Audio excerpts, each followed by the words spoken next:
Henry James, The Portrait of a Lady, narrated by Alan Montero. Chapter 1. Under the circumstances, there are a few hours in life more agreeable than the hour dedicated to the ceremony known as afternoon tea. There are circumstances in which, whether you partake of the tea or not, some people of course never do, the situation is in itself delightful. Those that I have in mind in beginning to unfold this simple history offered an admirable setting to an innocent pastime. The implements of that little feast had been disposed upon the law of an old English country house, in what I should call the perfect middle of a splendid summer afternoon. Part of the afternoon had waned, but much of it was left, and what was left was of the finest and rarest quality. Real dusk would not arrive for many hours, but the flood of summer light had begun to ebb, the air had grown mellow, the shadows were long upon the smooth, dense turf. They lengthened slowly, however, and the scene expressed that sense of leisure still to come, which is perhaps the chief source of one's enjoyment of such a scene at such an hour. From 5 o'clock to 8 is, on certain occasions, a little eternity, but on such an occasion as this, the interval could be only an eternity of pleasure. The persons concerned in it were taking their pleasure quietly, and they were not of the sex which is supposed to furnish the regular votaries of the ceremony I have mentioned. The shadows on the perfect lawn were straight and angular. They were the shadows of an old man sitting in a deep wicker chair near the low table on which the tea had been served, and of 2 younger men strolling to and fro in desultory talk in front of him. The old man had his cup in his hand. It was an unusually large cup, of a different pattern from the rest of the set, and painted in brilliant colours. He disposed of its contents with much circumspection, holding it for a long time close to his chin, with his face turned to the house. His companions had either finished their tea or were indifferent to their privilege. They smoked cigarettes as they continued to stroll. One of them, from time to time, as he passed, looked with a certain attention at the elder man, who, unconscious of observation, rested his eyes upon the rich red front of his dwelling. The house that rose beyond the lawn was a structure to repay such consideration, and was the most characteristic object in the peculiarly English picture I have attempted to sketch. It stood upon a low hill above the river being the Thames at some 40 miles from London. A long gabled front of red brick, with the complexion of which time and the weather had played all sorts of pictorial tricks, only, however, to improve and refine it, presented to the lawn its patches of ivy, its clustered chimneys, its windows smothered in creepers. The house had a name and a history. The old gentleman taking his tea would have been delighted to tell you these things. How it had been built under Edward VI, had offered a night's hospitality to the great Elizabeth, whose august person had extended itself upon a huge, magnificent, and terribly angular bed, which still formed the principal honour of the sleeping apartments, had been a good deal bruised and defaced in Cromwell's wars, and then, under the Restoration, repaired and much enlarged, and how finally, after having been remodelled and disfigured in the 18th century, it had passed into the careful keeping of a shrewd American banker, who had bought it originally because, owing to circumstances too complicated to set forth, it was offered at a great bargain. Bought it with much grumbling at its ugliness, its antiquity, its incommodity, and who now, at the end of 20 years, had become conscious of a real aesthetic passion for it, so that he knew all its points and would tell you just where to stand to see them in combination, and just the hour when the shadows of its various protuberances, which fell so softly upon the warm, weary brickwork, were of the right measure. Besides this, as I have said, he could have counted off most of the successive owners and occupants, several of whom were known to general fame, doing so, however, with an undemonstrative conviction that the latest phase of its destiny was not the least honourable. The front of the house overlooking that portion of the lawn with which we are concerned was not the entrance front. This was in quite another quarter.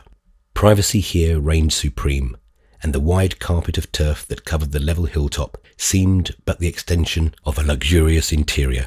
The great still oaks and beeches flung down a shade as dense as that of velvet curtains, and the place was furnished like a room, with cushioned seats, with rich coloured rugs, with the books and papers that lay upon the grass.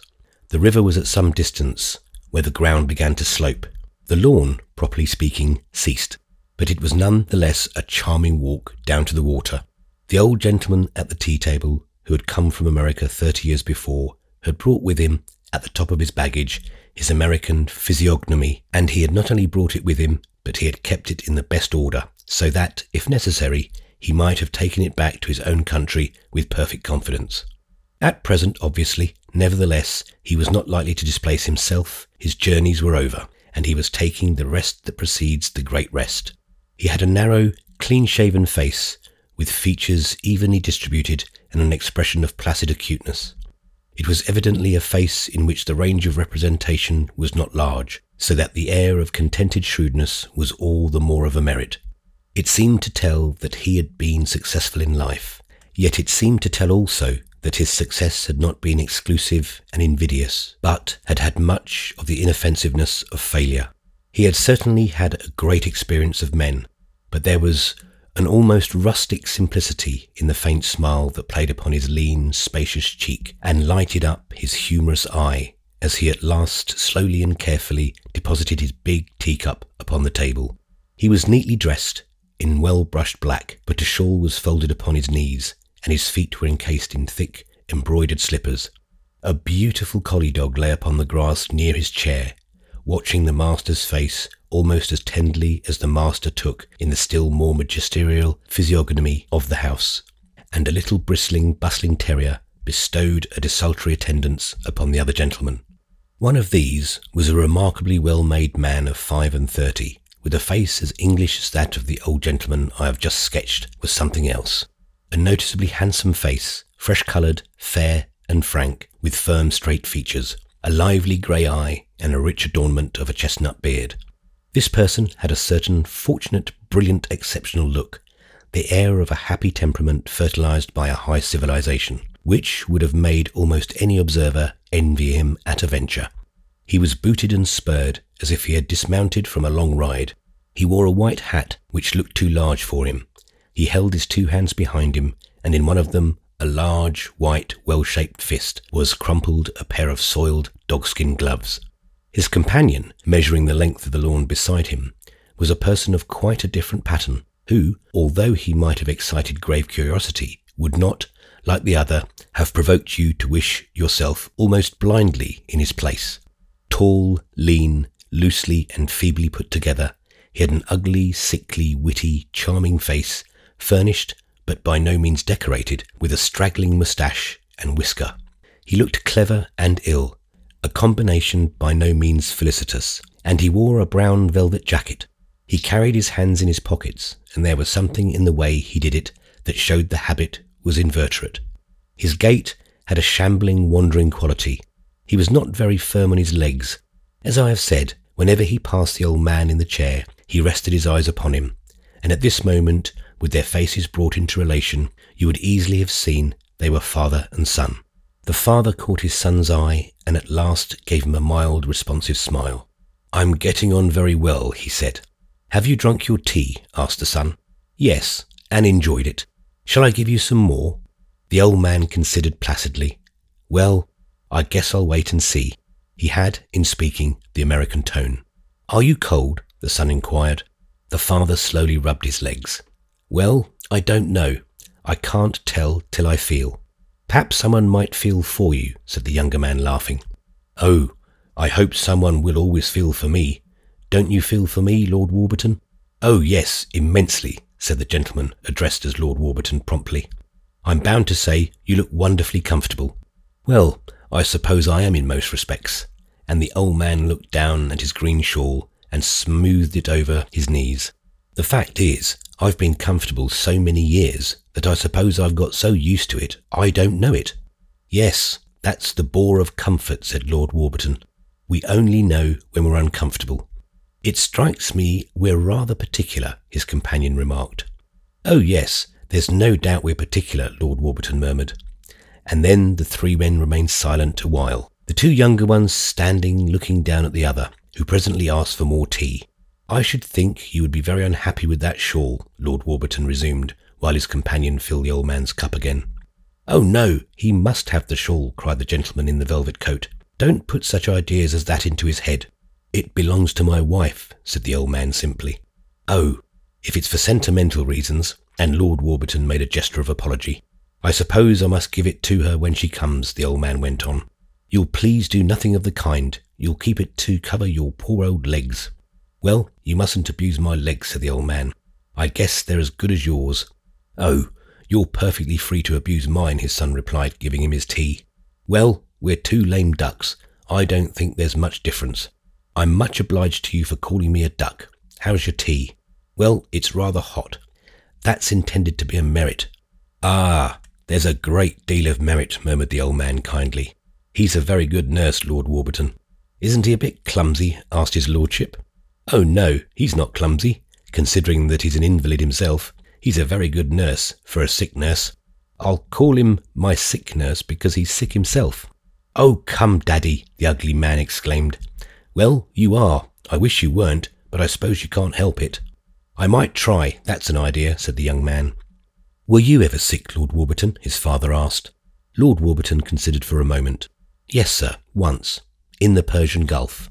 He's making light of you, Daddy, said the other young man. That's a sort of joke. Well, there seem to be so many sorts now, Daddy replied serenely. You don't look as if you had been sick anyway, Lord Warburton. He's sick of life. He was just telling me so. Going on fearfully about it, said Lord Warburton's friend. Is that true, sir? Asked the old man gravely. If it is, your son gave me no consolation. He's a wretched fellow to talk to, a regular cynic. He doesn't seem to believe in anything. That's another sort of joke, said the person accused of cynicism. It's because his health is so poor, his father explained to Lord Warburton. It affects his mind and colours his way of looking at things. He seems to feel as if he had never had a chance. But it's almost entirely theoretical, you know. It doesn't seem to affect his spirits. I've hardly ever seen him when he wasn't cheerful. About as he is at present. He often cheers me up. The young man so described looked at Lord Warburton and laughed. Is it a glowing eulogy or an accusation of levity? Should you like me to carry out my theories, Daddy? By Jove, we should see some queer things, cried Lord Warburton. I hope you haven't taken up that sort of tone, said the old man. Warburton's tone is worse than mine. He pretends to be bored. I'm not in the least bored. I find life only too interesting. Ah, too interesting. You shouldn't allow it to be that, you know. I'm never bored when I come here, said Lord Warburton. One gets such uncommonly good talk. Is that another sort of joke? Asked the old man. You've no excuse for being bored anywhere. When I was your age, I had never heard of such a thing. You must have developed very late. No, I developed very quick. That was just the reason. When I was 20 years old, I was very highly developed indeed. I was working tooth and nail. You wouldn't be bored if you had something to do, but all you young men are too idle. You think too much of your pleasure. You're too fastidious and too indolent and too rich. Oh, I say, cried Lord Warburton, you're hardly the person to accuse a fellow creature of being too rich. Do you mean because I'm a banker? Asked the old man. Because of that, if you like, and because you have, haven't you, such unlimited means? He isn't very rich, the other young man mercifully pleaded. He has given away an immense deal of money. Well, I suppose it was his own, said Lord Warburton. And in that case, could there be a better proof of wealth? Let not a public benefactor talk of one's being too fond of pleasure. Daddy's very fond of pleasure, of other people's. The old man shook his head. I don't pretend to have contributed anything to the amusement of my contemporaries. My dear father, you're too modest. That's a kind of joke, sir, said Lord Warburton. You young men have too many jokes. When there are no jokes, you've nothing left.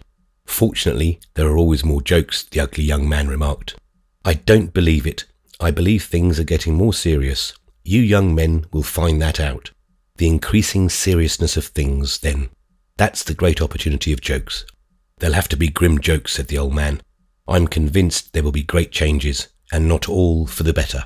I quite agree with you, sir, Lord Warburton declared. I'm very sure there will be great changes, and that all sorts of queer things will happen. That's why I find so much difficulty in applying your advice. You know, you told me the other day that I ought to take hold of something.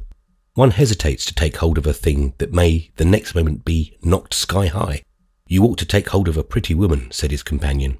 He's trying hard to fall in love, he added, by way of explanation to his father. The pretty women themselves may be sent flying, Lord Warburton exclaimed. No, no, they'll be firm, the old man rejoined. They'll not be affected by the social and political changes I just referred to. You mean they won't be abolished? Very well then, I'll lay my hands on one as soon as possible and tie around my neck as a life preserver. The ladies will save us, said the old man. That is the best of them will, for I make a difference between them. Make up to a good one and marry her, and your life will become much more interesting. A momentary silence marked perhaps on the part of his auditors a sense of the magnanimity of his speech, for it was a secret neither for his son nor for his visitor that his own experiment in matrimony had not been a happy one. As he said, however, he made a difference, and these words may have been intended as a confession of personal error, though of course it was not in place for either of his companions to remark that apparently the lady of his choice had not been one of the best. If I marry an interesting woman, I shall be interested. Is that what you say? Lord Warburton asked. I'm not at all keen about marrying. Your son misrepresented me. But there's no knowing what an interesting woman might do with me. I should like to see your idea of an interesting woman, said his friend.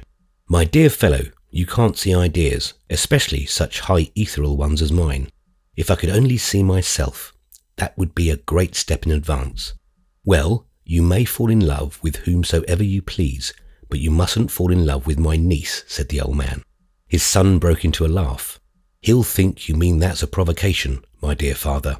You've lived with the English for 30 years, and you've picked up a good many of the things they say, but you've never learned the things they don't say. I say what I please, the old man returned with all his serenity. I haven't the honour of knowing your niece, Lord Warburton said. I think it's the first time I've heard of her. She's a niece of my wife's. Mrs. Touchett brings her to England. Then young Mr. Touchett explained. My mother, you know, she's been spending the winter in America, and we're expecting her back.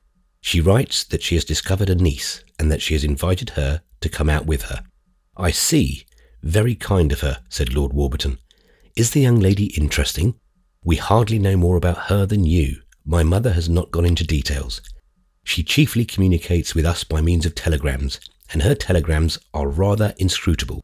They say women don't know how to write them, but my mother has thoroughly mastered the art of condensation.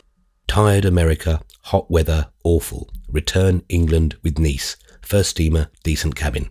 That's the sort of message we get from her. That was the last that came.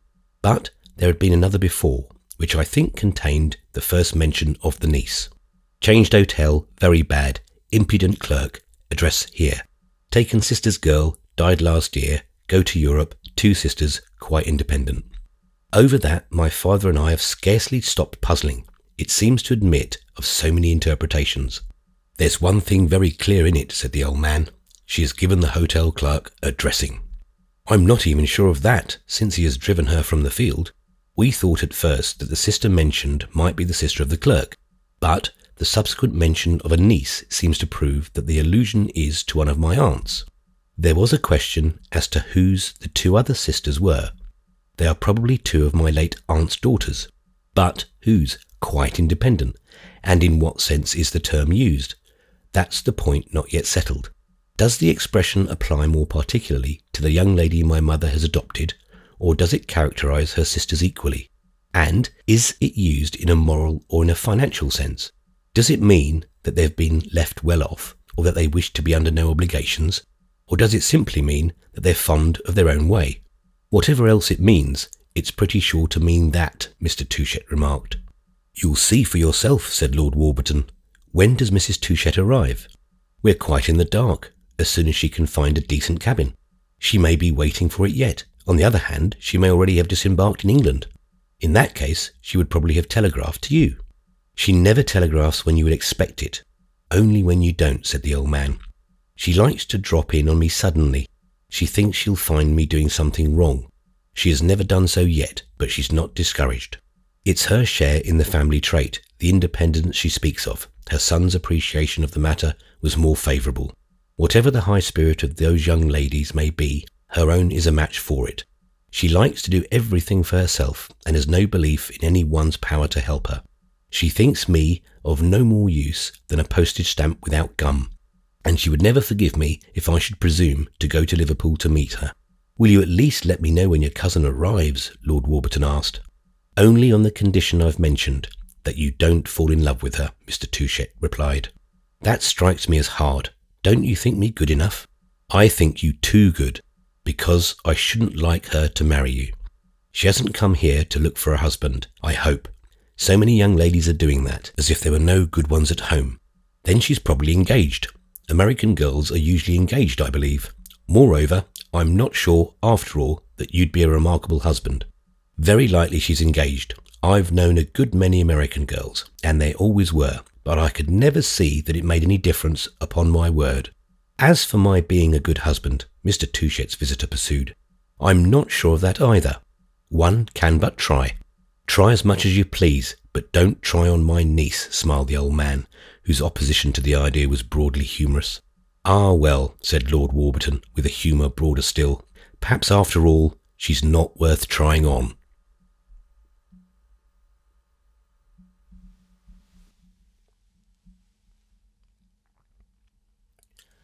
Chapter 2. While this exchange of pleasantries took place between the two, Ralph Touchett wandered away a little, with his usual slouching gait, his hands in his pockets and his little rowdyish terrier at his heels. His face was turned toward the house, but his eyes were bent musingly on the lawn, so that he had been an object of observation to a person who had just made her appearance in the ample doorway for some moments before he perceived her. His attention was called to her by the conduct of his dog, who had suddenly darted forward with a little volley of shrilling barks, in which the note of welcome, however, was more sensible than that of defiance.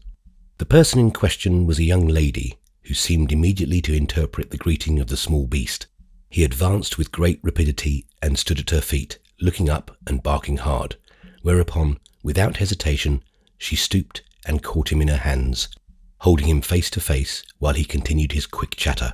His master now had had time to follow and to see that Bunchy's new friend was a tall girl in a black dress, who at first sight looked pretty. She was bareheaded, as if she were staying in the house, a fact which conveyed perplexity to the son of its master, conscious of that immunity from visitors which had for some time been rendered necessary by the latter's ill health. Meantime, the two other gentlemen had also taken note of the newcomer. "Dear me, who's that strange woman?" Mr. Touchett had asked. "Perhaps it's Mrs. Touchett's niece, the independent young lady," Lord Warburton suggested. "I think she must be, from the way she handles the dog." The collie, too, had now allowed his attention to be diverted, and he trotted toward the young lady in the doorway, slowly setting his tail in motion as he went. "But where's my wife, then?" murmured the old man. "I suppose the young lady has left her somewhere. That's a part of the independence." The girl spoke to Ralph, smiling, while she still held up the terrier. "Is this your little dog, sir? He was mine a moment ago, but you've suddenly acquired a remarkable air of property in him." "Couldn't we share him?" asked the girl. "He's such a perfect little darling." Ralph looked at her a moment. She was unexpectedly pretty. "You may have him altogether," he then replied. The young lady seemed to have a great deal of confidence both in herself and in others, but this abrupt generosity made her blush. "I ought to tell you that I'm probably your cousin," she brought out, putting down the dog. "And here's another," she added quickly, as the collie came up. "Probably," the young man exclaimed, laughing. "I suppose it was quite settled. Have you arrived with my mother?" "Yes, half an hour ago." "And has she deposited you and departed again?" "No, she went straight to her room, and she told me that, if I should see you, I was to say to you that you must come to her there at 7:15. The young man looked at his watch. "Thank you very much. I shall be punctual." And then he looked at his cousin. "You're very welcome here. I'm delighted to see you." She was looking at everything with an eye that denoted clear perception, at her companion, at the two dogs, at the two gentlemen under the trees, at the beautiful scene that surrounded her. "I've never seen anything so lovely as this place. I've been all over the house. It's too enchanting. I'm sorry you should have been here so long without our knowing it. Your mother told me that in England people arrived very quietly, so I thought it was all right. Is one of those gentlemen your father?" "Yes, the elder one, the one sitting down," said Ralph. The girl gave a laugh. "I don't suppose it's the other. Who's the other?" "He's a friend of ours, Lord Warburton." "Oh, I hoped there would be a lord, just like a novel. And then, oh, you adorable creature," she suddenly cried, stooping down and picking up the small dog again. She remained standing where they had met, making no offer to advance or to speak to Mr. Touchett, and while she lingered so near the threshold, slim and charming, her interlocutor wondered if she expected the old man to come and pay her his respects. American girls were used to a great deal of deference, and it had been intimated that this one had a high spirit. Indeed, Ralph could see that in her face. "Won't you come and make acquaintance with my father?" he nevertheless ventured to ask. "He's old and infirm. He doesn't leave his chair." "Ah, poor man, I'm very sorry," the girl exclaimed, immediately moving forward. "I got the impression from your mother that he was rather intensely active." Ralph Touchette was silent for a moment. "She hasn't seen him for a year." "Well, he has a lovely place to sit. Come along, little hound." "It's a dear old place," said the young man, looking sideways at his neighbour. "What's his name?" she asked, her attention having again reverted to the terrier. "My father's name." "Yes," said the young lady with amusement, "but don't tell him I asked you." They had come by this time to where old Mr. Touchette was sitting, and he slowly got up from his chair to introduce himself. "My mother has arrived," said Ralph, "and this is Miss Archer." The old man placed his 2 hands on her shoulders, looked at her a moment with extreme benevolence, and then gallantly kissed her. "It's a great pleasure to me to see you here, but I wish you had given us a chance to receive you." "Oh, we are received," said the girl. "There were about a dozen servants in the hall, and there was an old woman curtsying at the gate. We can do better than that, if we have notice." And the old man stood there smiling, rubbing his hands and slowly shaking his head at her. "But Mrs. Touchette doesn't like receptions. She went straight to her room." "Yes, and locked herself in. She always does that. Well, I suppose I shall see her next week." And Mrs. Touchette's husband slowly resumed his former posture. "Before that," said Miss Archer, "she's coming down to dinner at 8 o'clock. Don't you forget 7:15, she added, turning with a smile to Ralph. "What's to happen at 7:15? "I'm to see my mother," said Ralph. "Ah, happy boy," the old man commented. "You must sit down. You must have some tea," he observed to his wife's niece. "They gave me some tea in my room the moment I got there," this young lady answered. "I'm sorry you're out of health," she added, resting her eyes upon her venerable host. "Oh, I'm an old man, my dear. It's time for me to be old, but I shall be the better for having you here."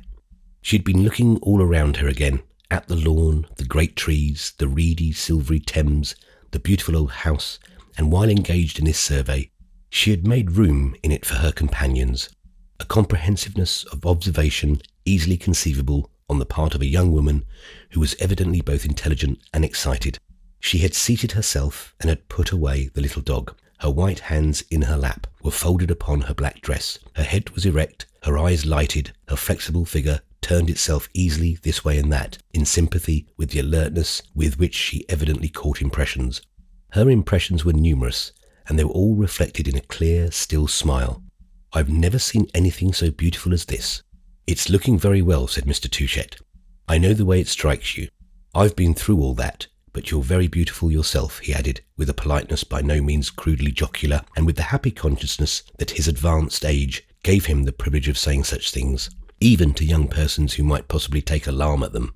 What degree of alarm this young person took need not be exactly measured. She instantly rose, however, with a blush which was not a refutation. "Oh yes, of course I'm lovely," she returned with a quick laugh. "How old is your house? Is it Elizabethan?" "It's early Tudor," said Ralph Touchette. She turned towards him, watching his face. "Early Tudor? How very delightful. And I suppose there are a great many others. There are many much better ones." "Don't say that, my son," the old man protested. "There's nothing better than this." "I've got a very good one. I think in some respects it's rather better," said Lord Warburton, who as yet had not spoken, but who had kept an attentive eye upon Miss Archer. He slightly inclined himself, smiling. He had an excellent manner with women. The girl appreciated it in an instant. She had not forgotten that this was Lord Warburton. "I should very much like to show it to you," he added. "Don't believe him," cried the old man. "Don't look at it. It's a wretched old barrack, not to be compared with this." "I don't know. I can't judge," said the girl, smiling at Lord Warburton.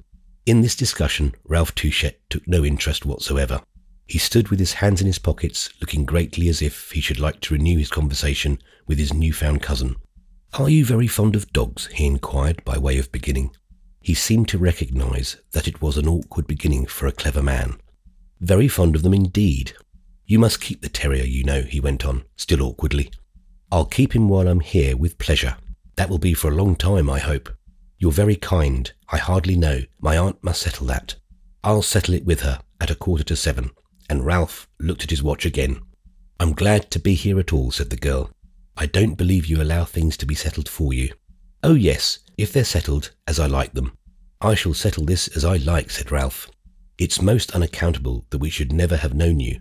I was there. You had only to come and see me. There? Where do you mean? In the United States, in New York and Albany and the other American places.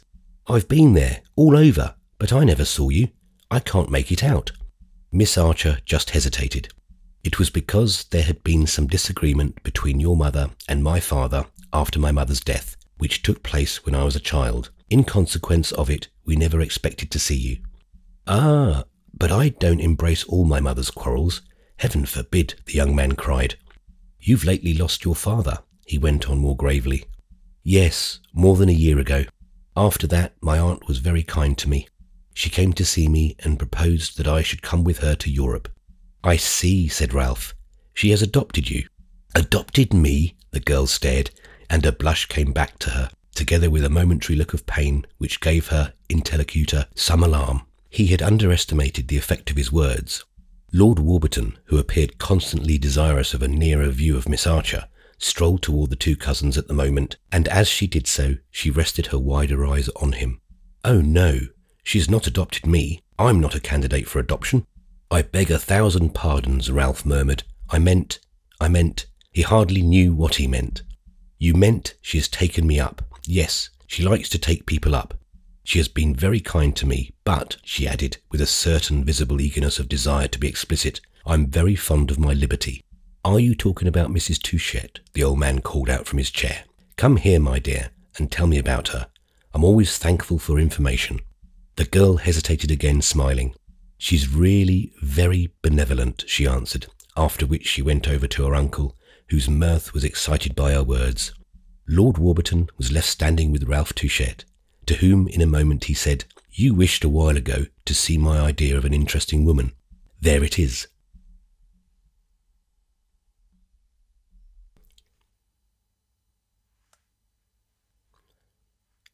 Chapter 3. Mrs. Touchette was certainly a person of many oddities, of which her behaviour on returning to her husband's house after many months was a noticeable specimen. She had her own way of doing all that she did, and this is the simplest description of a character which, although by no means without liberal motions, rarely succeeded in giving an impression of suavity. Mrs. Touchette might do a great deal of good, but she never pleased.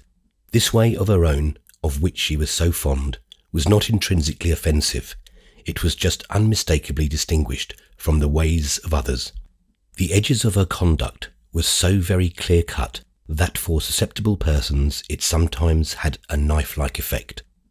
That hard finesse came out of her deportment during the first hours of her return from America, under circumstances in which it might have seemed that her first act would have been to exchange greetings with her husband and son. Mrs. Touchette, for reasons which she deemed excellent, always retired on such occasions into impenetrable seclusion, postponing the more sentimental ceremony until she had repaired the disorder of dress with a completeness which had the less reason to be of high importance, as neither beauty nor vanity were concerned in it. She was a plain-faced old woman, without graces and without any great elegance, but with an extreme respect for her own motives. She was usually prepared to explain these, when the explanation was asked as a favour, and in such a case they proved totally different from those that had been attributed to her. She was virtually separated from her husband, but she appeared to perceive nothing irregular in the situation.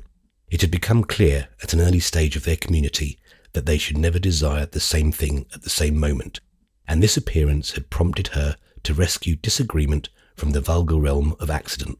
She did what she could to erect it into a law, a much more edifying aspect of it, by going to live in Florence, where she bought a house and established herself, and by leaving her husband to take care of the English branch of his bank. This arrangement greatly pleased her. It was so felicitously definite. It struck her husband in the same light, in a foggy square in London, where it was at times the most definite fact he discerned, but he would have preferred that such unnatural things should have a greater vagueness. To agree to disagree had cost him an effort, and he was ready to agree to almost anything but that, and saw no reason why either assent or dissent should be so terribly consistent. Mrs. Touchette indulged in no regrets nor speculations, and usually came once a year to spend a month with her husband, a period during which she apparently took pains to convince him that she had adopted the right system. She was not fond of the English style of life, and had 3 or 4 reasons for it, to which she currently alluded. They bore upon minor points of that ancient order, but for Mrs. Touchette they amply justified non-residence. She detested bread sauce, which, as she said, looked like a poultice and tasted like soap. She objected to the consumption of beer by her maidservants, and she affirmed that the British laundress, Mrs. Touchette, was very particular about the appearance of her linen, was not a mistress of her art. At fixed intervals she paid a visit to her own country, but this last had been longer than any of its predecessors. She had taken up her niece, there was little doubt of that. One wet afternoon, some 4 months earlier than the occurrence lately narrated, this young lady had been seated alone with a book. To say she was so occupied is to say that her solitude did not press upon her, for her love of knowledge had a fertilizing quality, and her imagination was strong. There was at this time, however, a want of fresh taste in her situation, which the arrival of an unexpected visitor did much to correct. The visitor had not been announced. The girl heard her at last walking about the adjoining room. It was an old house at Albany, a large, square, double house, with a notice of sale in the windows of one of the lower apartments. There were 2 entrances, one of which had long been out of use but had never been removed. They were exactly alike, large white doors with an arched frame and wide side lights, perched upon little stoops of red stone which descended sideways to the brick pavement of the street. The 2 houses together formed a single dwelling, the party wall having been removed and the rooms placed in communication. These rooms above stairs were extremely numerous and were painted all over exactly alike, in a yellowish white which had grown sallow with time. On the 3rd floor there was a sort of arched passage connecting the 2 sides of the house, which Isabel and her sisters used in their childhood to call the tunnel, and which, though it was short and well lighted, always seemed to the girl to be strange and lonely, especially on winter afternoons. She had been in the house at different periods as a child. In those days her grandmother lived there. Then there had been an absence of 10 years, followed by a return to Albany before her father's death. Her grandmother, old Mrs. Archer, had exercised, chiefly within the limits of the family, a large hospitality in the early period, and the little girls often spent weeks under her roof, weeks of which Isabel had the happiest memory. The manner of life was different from that of her own home, larger, more plentiful, practically more feastal. The discipline of the nursery was delightfully vague, and the opportunity of listening to the conversation of one's elders, which Isabel was a highly valued pleasure, almost unbounded. There was a constant coming and going. Her grandmother's sons and daughters and their children appeared to be the enjoyment of standing invitations to arrive and remain, so that the house offered, to a certain extent, the appearance of a bustling provincial inn, kept by a gentle old landlady who sighed a great deal and never presented a bill. Isabel, of course, knew nothing about bills, but even as a child she thought her grandmother's home romantic. There was a covered piazza behind it, furnished with a swing which was a source of tremulous interest, and behind this was a long garden, sloping down to the stable and containing peach trees of barely credible familiarity. Isabel had stayed with her grandmother at various seasons, but somehow all her visits had a flavour of peaches. On the other side, across the street, was an old house that was called the Dutch House, a peculiar structure dating from the earliest colonial time, composed of bricks that had been painted yellow, crowned with a gable that was pointed out to strangers, defended by a rickety wooden paling and standing sideways to the street. It was occupied by a primary school for children of both sexes, kept, or rather let go, by a demonstrative lady whom Isabel's chief recollection was that her hair was fastened with strange bedroomy combs at the temples, and that she was the widow of someone of consequence. The little girl had been offered the opportunity of laying a foundation of knowledge in this establishment, but having spent a single day in it, she had protested against its laws and had been allowed to stay at home, where, in the September days, when the windows of the Dutch House were open, she used to hear the hum of childish voices repeating the multiplication table, an incident in which the elation of liberty and the pain of exclusion were indistinguishably mingled. The foundation of her knowledge was really laid in the idleness of her grandmother's house. Whereas most of the other inmates were not reading people, she had uncontrolled use of a library full of books with frontispieces, which she used to climb upon a chair to take down. When she had found one to her taste, she was guided in the selection chiefly by the frontispiece. She carried it into a mysterious apartment which lay beyond the library and which was called traditionally, no one knew why, the office. Whose office it had been, and at what period it had flourished, she never learned.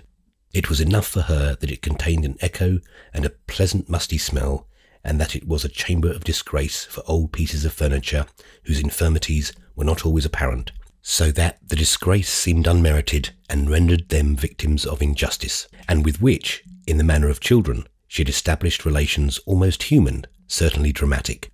There was an old haircloth sofa in especial, to which she had confided 100 childish sorrows. The place owed much of its mysterious melancholy to the fact that it was properly entered from the second door of the house, the door that had been condemned, and that it was secured by bolts which a particularly slender little girl found it impossible to slide. She knew that this silent, motionless portal opened into the street. If the sidelights had not been filled with green paper, she might have looked out upon the little brown stoop and the well-worn brick pavement.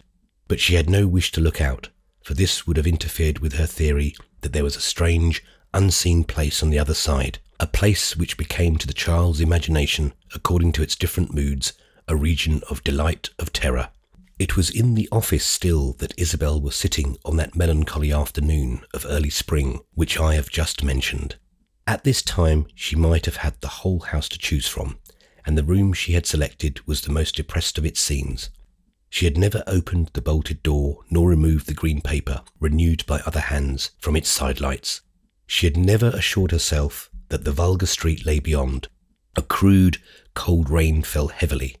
The springtime was indeed an appeal, and it seemed a cynical, insincere appeal to patience. Isabel, however, gave as little heed as possible to cosmic treacheries. She kept her eyes on her book and tried to fix her mind. It had lately occurred to her that her mind was a good deal of a vagabond, and she had spent much ingenuity in training it to a military step and teaching it to advance, to halt, to retreat, to perform even more complicated manoeuvres at the word of command.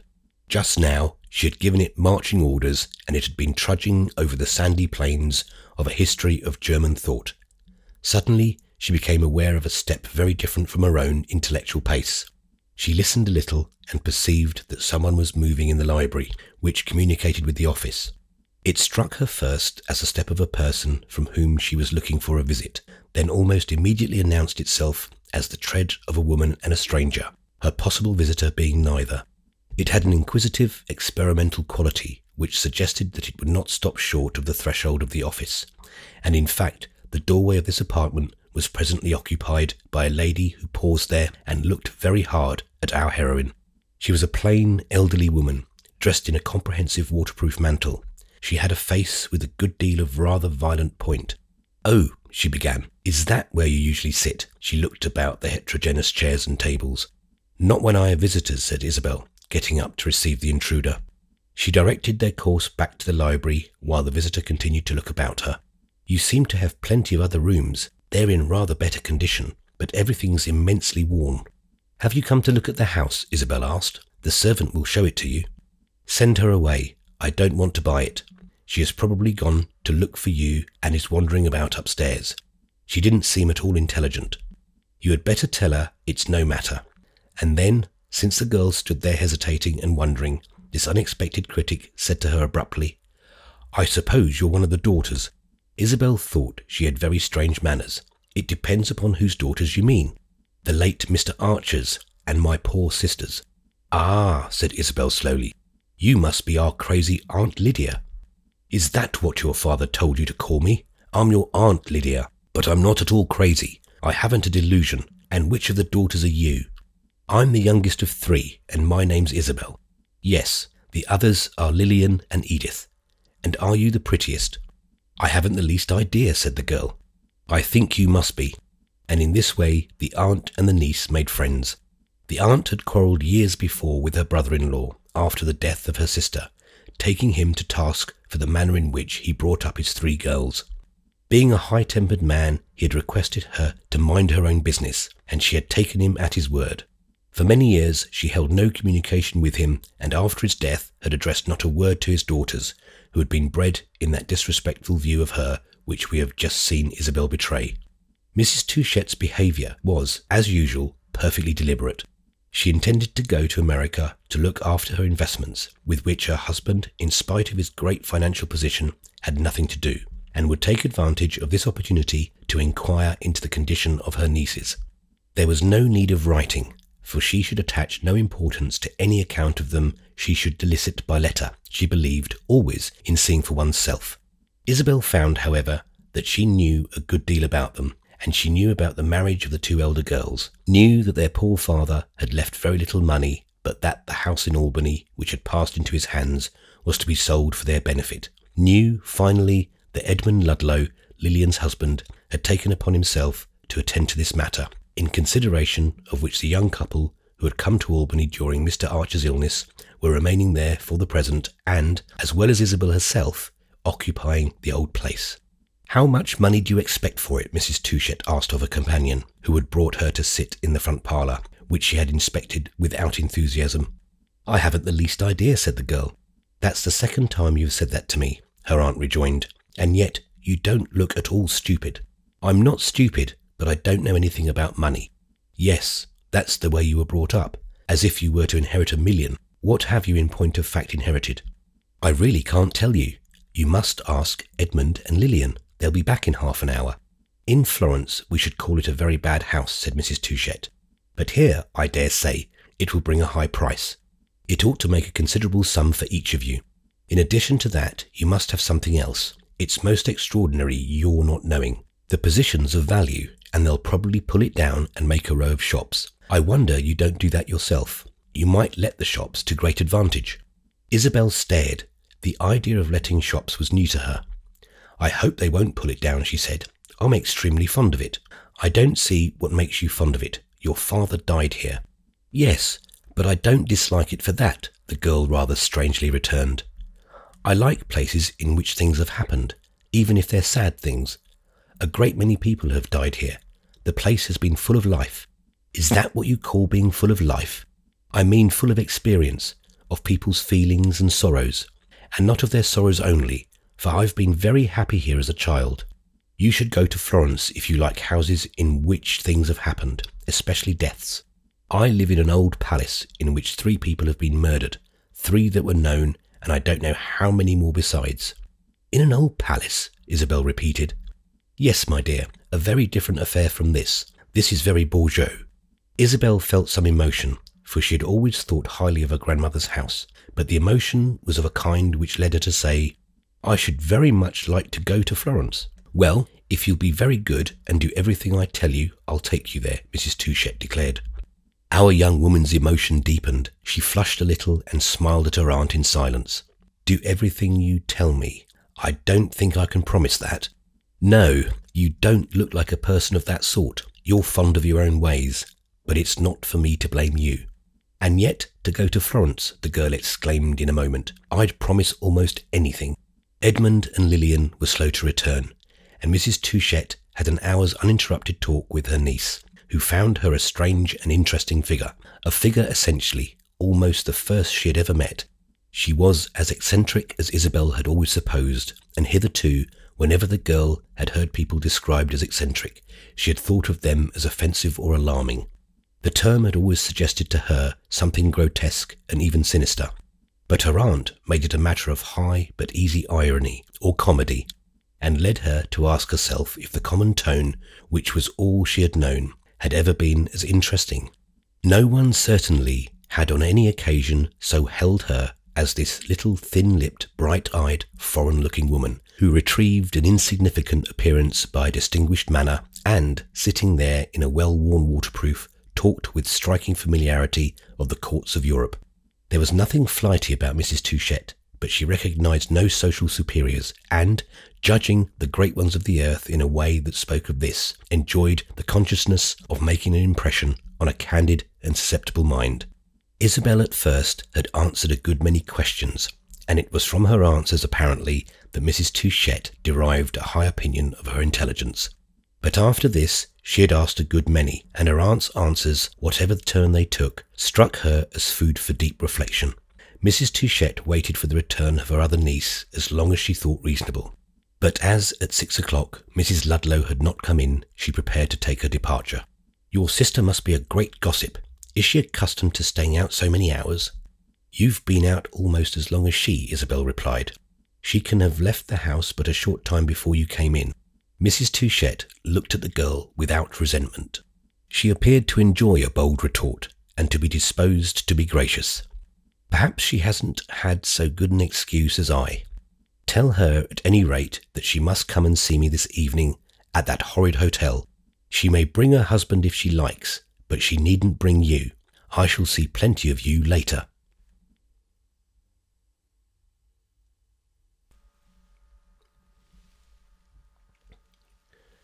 Chapter 4. Mrs. Ludlow was the eldest of 3 sisters, and was usually thought the most sensible, the classification being in general that Lilian was the practical one, Edith the beauty, and Isabel the intellectual superior. Mrs. Keyes, the second of the group, was the wife of an officer of the United States Engineers, and as our history is not further concerned with her, it will suffice that she was indeed very pretty, and that she formed the ornament of those various military stations, chiefly in the unfashionable West, to which, to her deep chagrin, her husband was successfully relegated. Lilian had married a New York lawyer, a young man with a loud voice and an enthusiasm for his profession. The match was not brilliant, any more than Edith's, but Lilian had occasionally been spoken of as a young woman who might be thankful to marry at all. She was so much plainer than her sisters. She was, however, very happy, and now, as the mother of 2 peremptory little boys, and the mistress of a wedge of brown stone violently driven off into 53rd Street, seemed to exult in her condition as in a bold escape. She was short and solid, and her claim to figure was questioned, but she was conceded presence, though not majesty. She had moreover, as people said, improved since her marriage, and the 2 things in life of which she was most distinctly conscious were her husband's force in argument and her sister Isabel's originality. "I've never kept up with Isabel. It would have taken all my time," she had often remarked, in spite of which, however, she held her rather wistfully in sight, watching her as a motherly spaniel might watch a free greyhound. "I want to see her safely married. That's what I want to see," she frequently noted to her husband. "Well, I must say I should have no particular desire to marry her," Edmund Ludlow was accustomed to answer in an extremely audible tone. "I know you say that for argument. You always take the opposite ground. I don't see what you've got against her, except that she's so original." "Well, I don't like originals. I like translations," Mr. Ludlow had more than once replied. "Isabel's written in a foreign tongue. I can't make her out. She ought to marry an Armenian or a Portuguese." "That's just what I'm afraid she'll do," cried Lilian, who thought Isabel capable of anything. She listened with great interest to the girl's account of Mrs. Touchette's appearance, and in the evening prepared to comply with their aunt's commands. Of what Isabel then said no report has remained, but her sister's words had doubtless prompted a word spoken to her husband as the 2 were making ready for their visit. "I do hope immensely she'll do something handsome for Isabel. She has evidently taken a great fancy to her." "What is it you wish her to do?" Edmund Ludlow asked. "Make her a big present?" "No, indeed. Nothing of the sort, but take an interest in her, sympathise with her. She's evidently just the sort of person to appreciate her. She has lived so much in foreign society. She told Isabel all about it. You know, you've always thought Isabel rather foreign. You want her to give her a little foreign sympathy, eh? Don't you think she gets enough at home?" "Well, she ought to go abroad," said Mrs. Ludlow. "She's just the person to go abroad." "And you want the old lady to take her, is that it?" "She has offered to take her. She's dying to have Isabel go. But what I want her to do when she gets her there is to give her all the advantages. I'm sure all we've got to do," said Mrs. Ludlow, "is to give her a chance." "A chance for what?" "A chance to develop." "Oh, Moses!" Edmund Ludlow exclaimed. "I hope she isn't going to develop any more." "If I were not sure you only said that for argument, I should feel very badly," his wife replied. "But you know you love her." "Do you know I love you?" the young man said jocosely to Isabel a little later while he brushed his hat. "I'm sure I don't care whether you do or not," exclaimed the girl, whose voice and smile, however, were less haughty than her words. "Oh, she feels so grand since Mrs. Touchette's visit," said her sister. But Isabel challenged this assertion with a good deal of seriousness. "You must not say that, Lily. I don't feel grand at all." "I'm sure there's no harm," said the conciliatory Lily. "Ah, but there's nothing in Mrs. Touchette's visit to make one feel grand." "Oh," exclaimed Ludlow, "she's grander than ever. Whenever I feel grand," said the girl, "it will be for a better reason." Whether she felt grand or no, she at any rate felt different, felt as if something had happened to her. Left to herself for the evening, she sat a while under the lamp, her hands empty, her usual avocations unheeded. Then she rose and moved about the room, and from one room to another, preferring the places where the vague lamplight expired. She was restless and even agitated. At moments she trembled a little. The importance of what had happened was out of proportion to its appearance. There had really been a change in her life. What it would bring with it was as yet extremely indefinite, but Isabel was in a situation that gave a value to any change. She had a desire to leave the past behind her and, as she said to herself, to begin afresh. This desire indeed was not a birth of the present occasion. It was as familiar as the sound of the rain upon the window, and it had led to her beginning afresh a great many times. She closed her eyes as she sat in one of the dusky corners of the quiet parlour, but it was not with a desire for dozing forgetfulness. It was on the contrary because she felt too wide-eyed and wished to check the sense of seeing too many things at once. Her imagination was by habit ridiculously active. When the door was not open, it jumped out of the window. She was not accustomed, indeed, to keeping it behind bolts, and at important moments, when she would have been thankful to make use of her judgment alone, paid the penalty of having given undue encouragement to the faculty of seeing without judgment. At present, with her sense that the note of change had been struck, came gradually a host of images of the things she was leaving behind her. The years and hours of her life came back to her, and for a long time, in a stillness broken only by the ticking of the big bronze clock, she passed them in review. It had been a very happy life, and she had been a very fortunate person. This was the fourth that seemed to emerge most vividly. She had had the best of everything, and in a world in which the circumstances of so many people made them unenviable, it was an advantage never to have known anything particularly unpleasant. It appeared to Isabel that the unpleasant had been even too absent from her knowledge, for she had gathered from her acquaintance with literature that it was often a source of interest and even of instruction. Her father had kept it away from her, her handsome, much-loved father, who always had such an aversion to it. It was a great felicity to have been his daughter. Isabel rose even to pride in her parentage. Since his death, she had seemed to see him as turning his braver side to his children, and as not having managed to ignore the ugly quite so much in practice as in aspiration. But this only made her tenderness for him greater.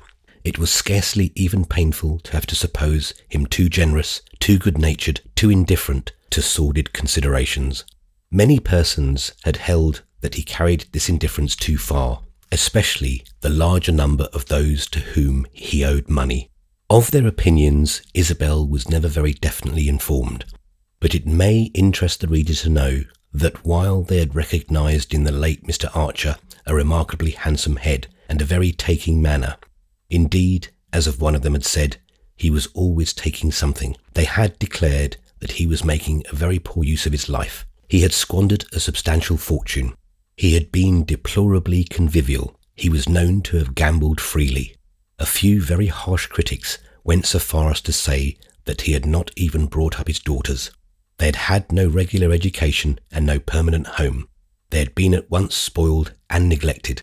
They had lived with nursemaids and governesses, usually very bad ones, or had been sent to superficial schools kept by the French, from which, at the end of a month, they had been removed in tears. This view of the matter would have excited Isabel's indignation, for to her own sense her opportunities had been large. Even when her father had left his daughters for 3 months at Neufchâtel with a French bonne who had eloped with a Russian nobleman staying at the same hotel. Even in this irregular situation, an incident of the girl's 11th year, she had been neither frightened nor ashamed. but had thought it a romantic episode in a liberal education. Her father had a large way of looking at life, of which his restlessness and even his occasional incoherency of conduct had been only a proof. He wished his daughters, even as children, to see as much of the world as possible, and it was for this purpose that, before Isabel was 14, he had transported them 3 times across the Atlantic, giving them, on each occasion, however, but a few months' view of the subject proposed. A course which had whetted our heroine's curiosity without enabling her to satisfy it.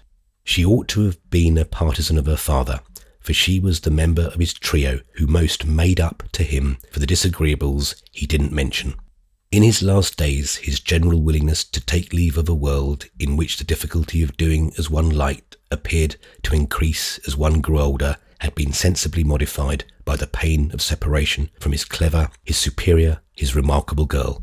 Later, when the journeys to Europe ceased, he still had shown his children all sorts of indulgence, and, if he had been troubled about money matters, nothing ever disturbed their irreflective consciousness of many possessions. Isabel, though she danced very well, had not the recollection of having been in New York a successful member of the choreographic circle. Her sister Edith was, as everyone said, very much more fetching. Edith was so striking an example of success that Isabel could have no illusions as to what constituted this advantage, or as to the limits of her own power to frisk and jump and shriek, above all with rightness of effect. 19 persons out of 20, including the younger sister herself, pronounced Edith infinitely the prettier of the two, but the 20th, besides reversing this judgment, had the entertainment of thinking all the others aesthetic vulgarians. Isabel had in the depths of her nature an even more unquenchable desire to please than Edith, but the depths of this young lady's nature were a very out-of-the-way place, between which and the surface communication was interrupted by a dozen capricious forces. She saw the young men who came in large numbers to see her sister, but as a general thing they were afraid of her.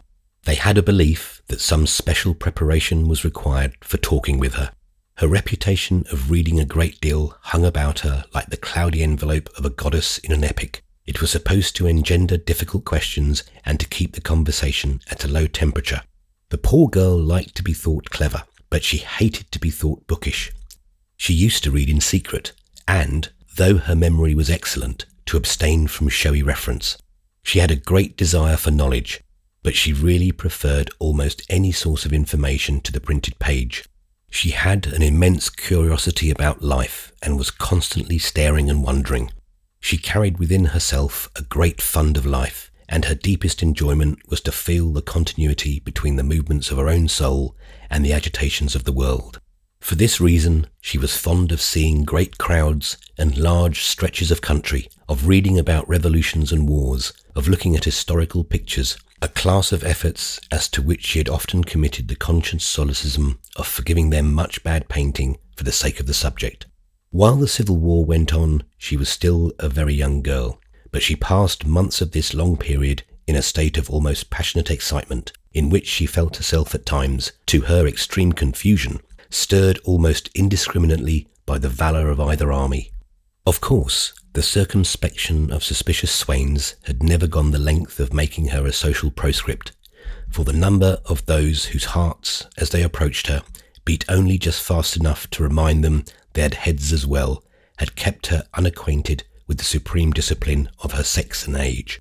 She had had everything a girl could have: kindness, admiration, bonbons, bouquets, the sense of exclusion from none of the privileges of the world she lived in, abundant opportunity for dancing, plenty of new dresses, the London Spectator, the latest publications, the music of Gounod, the poetry of Browning, the prose of George Eliot. These things now, as memory played over them, resolved themselves into a multitude of scenes and figures. Forgotten things came back to her, many others, which she had lately thought of great moment, dropped out of sight. The result was kaleidoscopic, but the movement of the instrument was checked at last by the servants coming in with the name of a gentleman. The name of the gentleman was Caspar Goodwood. He was a straight young man from Boston, who had known Miss Archer for the last 12 months, and who, thinking her the most beautiful woman of her time, had pronounced the time, according to the rule I have hinted at, a foolish period of history. He sometimes wrote to her, and had within a week or two written from New York. She had thought it very possible he would come in, had indeed all the rainy day been vaguely expecting him. Now that she learned he was there, nevertheless, she felt no eagerness to receive him. He was the finest young man she had ever seen, was indeed quite a splendid young man. He inspired her with a sentiment of rare respect. She had never felt equally moved to it by any other person. He was supposed by the world in general to wish to marry her, but this of course was between themselves. It at least may be affirmed that he had travelled from New York to Albany expressly to see her, having learned in the former city where he was spending a few days, and where he had hoped to find her, that she was still at the state capital. Isabel delayed for some minutes to go to him. She moved about the room with a new sense of complications, but at last she presented herself and found him standing near the lamp. He was tall, strong, and somewhat stiff. He was also lean and brown. He was not romantically, he was much rather obscurely handsome, but his physiognomy had an air of requesting your attention, while it rewarded according to the charm you found in blue eyes of remarkable fixedness, the eyes of a complexion other than his own, and a jaw of the somewhat angular mould which is supposed to bespeak resolution. Isabel said to herself that it bespoke resolution tonight, in spite of which, in half an hour, Caspar Goodwood, who had arrived hopeful as well as resolute, took his way back to his lodging with the feeling of a man defeated. He was not, it may be added, a man weakly to accept defeat.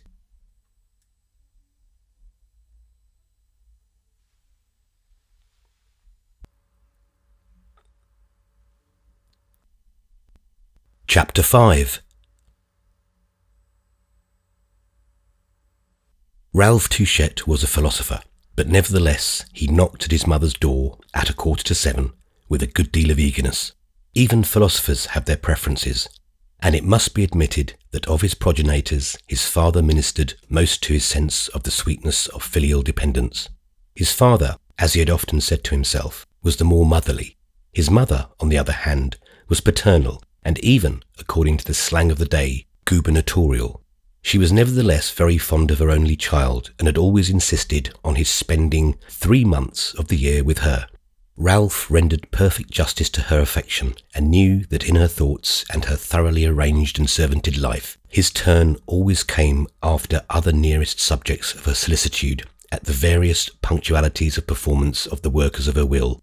He found her completely dressed for dinner, but she embraced her boy with her gloved hands and made him sit on the sofa beside her. She inquired scrupulously about her husband's health and about the young man's own, and, receiving no very brilliant account of either, remarked that she was more than ever convinced of her wisdom in not exposing herself to the English climate. In this case, she also might have given way. Ralph smiled at the idea of his mother's giving way, but made no point of reminding her that his own infirmity was not the result of the English climate, from which he absented himself for a considerable part of each year.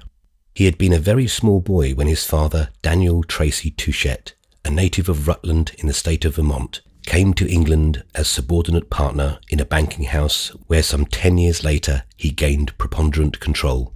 Daniel Touchette saw before him a lifelong residence in his adopted country, of which, from the first, he took a simple, sane and accommodating view. But, as he said to himself, he had no intention of disamericanizing, nor had he a desire to teach his only son any such subtle art. It had been for himself so very soluble a problem to live in England, assimilated yet unconverted, that it seemed to him equally simple his lawful heir should after his death carry on the grey old bank in the white American light. He was at pains to intensify this light, however, by sending the boy home for his education. Ralph spent several terms at an American school and took a degree at an American university, after which, as he struck his father on his return as even redundantly native, he was placed for some 3 years in residence at Oxford. Oxford swallowed up Harvard, and Ralph became at last English enough. His outward conformity to the manners that surrounded him was none the less the mask of a mind that greatly enjoyed its independence, on which nothing long imposed itself, and which, naturally inclined to adventure and irony, indulged in a boundless liberty of appreciation. He began with being a young man of promise. At Oxford he distinguished himself, to his father's ineffable satisfaction, and the people about him said it was 1,000 pities so clever a fellow should be shut out from a career. He might have had a career by returning to his own country, though this point is shrouded in uncertainty. And even if Mr. Touchette had been willing to part with him, which was not the case, it would have gone hard with him to put a watery waste permanently between himself and the old man whom he regarded as his best friend.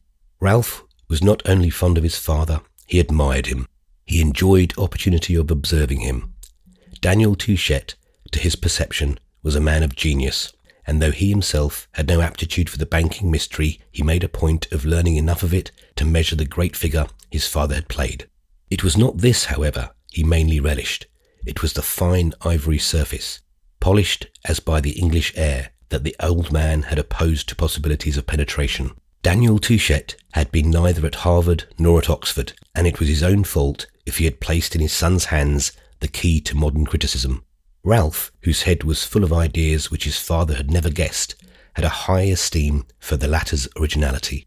Americans, rightly or wrongly, are commended for the ease with which they adapt themselves to foreign conditions. But Mr. Touchette had made of the very limits of his pliancy half the ground of his general success. He had retained in their freshness most of his marks of primary pressure. His tone, as his son always noted with pleasure, was that of the more luxuriant parts of New England. At the very end of his life he had become, on his own ground, as mellow as he was rich. He combined consummate shrewdness with a disposition superficially to fraternize, and his social position, on which he had never wasted a care, had the firm perfection of an unthumbed fruit. It was perhaps his want of imagination and of what is called the historic consciousness, but to many of the impressions usually made by English life upon the cultivated stranger, his sense was completely closed. There were certain differences he had never perceived, certain habits he had never formed, certain obscurities he had never sounded.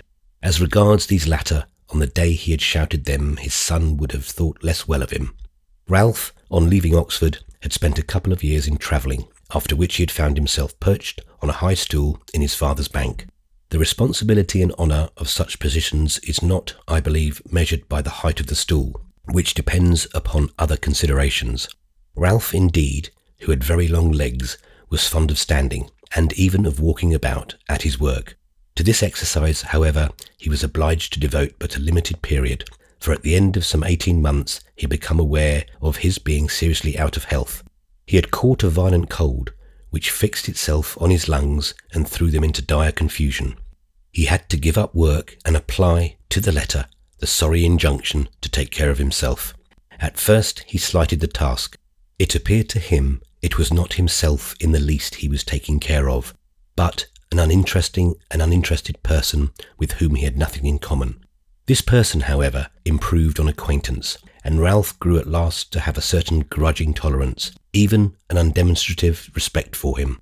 Misfortune makes strange bedfellows, and our young man, feeling that he had something at stake in the matter, it usually struck him as his reputation for ordinary wit devoted to his graceless charge an amount of attention of which note was duly taken, and which he had least the effect of keeping the poor fellow alive.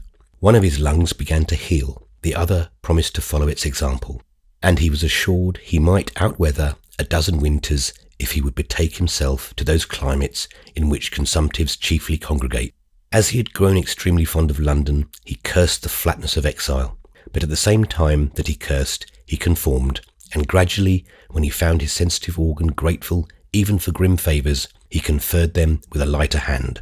He wintered abroad, as the phrase is, basked in the sun, stopped at home when the wind blew, went to bed when it rained, and once or twice, when it had snowed, overnight, almost never got up again. A secret hoard of indifference, like a thick cake of fond old nurse, might have slipped into his first school outfit, came to his aid, and helped to reconcile him to sacrifice, since at the best he was too ill for aught but that arduous game. As he said to himself, there was really nothing he had wanted very much to do, so that he had at least not renounced the field of valour. At present, however, the fragrance of forbidden fruit seemed occasionally to float past him and remind him that the finest of pleasures is the rush of action. Living as he now lived was like reading a good book in a poor translation, a meagre entertainment for a young man who felt that he might have been an excellent linguist. He had good winters and poor winters, and while the former lasted, he was sometimes the sport of a vision of virtual recovery. But This vision was dispelled some 3 years before the occurrence of the incidents with which this history opens. He had on that occasion remained later than usual in England, and had been overtaken by bad weather before reaching Algiers.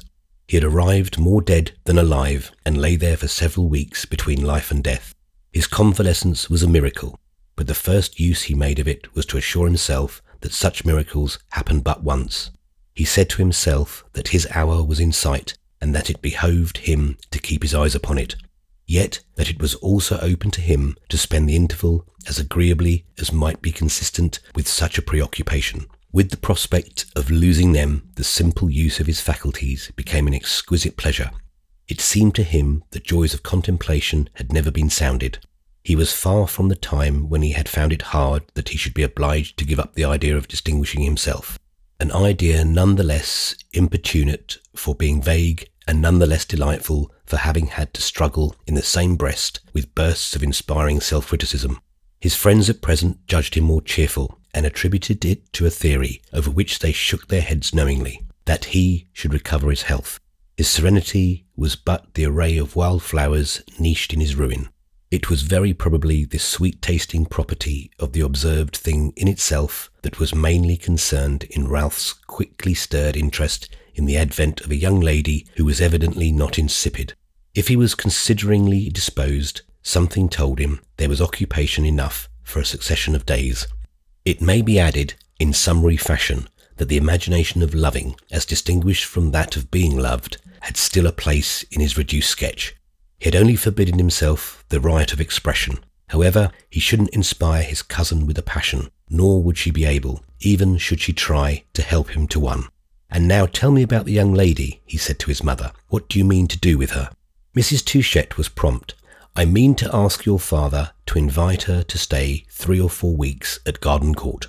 "You needn't stand on any such ceremony as that," said Ralph. "My father will ask her as a matter of course." "I don't know about that. She's my niece, she's not his." "Good Lord, dear mother, what a sense of property. There's all the more reason for his asking her. But after that, I mean after 3 months, for it's absurd asking the poor girl to remain but for 3 or 4 paltry weeks. What do you mean to do with her?" "I mean to take her to Paris. I mean to get her clothing." "Ah, yes, that's of course. But independently of that, I shall invite her to spend the autumn with me in Florence." "You don't rise above detail, dear mother," said Ralph. "I should like to know what you mean to do with her in a general way." "My duty," Mrs. Touchett declared. "I suppose you pity her very much," she added. "No, I don't think I pity her. She doesn't strike me as inviting compassion. I think I envy her. Before being sure, however, give me a hint of where you see your duty." "In showing her 4 European countries. I shall leave her the choice of 2 of them. And in giving her the opportunity of perfecting herself in French, which she already knows very well." Ralph frowned a little. "That sounds rather dry, even allowing her the choice of 2 of the countries." "If it's dry," said his mother with a laugh, "you can leave Isabel alone to water it. She is as good as a summer rain any day." "Do you mean she's a gifted being?" "I don't know whether she's a gifted being, but she's a clever girl with a strong will and a high temper. She has no idea of being bored." "I can imagine that," said Ralph, and then he added abruptly, "How do you 2 get on?" "Do you mean by that I'm a bore? I don't think she finds me one. Some girls might, I know, but Isabel's too clever for that. I think I greatly amuse her. We get on because I understand her. I know the sort of girl she is. She's very frank, and I'm very frank. We know just what to expect of each other."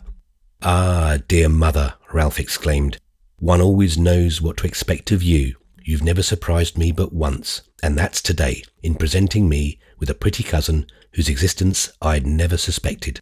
"Do you think her so very pretty?" "Very pretty indeed, but I don't insist upon that.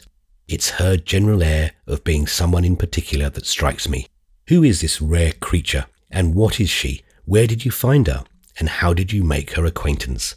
"I found her in an old house at Albany, sitting in a dreary room on a rainy day, reading a heavy book and boring herself to death.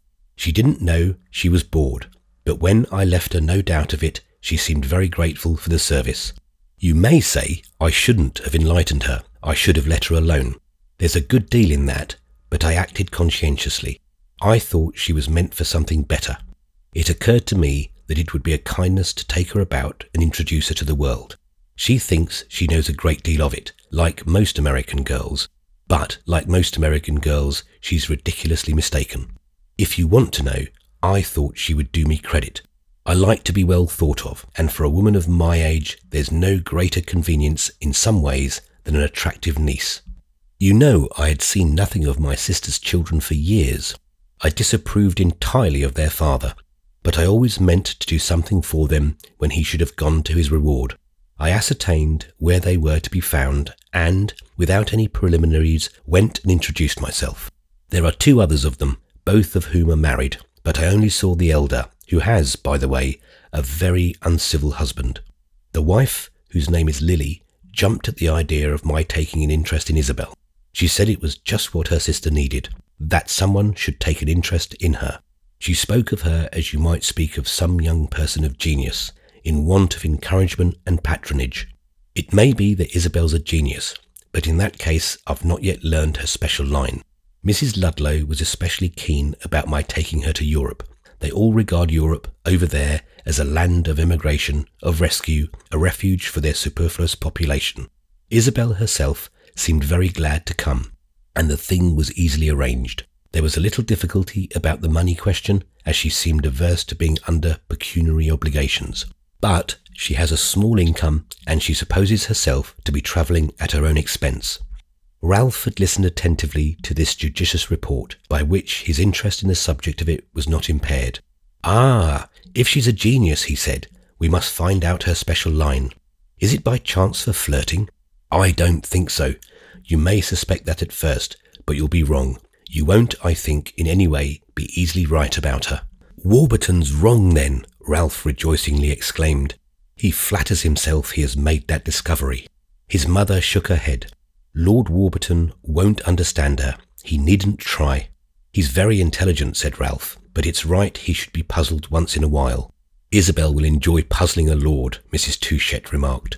Her son frowned a little. "What does she know about lords?" "Nothing at all." "That will puzzle him all the more." Ralph greeted these words with a laugh, and looked out of the window. Then, "Are you not going down to see my father?" he asked. "At 7:45, said Mrs. Touchett. Her son looked at his watch. "You've another quarter of an hour then. Tell me some more about Isabel." After which, as Mrs. Touchett declined his invitation, declaring he must find out for himself, "Well," he pursued, "she'll certainly do you credit. But won't she also give you trouble?" "I hope not, but if she does, I shall not shrink from it. I never do that." "She strikes me as very natural," said Ralph. "Natural people are not the most trouble." "No," said Ralph. "You yourself are a proof of that. You're extremely natural, and I'm sure you have never troubled anyone. It takes trouble to do that, but tell me this. It just occurs to me. Is Isabel capable of making herself disagreeable?" "Ah," cried his mother, "you ask too many questions. Find that out for yourself." His questions, however, were not exhausted. "All this time," he said, "you've not told me what you intend to do with her." "Do with her? You talk as if she were a yard of calico. I shall do absolutely nothing with her, and she herself will do everything she chooses. She gave me notice of that." "What you meant, then, in your telegram, was that her character's independent." "I never know what I mean in my telegrams, especially those I send from America. Clearness is too expensive. Come down to your father." "It's not yet 7:45, said Ralph. "I must allow for his impatience," Mrs. Touchett answered. Ralph knew what to think of his father's impatience, but, making no rejoinder, he offered his mother his arm. This put it in his power, as they descended together, to stop her a moment on the middle landing of the staircase, the broad, low, wide-armed staircase of time blackened oak, which was one of the most striking features of Garden Court. "You've no plan of marrying her," he smiled. "Marrying her? I should be sorry to play her such a trick, but apart from that, she's perfectly able to marry herself. She has every facility." "Do you mean to say she has a husband picked out?" "I don't know about her husband, but there's a young man in Boston." Ralph went on. He had no desire to hear about the young man in Boston. "As my father says, they're always engaged." His mother had told him that he must satisfy his curiosity at the source, and it soon became evident he should not want for occasion. He had a good deal of talk with his young kinswoman when the two had been left together in the drawing room. Lord Warburton, who had ridden over from his own house some 10 miles distant, remounted and took his departure before dinner, and an hour after his meal was ended, Mr. and Mrs. Touchett, who appeared to have quite emptied the measure of their forms, withdrew, under the valid pretext of fatigue, to their respective apartments. The young man spent an hour with his cousin. Though she had been travelling half the day, she appeared in no degree spent. She was really tired, she knew it, and she knew she should pay for it on the morrow. But it was her habit at this period to carry exhaustion to the furthest point and confess to it only when dissimulation broke down. A fine hypocrisy was for the present possible. She was interested. She was, as she said to herself, floated. She asked Ralph to show her the pictures. There were a great many in the house, most of them of his own choosing. The best were arranged in an oaken gallery of charming proportions, which had a sitting room at either end of it, and which in the evening was usually lighted. The light was insufficient to show the pictures to advantage, and the visit might have stood over to the morrow. This suggestion Ralph had ventured to make, but Isabel looked disappointed, smiling still, however, and said, "If you please, I should like to see them just a little." She was eager. She knew she was eager, and now seemed so. She couldn't help it. She doesn't take suggestions, Ralph said to himself, but he said it without irritation. Her pressure amused and even pleased him. The lamps were on brackets at intervals, and if the light was imperfect, it was genial. It fell upon the vague squares of rich colour and on the faded gilding of heavy frames. It made a sheen on the polished floor of the gallery. Ralph took a candlestick and moved about, pointing out the things he liked. Isabel, inclining to one picture after another, indulged in little exclamations and murmurs. She was evidently a judge. She had a natural taste. He was struck with that. She took a candlestick herself and held it slowly here and there. She lifted it high, and as she did so, he found himself pausing in the middle of the place and bending his eyes much less upon the pictures than on her presence. He lost nothing in truth, but these wandering glances, for she was better worth looking at than most works of art. She was undeniably spare, and ponderably light, and provably tall. When people had wished to distinguish her from the other two Miss Archers, they had always called her the willowy one. Her hair, which was dark even to blackness, had been an object of envy to many women. Her light grey eyes, a little too firm perhaps in her graver moments, had an enchanting range of concession. They walked slowly up one side of the gallery and down the other, and then she said, "Well, now I know more than I did when I began." "You apparently have a great passion for knowledge," her cousin returned. "I think I have. Most girls are horridly ignorant. You strike me as different from most girls." "Ah, some of them would, but the way they're talked to," murmured Isabel, who preferred not to dilate just yet on herself. Then, in a moment, to change the subject, "Please tell me, isn't there a ghost?" she went on. "A ghost? A castle spectre, a thing that appears. We call them ghosts in America." "So we do here when we see them." "You do see them then? You ought to, in this romantic old house." "It's not a romantic old house," said Ralph. "You'll be disappointed if you count on that. It's a dismally prosaic one. There's no romance here but what you may have brought with you. I've brought a great deal, but it seems to me I've brought it to the right place. To keep it out of harm, certainly. Nothing will ever happen to it here, between my father and me." Isabel looked at him a moment. "Is there never anyone here but your father and you?" "My mother, of course." "Oh, I know your mother. She's not romantic. Haven't you other people?" "Very few." "I'm sorry for that. I like so much to see people." "Oh, we'll invite all the county to amuse you," said Ralph. "Now you're making fun of me," the girl answered rather gravely. "Who was the gentleman on the lawn when I arrived?" "A county neighbour. He doesn't come very often." "I'm sorry for that. I liked him," said Isabel. "Why, it seemed to me that you barely spoke to him," Ralph objected. "Never mind. I like him all the same. I like your father too, immensely." "You can't do better than that. He's the dearest of the dear." "I'm so sorry he is ill," said Isabel. "You must help me to nurse him. You ought to be a good nurse." "I don't think I am. I've been told I'm not. I'm said to have too many theories. But you haven't told me about the ghost," she added. Ralph, however, gave no heed to this observation. "You like my father, and you like Lord Warburton. I infer also that you like my mother." "I like your mother very much, because... and Isabel found herself attempting to assign a reason for her affection for Mrs. Touchett. "Ah, we never know why," said her companion, laughing. "I also know why," the girl answered. "It's because she doesn't expect one to like her.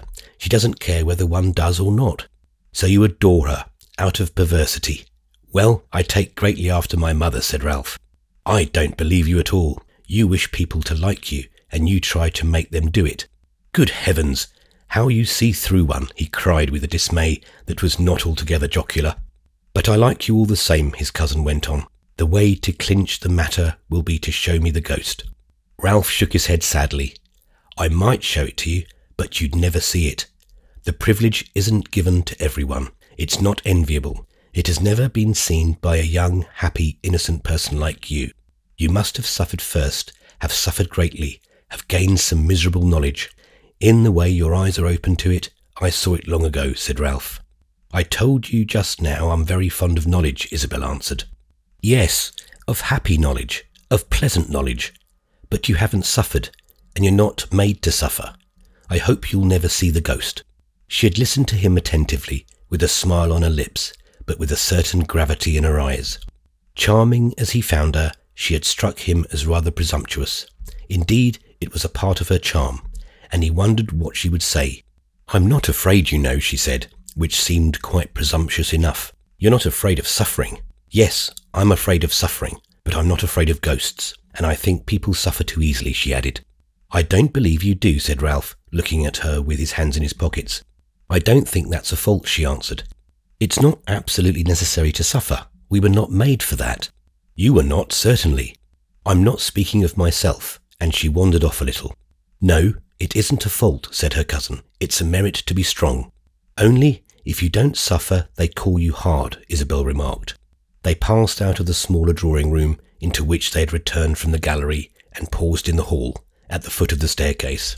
Here Ralph presented his companion with her bedroom candle, which he had taken from a niche. "Never mind what they call you. When you do suffer, they call you an idiot. The great point's to be as happy as possible."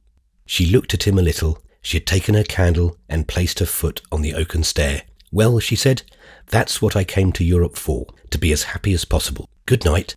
"Good night. I wish you all success, and shall be very glad to contribute to it." She turned away, and he watched her as she slowly ascended. Then, with his hands always in his pockets, he went back to the empty drawing-room.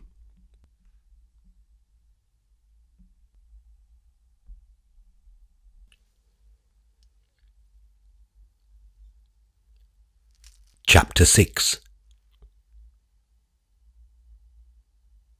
Isabel Archer was a young person of many theories.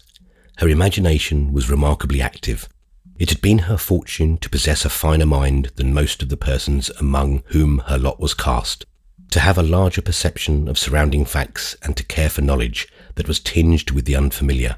It is true that among her contemporaries she passed for a young woman of extraordinary profundity, for these excellent people never withheld their admiration from a reach of intellect of which they themselves were not conscious, and spoke of Isabel as a prodigy of learning, a creature reported to have read the classic authors in translations. Her paternal aunt, Mrs. Varian, once spread the rumour that Isabel was writing a book. Mrs. Varian, having a reverence for books, had averred that the girl would distinguish herself in print. Mrs. Varian thought highly of literature, for which she entertained that esteem that is connected with a sense of privation. Her own large house, remarkable for its assortment of mosaic tables and decorated ceilings, was unfurnished with a library, and, in the way of printed volumes, contained nothing but half a dozen novels in paper on a shelf in the apartment of one of the Miss Varians. Practically, Mrs. Varian's acquaintance with literature was confined to the New York Interviewer. As she very justly said, after you had read the Interviewer, you had lost all faith in culture. Her tendency with this was rather to keep the Interviewer out of the way of her daughters. She was determined to bring them up properly, and they read nothing at all. Her impression with regard to Isabel's labours was quite illusory. The girl had never attempted to write a book, and had no desire for the laurels of authorship. She had no talent for expression, and too little of the consciousness of genius. She only had a general idea that people were right when they treated her as if she were rather superior. Whether or no she were superior, people were right in admiring her if they thought her so. for it seemed to her often that her mind moved more quickly than theirs, and this encouraged an impatience that might easily be confounded with superiority. It may be affirmed without delay that Isabel was probably very liable to the sin of self-esteem. She often surveyed with complacency the field of her own nature. She was in the habit of taking for granted on scanty evidence that she was right. She treated herself to occasions of homage. Meanwhile, her errors and delusions were frequently such as a biographer interested in preserving the dignity of his subject must shrink from specifying. Her thoughts were a tangle of vague outlines which had never been corrected by the judgment of people, speaking with authority. In matters of opinion she had had her own way, and it had led her into 1,000 ridiculous zigzags. At moments she discovered she was grotesquely wrong, and then she treated herself to a week of passionate humility. After this, she had held her head high than ever again, for it was of no use. She had an unquenchable desire to think well of herself. She had a theory that it was only under this provision life was worth living, that one should be one of the best, should be conscious of a fine organisation. She couldn't help knowing her organisation was fine, should move in a realm of light, of natural wisdom, of happy impulse, of inspiration gracefully chronic. It was almost as unnecessary to cultivate doubt of oneself as to cultivate doubt of one's best friend. One should try to be one's own best friend, and to give oneself in this manner distinguished company. The girl had a certain nobleness of imagination which rendered her a good many services and played her a great many tricks. She spent half her time in thinking of beauty and bravery and magnanimity. She had a fixed determination to regard the world as a place of brightness, of free expansion, of irresistible action. She held it must be detestable to be afraid or ashamed. She had an infinite hope that she should never do anything wrong. She had resented so strongly, after discovering them, her mere errors of feeling. The discovery always made her tremble as if she had escaped from a trap which might have caught her and smothered her, that the chance of inflicting a sensible injury upon another person, presented only as a contingency, caused her at moments to hold her breath. That always struck her as the worst thing that could happen to her. On the whole, reflectively, she was in no uncertainty about the things that were wrong. She had no love of their look, but when she fixed them hard, she recognized them. It was wrong to be mean, to be jealous, to be false, to be cruel. She had seen very little of the evil of the world, but she had seen women who lied and who tried to hurt each other. Seeing such things had quickened her high spirit. It seemed indecent not to scorn them. Of course, the danger of a high spirit was the danger of inconsistency, the danger of keeping up the flag after the place had surrendered, a sort of behaviour so crooked as to be almost a dishonour to the flag. But Isabel, who knew little of the sorts of artillery to which young women are exposed, flattered herself that such contradictions would never be noted in her own conduct. Her life should always be in harmony with the most pleasing impression she should produce. She would be what she appeared, and she would appear what she was. Sometimes she went so far as to wish that she might find herself some day in a difficult position, so that she should have the pleasure of being as heroic as the occasion demanded.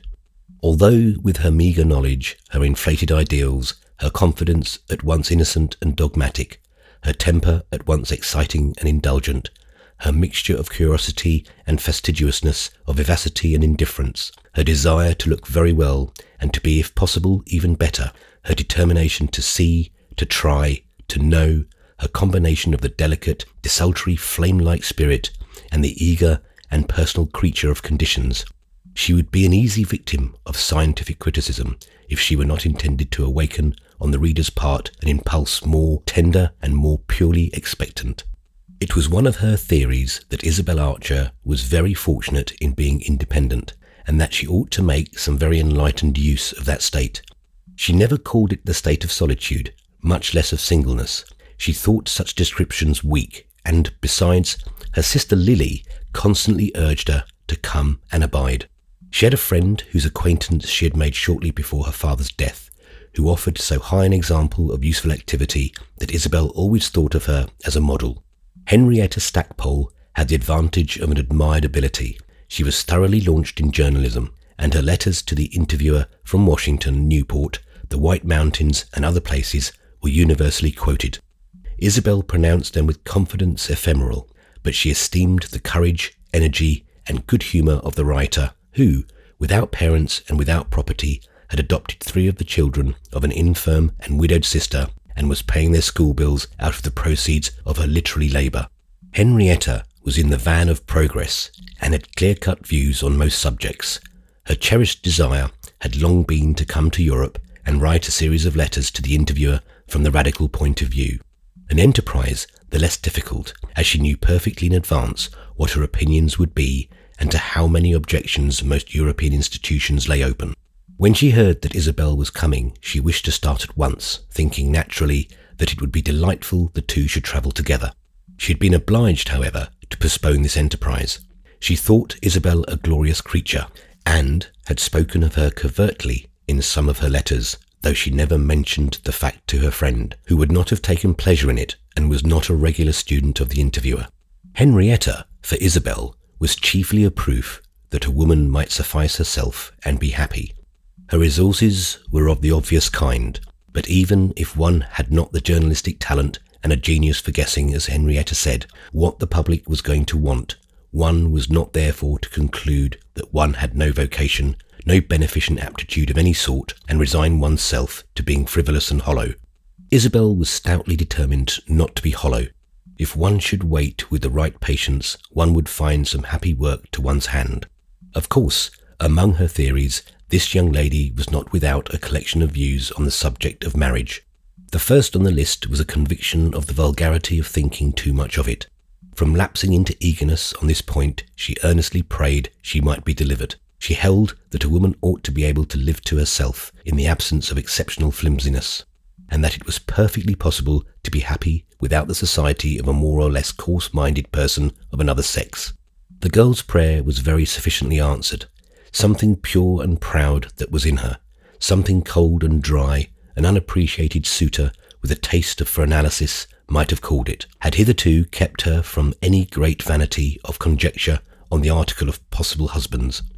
Few of the men she saw seemed worth the ruinous expenditure, and it made her smile to think that one of them should present himself as an incentive to hope and a reward of patience. Deep in her soul, it was the deepest thing there, lay a belief that if a certain light should dawn, she could give herself completely. But this image, on the whole, was too formidable to be attractive. Isabel's thoughts hovered about it, but they seldom rested on it long. After a little it ended in alarms. It often seemed to her that she had thought too much about herself. You could have made her colour any day in the year by calling her a rank egoist. She was always planning out her development, desiring her perfection, observing her progress. Her nature had, in her conceit, a certain garden-like quality, a suggestion of perfume and murmuring boughs, of shady bowers and lengthening vistas, which made her feel that introspection was, after all, an exercise in the open air, and that a visit to the recesses of one's spirit was harmless when one returned from it with a lapful of roses. But she was often reminded that there were other gardens in the world than those of a remarkable soul, and that there were moreover a great many places which were not gardens at all, only dusky, pestiferous tracts planted thick with ugliness and misery. In the current of that repaid episode on curiosity on which she had lately been floating, which had conveyed her to this beautiful old England and might carry her much further still, she often checked herself with the thought of the thousands of people who were less happy than herself, a thought which for the moment made her fine, full consciousness appear a kind of immodesty. What should one do with the misery of the world in a scheme of the agreeable for oneself? It must be confessed that this question never held her long. She was too young, too impatient to live, too unacquainted with pain. She always returned to her theory that a young woman, whom after all everyone thought clever, should begin by getting a general impression of life. This impression was necessary to prevent mistakes, and after it should be secured, she might make the unfortunate condition of others a subject of special attention. England was a revelation to her, and she found herself as diverted as a child at a pantomime. In her infantine excursions to Europe, she had seen only the continent, and seen it from the nursery window. Paris, not London, was her father's Mecca, and into many of his interests there his children had naturally not entered. The images of that time, moreover, had grown faint and remote, and the old world quality in everything that she now saw had all the charm of strangeness. Her uncle's house seemed a picture made real, No refinement of the agreeable was lost upon Isabel. The rich perfection of garden court at once revealed a world and gratified a need. The large, low rooms with brown ceilings and dusky corners, the deep embrasures and curious casements, the quiet light on dark polished panels, the deep greenness outside that seemed always peeping in, the sense of well-ordered privacy in the centre of a property, a place where sounds were felicitously accidental, where the tread was muffled by the earth itself, and in the thick, mild air all friction dropped out of contact and all shrillness out of talk. These things were much to the taste of our young lady, whose taste played a considerable part in her emotions.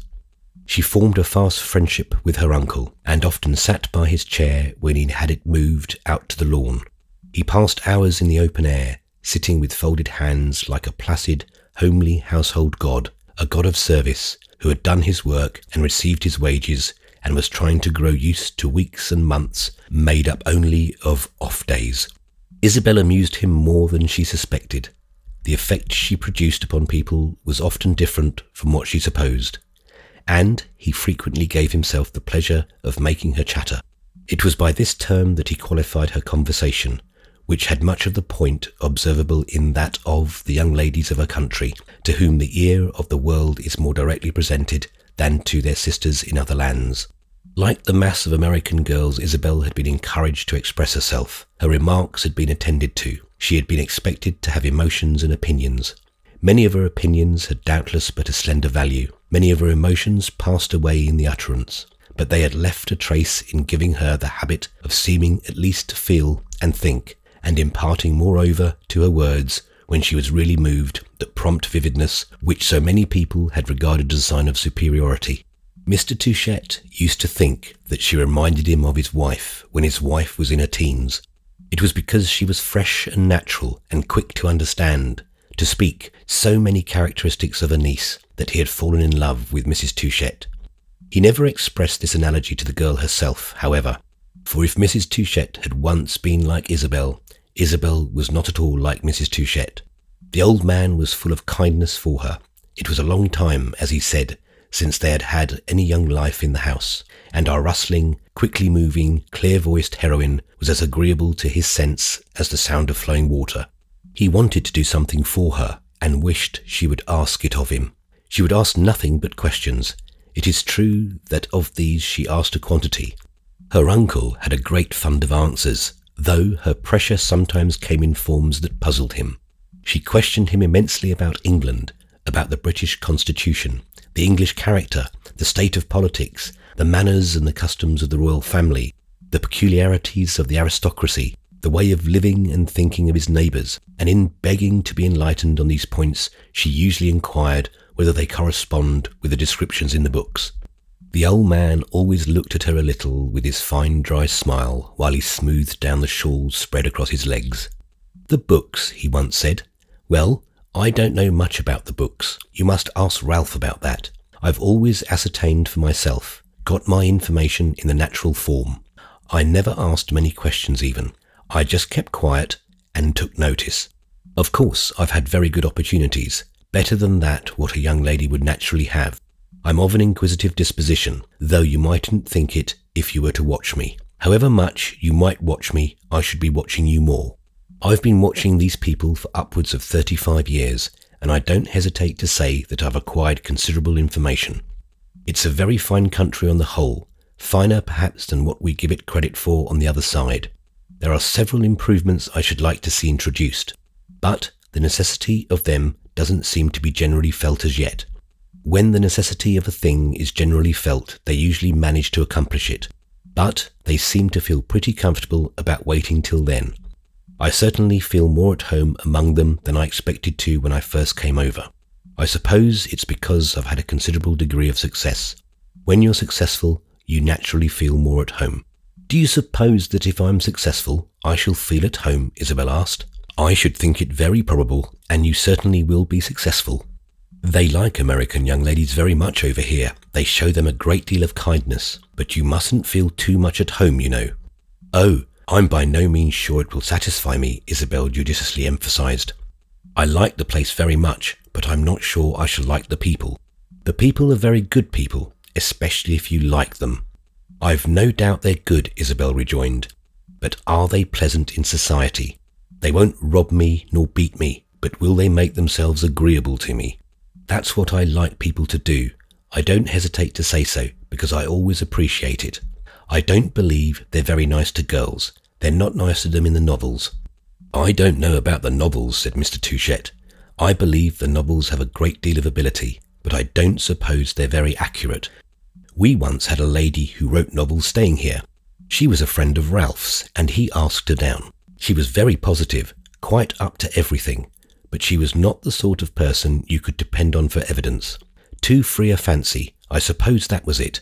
She afterwards published a work of fiction in which she was understood to have given a representation, something in the nature of a caricature, as you might say, of my unworthy self. I didn't read it, but Ralph just handed me the book with the principal passages marked. It was understood to be a description of my conversation, American peculiarities, nasal twang, Yankee notions, stars and stripes. Well, it was not at all accurate. She couldn't have listened very attentively. I had no objection to her giving a report of my conversation if she liked, but I didn't like the idea that she hadn't taken the trouble to listen to it. Of course, I talk like an American. I can't talk like a Hottentot. However I talk, I've made them understand me pretty well over here. But I don't talk like the old gentleman in that lady's novel. He wasn't an American. We wouldn't have had him over there at any price. I just mention that fact to show you that they're not always accurate.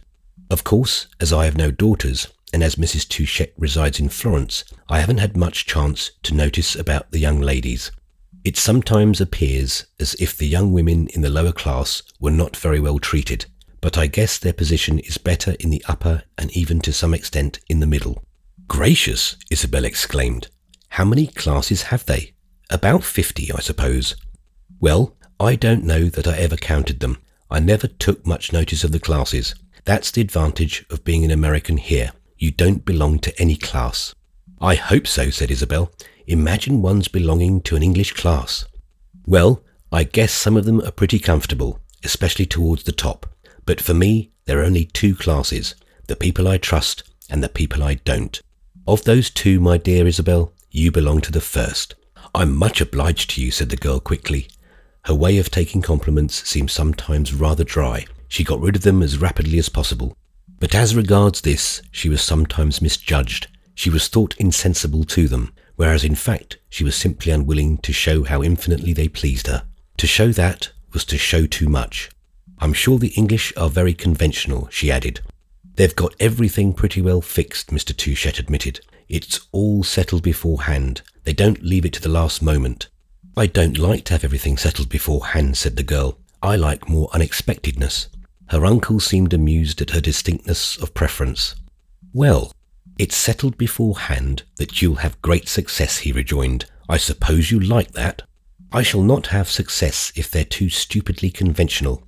I'm not in the least stupidly conventional. I'm just the contrary. That's what they won't like. No, you're all wrong, said the old man. You can't tell what they'll like. They're very inconsistent. That's their principal interest. Ah, well, said Isabel, standing before her uncle with her hands clasped about the belt of her black dress and looking up and down the lawn. That will suit me perfectly.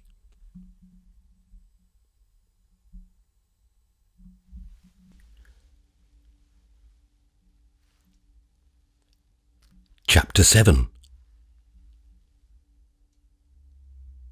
The two amused themselves time and again with talking of the attitude of the British public as if the young lady had been in a position to appeal to it, but in fact the British public remained for the present profoundly indifferent to Miss Isabel Archer, whose fortune had dropped her, as her cousin said, into the dullest house in England.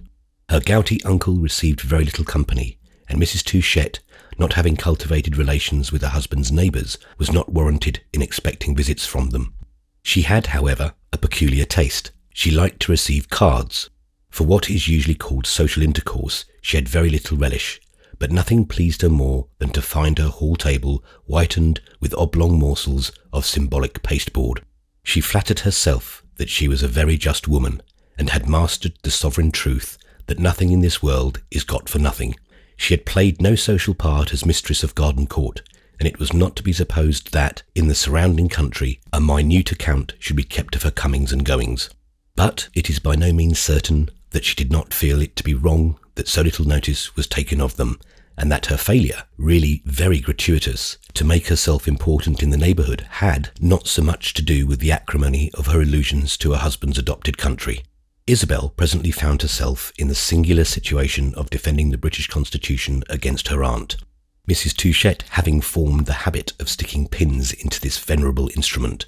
Isabel always felt an impulse to pull out the pins, not that she imagined they inflicted any damage on the tough old parchment, but because it seemed to her aunt might make better use of her sharpness. She was very critical herself. It was incidental to her age, her sex, her nationality, but she was very sentimental as well, and there was something in Mrs. Touchett's dryness that set her own moral fountains flowing. "Now, what's your point of view?" she asked her aunt. "When you criticise everything here, you should have a point of view. Yours doesn't seem to be American. You thought everything over there so disagreeable. When I criticise, I have mine. It's thoroughly American." "My dear young lady," said Mrs. Touchett, "there are as many points of view in the world as there are people of sense to take them. You may say that doesn't make them very numerous. American? Never in the world. That's shockingly narrow. My point of view, thank God, is personal." Isabel thought this a better answer than she admitted. It was a tolerable description of her own manner of judging, but it would not have sounded well for her to say so. On the lips of a person less advanced in life and less enlightened by experience than Mrs. Touchett, such a declaration would savour of immodesty, even of arrogance. She risked it nevertheless in talking with Ralph, with whom she talked a great deal, and with whom her conversation was of a sort that gave a large licence to extravagance. Her cousin used, as the phrase is, to chaff her. He very soon established with her a reputation for treating everything as a joke, and he was not a man to neglect the privileges such a reputation conferred. She accused him of an odious want of seriousness, of laughing at all things, beginning with himself. Such slender faculty of reverence as he possessed centred wholly upon his father. For the rest, he exercised his wit indifferently upon his father's son. This gentleman's weak lungs, his useless life, his fantastic mother, his friends, Lord Warburton in especial, his adopted and his native country, his charming new-found cousin. "I keep a band of music in my ante-room," he said once to her. "It has orders to play without stopping. It renders me 2 excellent services. It keeps the sound of the world from reaching the private apartments, and it makes the world think that dancing's going on within." It was a dance music indeed that you usually heard when you came within earshot of Ralph's band. The liveliest waltzes seemed to float upon the air. Isabel often found herself irritated by this perpetual fiddling. She would have liked to pass through the ante-room, as her cousin called it, and enter the private apartments. It mattered little that he had assured her that they were a very dismal place. She would have been glad to undertake to sweep them and set them in order. It was but half hospitality to let her remain outside, to punish him, for which Isabel administered innumerable taps with the ferule of her straight young wit.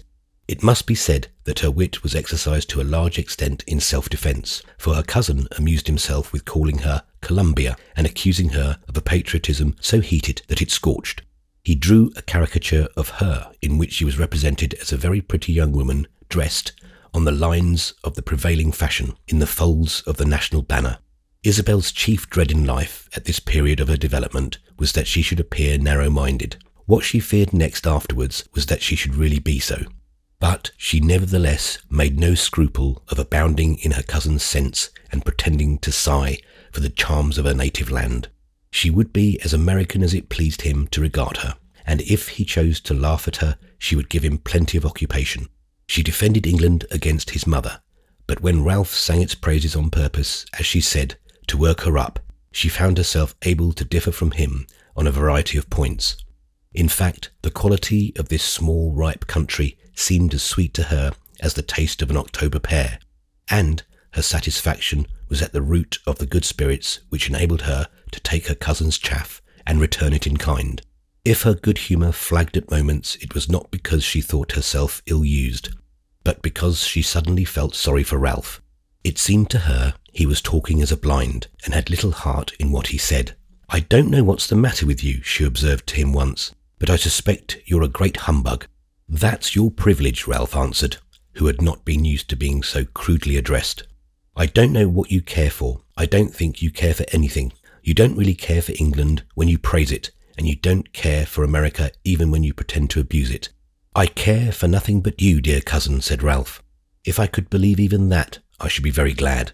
"Ah, well, I should hope so," the young man exclaimed. Isabel might have believed it, and not have been far from the truth. He thought a great deal about her.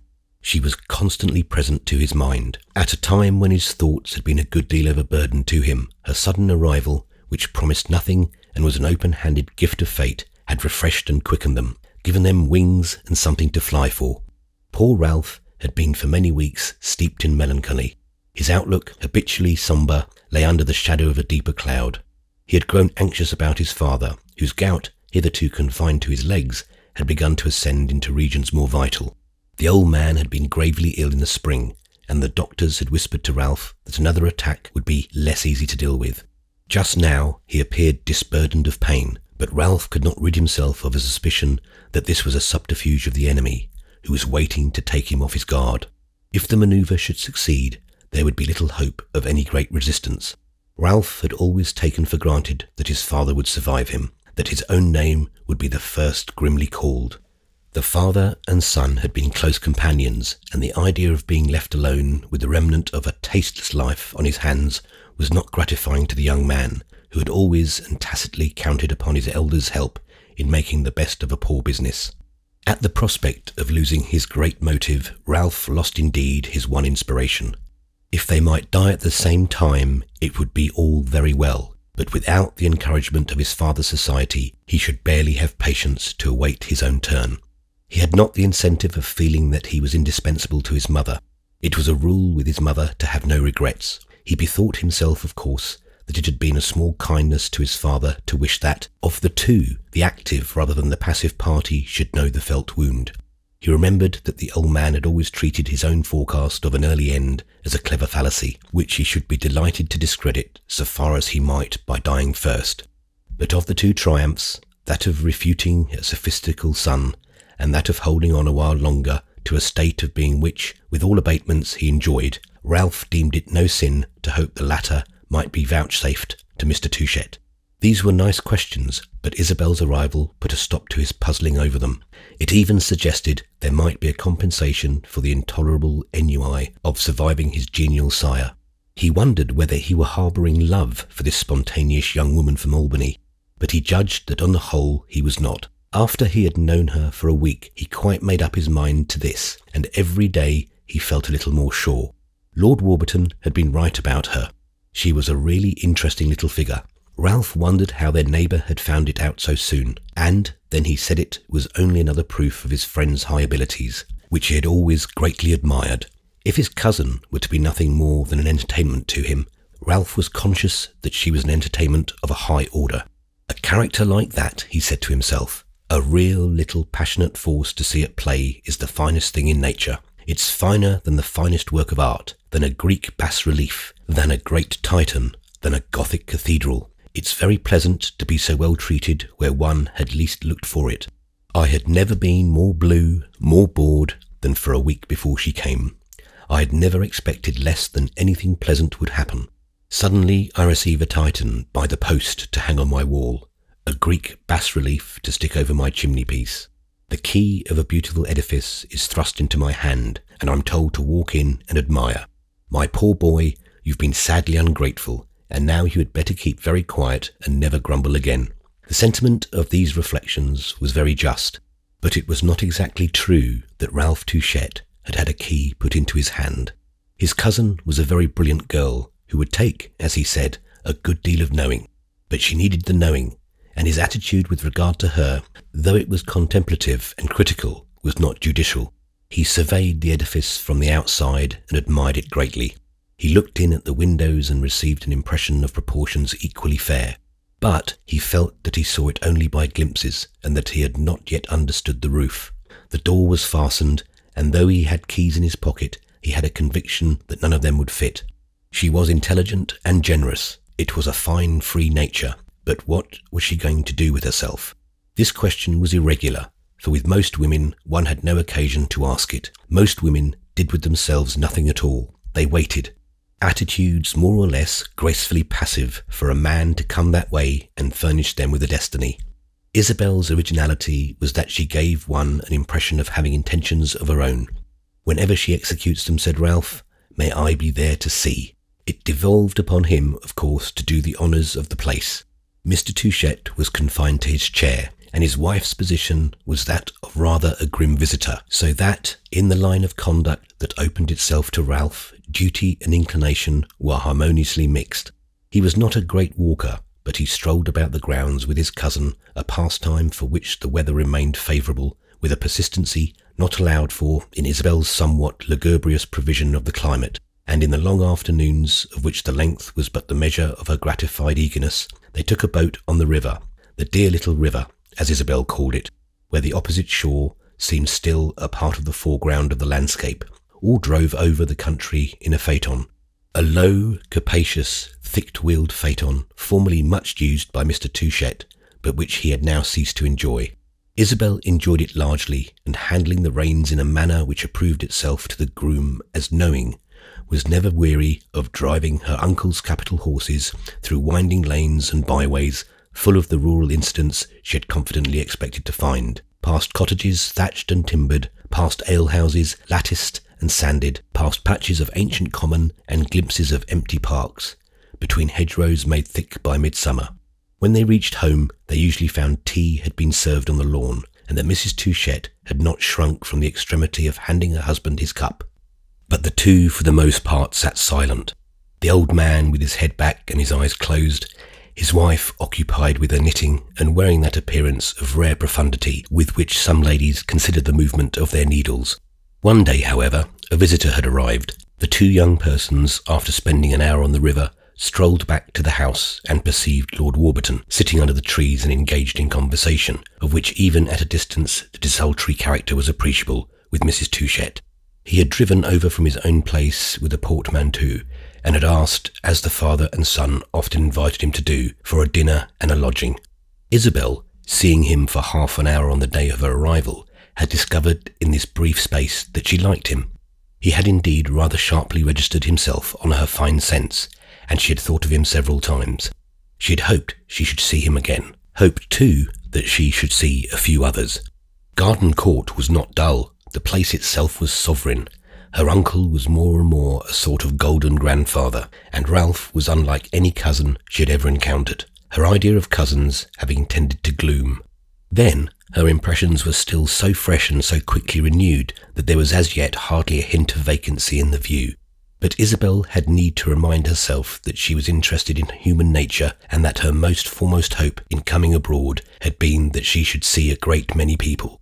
When Ralph said to her, as he had done several times, "I wonder you find this endurable. You ought to see some of the neighbours and some of our friends, because we have really got a few, though you would never suppose it," when he offered to invite what he called a lot of people and make her acquainted with English society.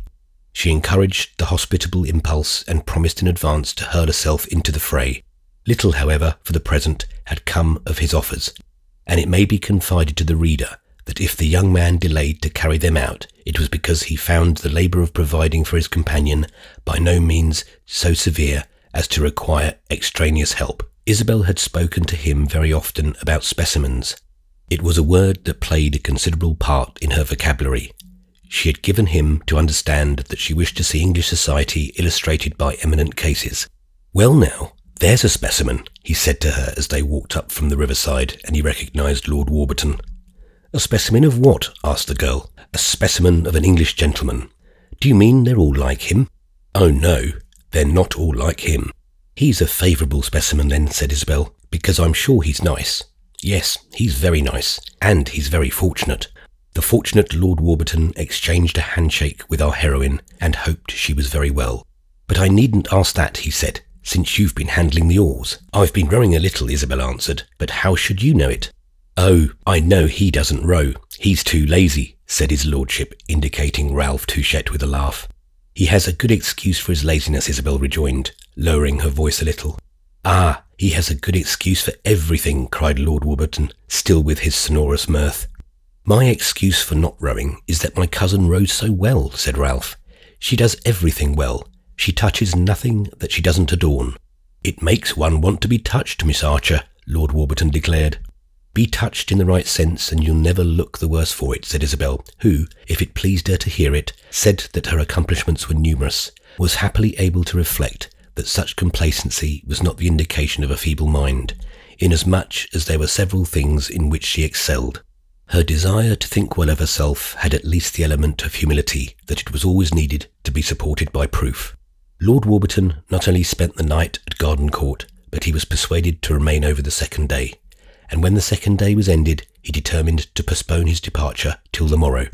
During this period, he addressed many of his remarks to Isabel, who accepted this evidence of his esteem with a very good grace.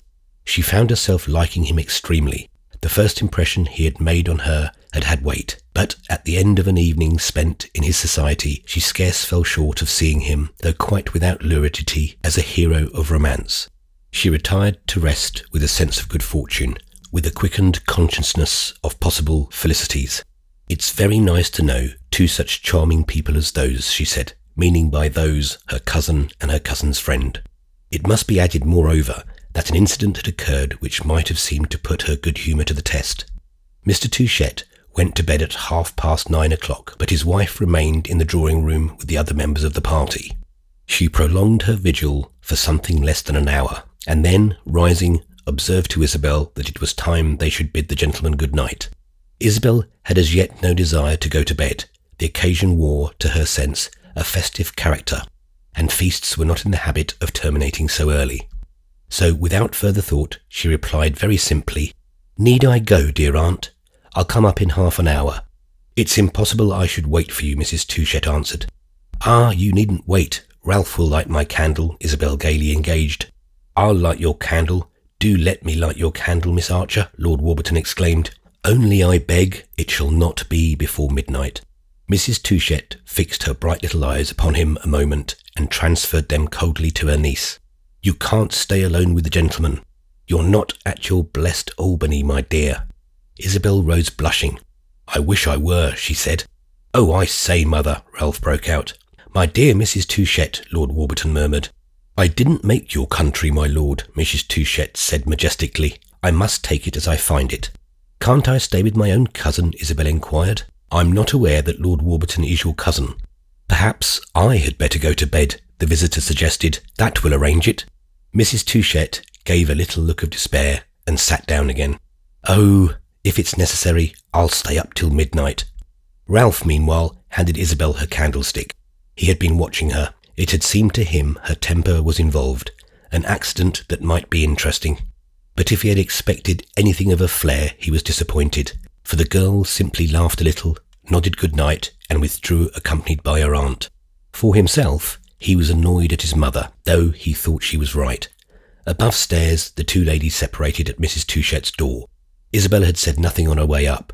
"Of course you're vexed at my interfering with you," said Mrs. Touchett. Isabel considered. "I'm not vexed, but I am surprised, and a good deal mystified. Wasn't it proper I should remain in the drawing-room?" "Not in the least. Young girls here, in decent houses, don't sit alone with the gentlemen late at night."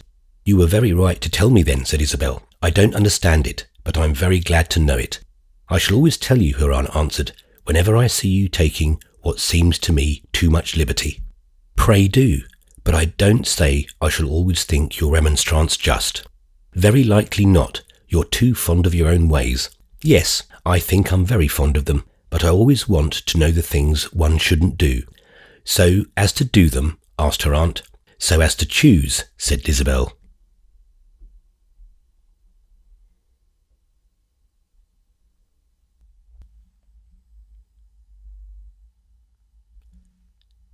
Chapter 8. As she was devoted to romantic effects, Lord Warburton ventured to express a hope that she would come some day and see his house, a very curious old place.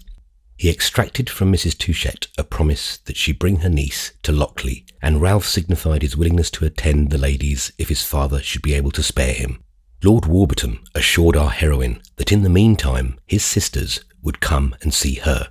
She knew something about his sisters, having sounded him during the hours they spent together while he was at Garden Court, on many points connected with his family. When Isabel was interested, she asked a great many questions, and as her companion was a copious talker, she urged him on this occasion by no means in vain. He told her he had 4 sisters and 2 brothers, and had lost both his parents. The brothers and sisters were very good people, not particularly clever, you know, he said, but very decent and pleasant, and he was so good as to hope Miss Archer might know them well. One of the brothers was in the church, settled in the family, living, that of Lockley, which was a heavy, sprawling parish, and was an excellent fellow in spite of his thinking differently from himself on every conceivable topic. And then Lord Warburton mentioned some of the opinions held by his brother, which were opinions Isabel had often heard expressed, and that she supposed to be entertained by a considerable portion of the human family.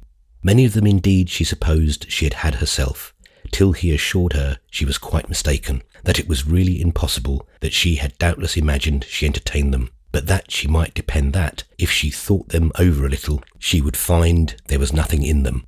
When she answered that she had already thought several of the questions involved over very attentively, he declared that she was only another example of what he had often been struck with, the fact that, of all the people in the world, the Americans were the most grossly superstitious. They were rank Tories and bigots, every one of them. There were no conservatives like American conservatives. Her uncle and her cousin were there to prove it. Nothing could be more medieval than many of their views. They had ideas that people in England nowadays were ashamed to confess to, and they had the impudence, moreover, said his lordship, laughing, to pretend they knew more about the needs and dangers of this poor dear stupid old England than he who was born in it and owned a considerable slice of it. The more shame to him. From all of which Isabel gathered that Lord Warburton was a nobleman of the newest pattern, a reformer, a radical, a contemner of ancient ways. His other brother, who was in the army in India, was rather wild and pig-headed, and had not been of much use as yet but to make debts for Warburton to pay, one of the most precious privileges of an elder brother.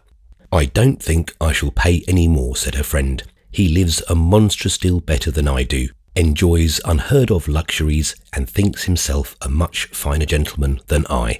As I'm a consistent radical, I go in only for equality. I don't go in for the superiority of the younger brothers."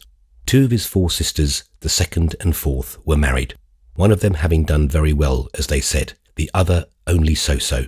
The husband of the elder, Lord Haycock, was a very good fellow, but unfortunately a horrid Tory, and his wife, like all good English wives, was worse than her husband. The other had espoused a smallish squire in Norfolk, and, though married but the other day, had already 5 children.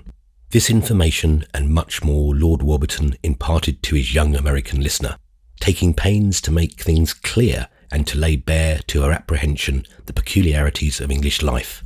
Isabel was often amused at his explicitness and at the small allowance he seemed to make either for her own experience or for her imagination. "He thinks I'm a barbarian," she said, "and that I've never seen forks and spoons," and she used to ask him artless questions for the pleasure of hearing him answer seriously.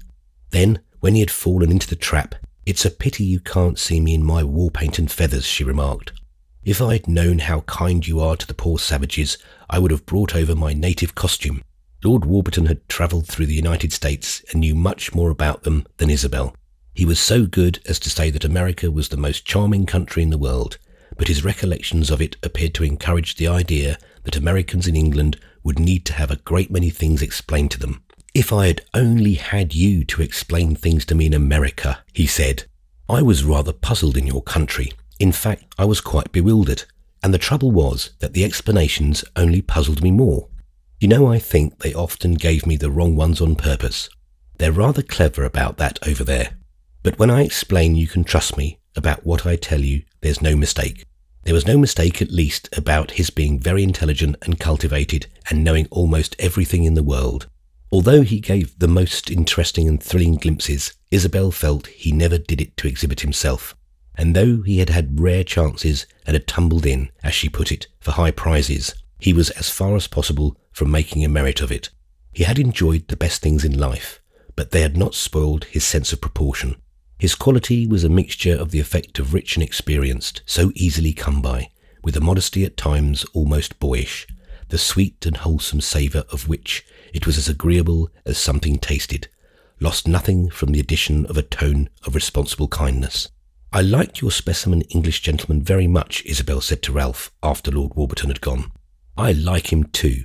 I love him well," Ralph returned, "but I pity him more." Isabel looked at him askance. "Why, that seems to me his only fault, that one can't pity him a little. He appears to have everything, to know everything, to be everything." "Oh, he's in a bad way," Ralph insisted. "I suppose you don't mean in health." "No, as to that, he's detestably sound. What I mean is that he's a man with a great position who's playing all sorts of tricks with it. He doesn't take himself seriously. Does he regard himself as a joke? Much worse, he regards himself as an imposition, as an abuse." "Well, perhaps he is," said Isabel. "Perhaps he is, though, on the whole, I don't think so. But in that case, what's more pitiable than a sentient, self-conscious abuse planted by other hands, deeply rooted, but aching with a sense of its injustice? For me, in his place, I could be as solemn as a statue of Buddha. He occupies a position that appeals to my imagination.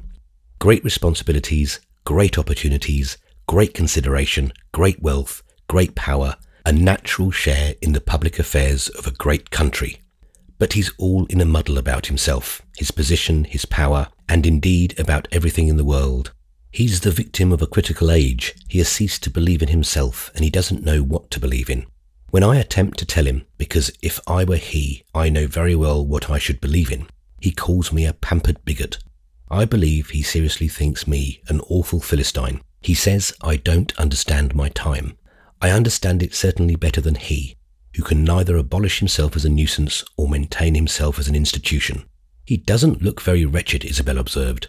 "Possibly not, though. Being a man of a good deal of charming taste, I think he often has uncomfortable hours. But what is it to say of a being of his opportunities that he's not miserable? Besides, I believe he is." "I don't," said Isabel. "Well," her cousin rejoined, "if he isn't, he ought to be." In the afternoon, she spent an hour with her uncle on the lawn, where the old man sat, as usual, with his shawl over his legs and his large cup of diluted tea in his hands. In the course of conversation, he asked her what she thought of their late visitor. Isabel was prompt. "I think he's charming." "He's a nice person," said Mr. Touchett, "but I don't recommend you fall in love with him." "I shall not do it then. I shall never fall in love but on your recommendation. Moreover," Isabel added, "my cousin gives me a rather sad account of Lord Warburton." "Oh, indeed. I don't know what there may be to say, but you must remember that Ralph must talk. He thinks your friend's too subversive, or not subversive enough. I don't quite understand which," said Isabel. The old man shook his head slowly, smiled and put down his cup. "I don't know which either. He goes very far, but it's quite possible he doesn't go far enough. He seems to want to do away with a good many things, but he seems to want to remain himself. I suppose that's natural, but rather inconsistent." "Oh, I hope he'll remain himself," said Isabel. "If he were to be done away with, his friends would miss him sadly." "Well," said the old man, "I guess he'll stay and amuse his friends. I should certainly miss him very much here at Garden Court. He always amuses me when he comes over, and I think he amuses himself as well.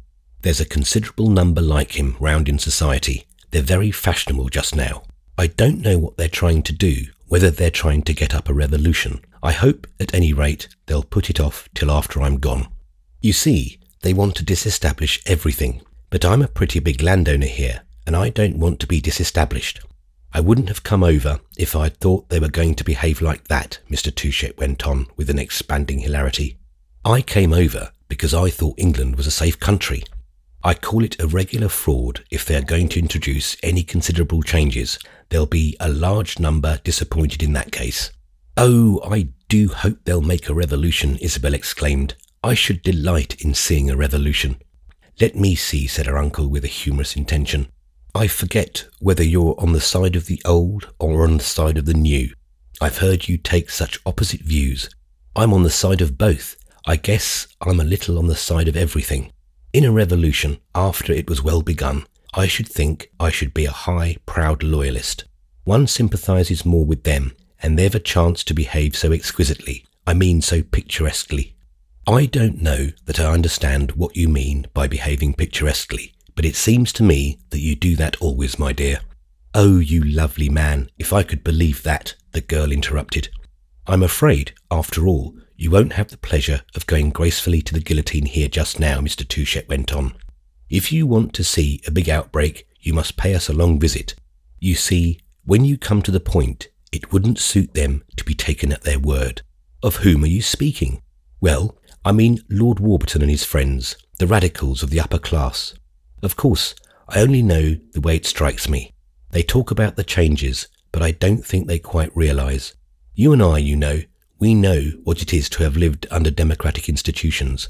I always thought them very comfortable, but I was used to them from the first. And then, I ain't a lord. You're a lady, my dear, but I ain't a lord. Now over here, I don't think it quite comes home to them. It's a matter of every day and every hour, and I don't think many of them would find it as pleasant as what they've got. Of course, if they want to try, it's their own business, but I expect they won't try very hard. Don't you think they're sincere? Isabel asked. Well, they want to feel earnest, Mr. Touchett allowed, but it seems as if they took it out in theories mostly. Their radical views are a kind of amusement. They've got to have some amusement, and they might have coarser tastes than that. You see, they're very luxurious, and these progressive ideas are about their biggest luxury. They make them feel moral, and yet don't damage their position. They think a great deal of their position. Don't let one of them ever persuade you that he doesn't, for if you were to proceed on that basis, you'd be pulled up very short. Isabel followed her uncle's argument, which he unfolded with his quaint distinctness most attentively, and though she wag unacquainted with the British aristocracy, she found it in harmony with her general impressions of human nature. But she felt moved to put in a protest on Lord Warburton's behalf. I don't believe Lord Warburton's a humbug. I don't care what the others are. I should like to see Lord Warburton put to the test. Heaven deliver me from his friends, Mr. Touchett answered. Lord Warburton's a very amiable young man, a very fine young man. He has 100,000 a year. He owns 50,000 acres of the soil of this little island, and ever so many other things besides. He has 6 houses to live in. He has a seat in Parliament, as I have one at my own dinner table. He has elegant tastes, cares for literature, for art, for science, for charming young ladies. The most elegant is his taste for the new views. It affords him a great deal of pleasure, more perhaps than anything else, except the young ladies. His old house over there, what does he call it, Lockley, is very attractive, but I don't think it's as pleasant as this. That doesn't matter, however. He has so many others. His views don't hurt anyone as far as I can see. They certainly don't hurt himself. And if there were to be a revolution, he would come off very easily. They wouldn't touch him. They'd leave him as he is. He's too much liked. Ah, he couldn't be a martyr even if he wished, Isabel sighed. That's a very poor position. He'll never be a martyr unless you make him one, said the old man. Isabel shook her head. There might have been something laughable in the fact that she did it with a touch of melancholy. I shall never make anyone a martyr. You'll never be one, I hope. I hope not. But you don't pity Lord Warburton then as Ralph does? Her uncle looked at her a while with genial acuteness. Yes, I do after all.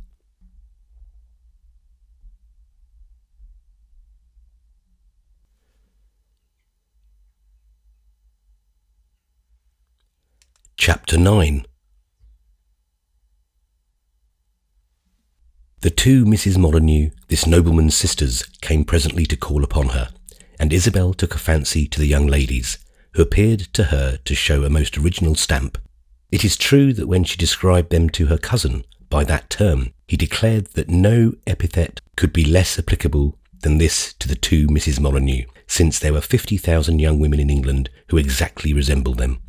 Deprived of this advantage, however, Isabel's visitors retained that of an extreme sweetness and shyness of demeanour, and of having, as she thought, eyes like the balanced basins, the circles of ornamental water set in parterres among the geraniums.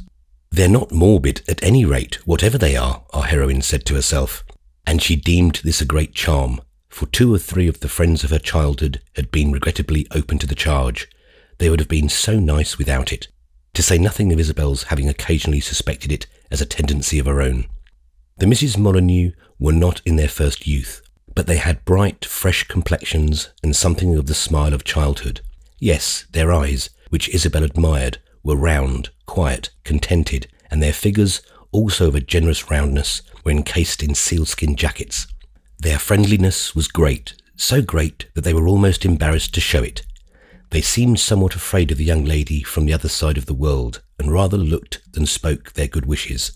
But they made it clear to her that they hoped she would come to luncheon at Lockley, where they lived with their brother, and then they might see her very, very often. They wondered if she wouldn't come over some day and sleep.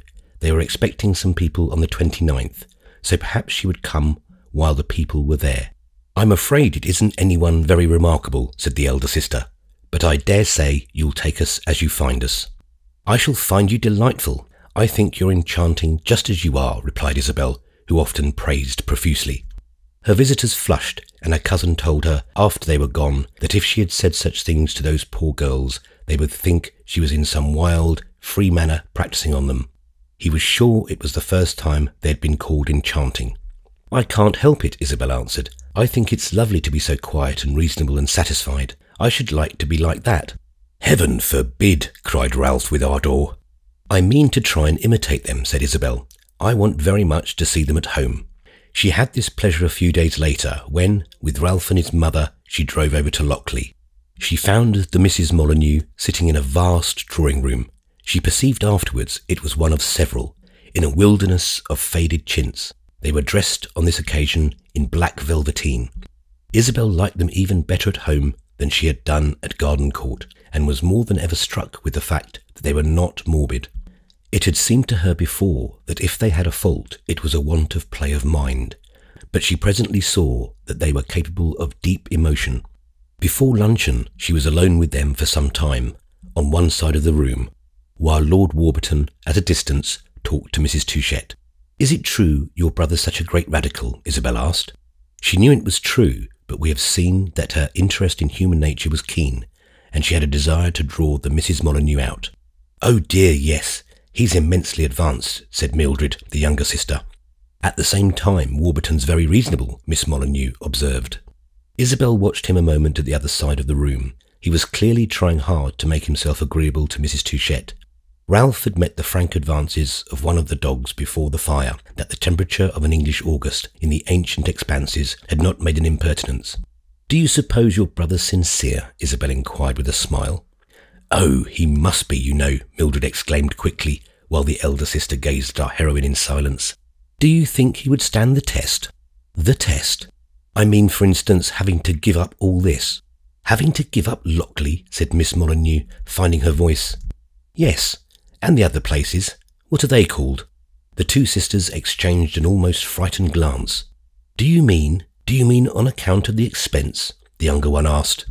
"I dare say he might let one or two of his houses," said the other. "Let them for nothing?" Isabel demanded. "I can't fancy his giving up his property," said Miss Molyneux. "Ah, I'm afraid he is an impostor," Isabel returned. "Don't you think that's a false position?" Her companions evidently had lost themselves. "My brother's position?" Miss Molyneux inquired. "It's thought a very good position," said the younger sister. "It's the first position in this part of the country." "I dare say you think me very irreverent," Isabel took occasion to remark. "I suppose you revere your brother and are rather afraid of him." "Of course one looks up to one's brother," said Miss Molyneux simply. "If you do that, he must be very good, because you, evidently, are beautifully good. He's most kind. It will never be known the good he does." "His ability is known," Mildred added. "Everyone thinks it's immense." "Oh, I can see that," said Isabel. "But if I were he, I should wish to fight to the death. I mean, for the heritage of the past. I should hold it tight." "I think one ought to be liberal," Mildred argued gently. "We've always been so, even from the earliest times." "Ah, well," said Isabel, "you've made a great success of it. I don't wonder you like it. I see you're very fond of cruels." When Lord Warburton showed her the house after luncheon, seemed to her a matter of course that it should be a noble picture. Within, it had been a good deal modernised. Some of its best points had lost their purity, but as they saw it from the gardens, a stout grey pile of the softest, deepest, most weather-fretted hue, rising from a broad, still moat, it affected the young visitor as a castle in a legend. The day was cool and rather lustreless. The first note of autumn had been struck, and the watery sunshine rested on the walls in blurred and desultory gleams, washing them, as it were, in places tenderly chosen, where the ache of antiquity was keenest. Her host's brother, the vicar, had come to luncheon, and Isabel had had 5 minutes' talk with him. Time enough to institute a search for a rich ecclesiasticism and give it up as vain. The marks of the Vicar of Lochley were a big, athletic figure, a candid, natural countenance, a capacious appetite, and a tendency to indiscriminate laughter. Isabel learned afterwards from a cousin that before taking orders he had been a mighty wrestler, and that he was still, on occasion, in the privacy of the family circle as it were, quite capable of flooring his man. Isabel liked him. She was in the mood for liking everything, but her imagination was a good deal taxed to think of him as a source of spiritual aid. The whole party, on leaving lunch, went to walk in the grounds, but Lord Warburton exercised some ingenuity in engaging his least familiar guest in a stroll apart from the others. "I wish you to see the place properly, seriously," he said. "You can't do so if your attention is distracted by irrelevant gossip." His own conversation, though he told Isabel a good deal about the house, which had a very curious history, was not purely archaeological. He reverted at intervals to matters more personal, matters personal to the young lady as well as to himself. But at last, after a pause of some duration, returning for a moment to their ostensible theme, "Ah, well," he said, "I'm very glad indeed you like the old barrack.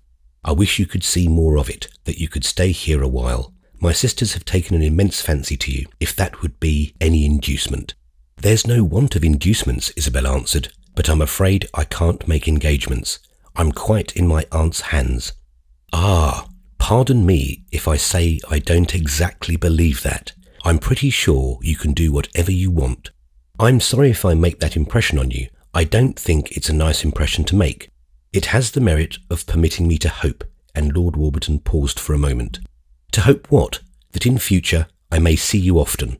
"Ah," said Isabel, "to enjoy that pleasure I needn't be so terribly emancipated." "Doubtless not, and yet at the same time I don't think your uncle likes me." "You're very much mistaken. I've heard him speak very highly of you." "I'm glad you have talked about me," said Lord Warburton, "but I nevertheless don't think he'd like me to keep coming to Garden Court." "I can't answer for my uncle's tastes," the girl rejoined, "though I ought as far as possible to take them into account. But for myself, I shall be very glad to see you." "Now that's what I like to hear you say. I'm charmed when you say that." "You're easily charmed, my lord," said Isabel. "No, I'm not easily charmed," and then he stopped a moment. "But you've charmed me, Miss Archer."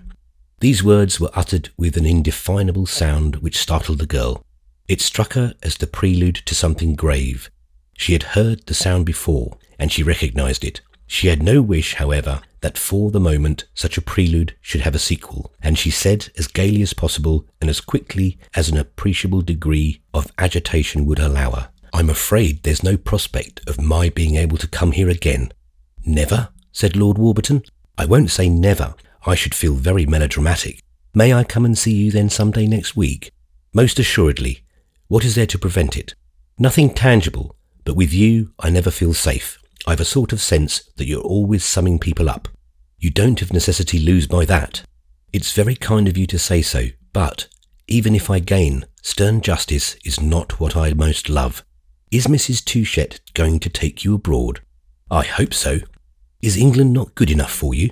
"That's a very Machiavellian speech. It doesn't deserve an answer. I want to see as many countries as I can." "Then you'll go on judging, I suppose." "Enjoying, I hope, too." "Yes, that's what you enjoy most. I can't make out what you're up to," said Lord Warburton.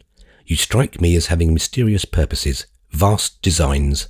You're so good as to have a theory about me which I don't at all fill out. Is there anything mysterious in a purpose entertained and executed every year in the most public manner by 50,000 of my fellow countrymen, the purpose of improving one's mind by foreign travel?"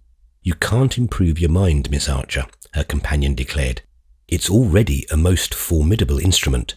It looks down on us all. It despises us." "Despises you? You're making fun of me," said Isabel seriously. "Well, you think us quaint. That's the same thing. I won't be thought quaint to begin with. I'm not so in the least. I protest." "That protest is one of the quaintest things I've ever heard," Isabel answered with a smile. Lord Warburton was briefly silent. "You judge only from the outside. You don't care," he said presently. "You only care to amuse yourself." The note she had heard in his voice a moment before reappeared, and mixed with it now was an audible strain of bitterness, a bitterness so abrupt and inconsequent that the girl was afraid she had hurt him. She had often heard that the English are a highly eccentric people, and she had even read in some ingenious author they are, at bottom, the most romantic of races. Was Lord Warburton suddenly turning romantic? Was he going to make her a scene in his own house, only the third time they had met? She was reassured quickly enough by her sense of his great good manners, which was not impaired by the fact that he had already touched the furthest limit of good taste in expressing his admiration of a young lady who had confided in his hospitality. She was right in trusting to his good manners, for he presently went on, laughing a little and without trace of the accent that had discomposed her. I don't mean, of course, that you amuse yourself with trifles. You select great materials, the foibles, the afflictions of human nature, the peculiarities of nations. As regards that, said Isabel, I should find in my own nation entertainment for a lifetime.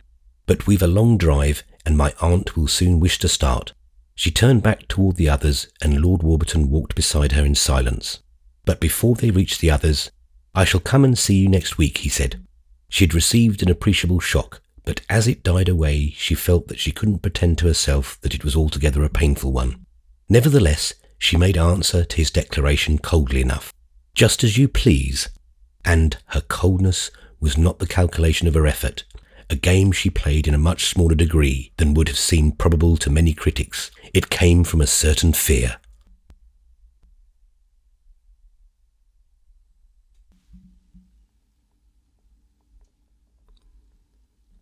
Chapter 10. The day after her visit to Lockley, she received a note from her friend Miss Stackpole, a note of which the envelope, exhibiting in conjunction the postmark of Liverpool and the neat calligraphy of the quick-fingered Henrietta, caused her some liveliness of emotion. Here I am, my lovely friend, Miss Stackpole wrote. I managed to get off at last. I decided only the night before I left New York, the interviewer having come round to my figure. I put a few things into a bag like a veteran journalist and came down to the steamer in a streetcar. Where are you, and where can we meet? I suppose you're visiting at some castle or other, and have already acquired the correct accent. Perhaps even you have married a lord. I almost hope you have, for I want some introductions to the first people and shall count on you for a few. The interviewer wants some light on the nobility. My first impressions of the people at large are not rose-coloured, but I wish to talk them over with you, and you know that, whatever I am, at least I'm not superficial. I've also something very particular to tell you. Do appoint a meeting as quickly as you can. Come to London. I should like so much to visit the sights with you. Or else let me come to you, wherever you are. I will do so with pleasure, for you know everything interests me, and I wish to see as much as possible of the inner life.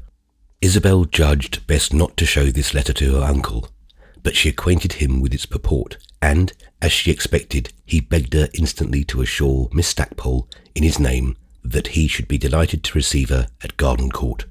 Though she's a literary lady, he said, I suppose that, being an American, she won't show me up, as that other one did. She has seen others like me. She has seen no other so delightful, Isabel answered. But she was not altogether at ease about Henrietta's reproductive instincts, which belonged to that side of her friend's character which she regarded with least complacency. She wrote to Miss Stackpole, however, that she would be very welcome under Mr. Touchette's roof, and this alert young woman lost no time in announcing her prompt approach. She had gone up to London, and it was from that centre that she took the train for the station nearest to Garden Court, where Isabel and Ralph were in waiting to receive her.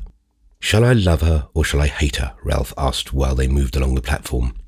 Whichever you do will matter very little to her, said Isabel. She doesn't care a straw what men think of her. As a man, I'm bound to dislike her then. She must be a kind of monster. Is she very ugly? No, she's decidedly pretty. A female interviewer, a reporter in petticoats. I'm very curious to see her, Ralph conceded. It's very easy to laugh at her, but it's not easy to be as brave as she. I should think not. Crimes of violence and attacks on the person require more or less pluck. Do you suppose she'll interview me? Never in the world. She'll not think you of enough importance. You'll see, said Ralph. I'll send a description of us all, including Bunchy, to her newspaper. I shall ask her not to, Isabel answered. You think she's capable of it then? Perfectly. And you've made her your bosom friend? I've not made her my bosom friend, but I like her in spite of her faults. Ah, well, said Ralph, I'm afraid I shall dislike her in spite of her merits. You'll probably fall in love with her at the end of the 3 days. And have my love letters published in the Interviewer? Never, cried the young man. The train presently arrived, and Miss Stackpole promptly descended, proved, as Isabel had promised, quite delicately, even though rather provincially fair. She was a neat, plump person of medium stature, with a round face, a small mouth, a delicate complexion, a bunch of light brown ringlets at the back of her head, and a peculiarly open, surprised-looking eye. The most striking point in her appearance was the remarkable fixedness of this organ, which rested without impudence or defiance, but as if in conscientious exercise of a natural right upon every object it happened to encounter. It rested in this manner upon Ralph himself, a little arrested by Miss Stackpole's gracious and comfortable aspect, which hinted that it wouldn't be so easy as he had assumed to disapprove of her. She rustled, she shimmered in fresh dove-coloured draperies, and Ralph saw at a glance that she was as crisp and new and comprehensive as a first issue before the folding. From top to toe she had probably no misprint. She spoke in a clear, high voice, a voice not rich but loud, yet after she had taken her place with her companions in Mr. Touchette's carriage, she struck him as not all in the large type, the type of horrid headings that he had expected. She answered the inquiries made of her by Isabel, however, and in which the young man ventured to join, with copious lucidity, and later, in the library at Garden Court, when she had made the acquaintance of Mr. Touchette, his wife not having thought it necessary to appear, did more to give the measurements of her confidence in her powers. "Well, I should like to know whether you consider yourselves American or English," she broke out. "If once I knew, I could talk to you accordingly." "Talk to us anyhow, and we shall be thankful," Ralph liberally answered. She fixed her eyes on him, and there was something in their character that reminded him of large polished buttons, buttons that might have fixed the elastic loops of some tense receptacle. He seemed to see the reflection of the surrounding objects on the pupil. The expression of a button is not usually deemed human, but there was something in Miss Stackpole's gaze that made him, as a very modest man, feel vaguely embarrassed, less inviolate, more dishonoured than he liked. This sensation, it must be added, after he had spent a day or two in her company, sensibly diminished, though it never wholly lapsed. "I don't suppose that you're going to undertake to persuade me that you're an American," she said. "To please you, I'll be an Englishman. I'll be a Turk." "Well, if you can change about that way, you're very welcome," Miss Stackpole returned. "I'm sure you understand everything, and that differences of nationality are no barrier to you," Ralph went on. Miss Stackpole gazed at him still. "Do you mean the foreign languages?" "The languages are nothing. I mean the spirit, the genius." "I'm not sure that I understand you," said the correspondent of the Interviewer, "but I expect I shall before I leave." "He's what's called a cosmopolite," Isabel suggested. "That means he's little of everything and not much of any. I must say, I think patriotism is like charity. It begins at home." "Ah, but where does home begin, Miss Stackpole?" Ralph inquired. "I don't know where it begins, but I know where it ends. It ended a long time before I got here." "Don't you like it over here?" asked Mr. Touchette with his aged, innocent voice. "Well, sir, I haven't quite made up my mind what ground I shall take. I feel a good deal cramped. I felt it on the journey from Liverpool to London." "Perhaps you were in a crowded carriage," Ralph suggested.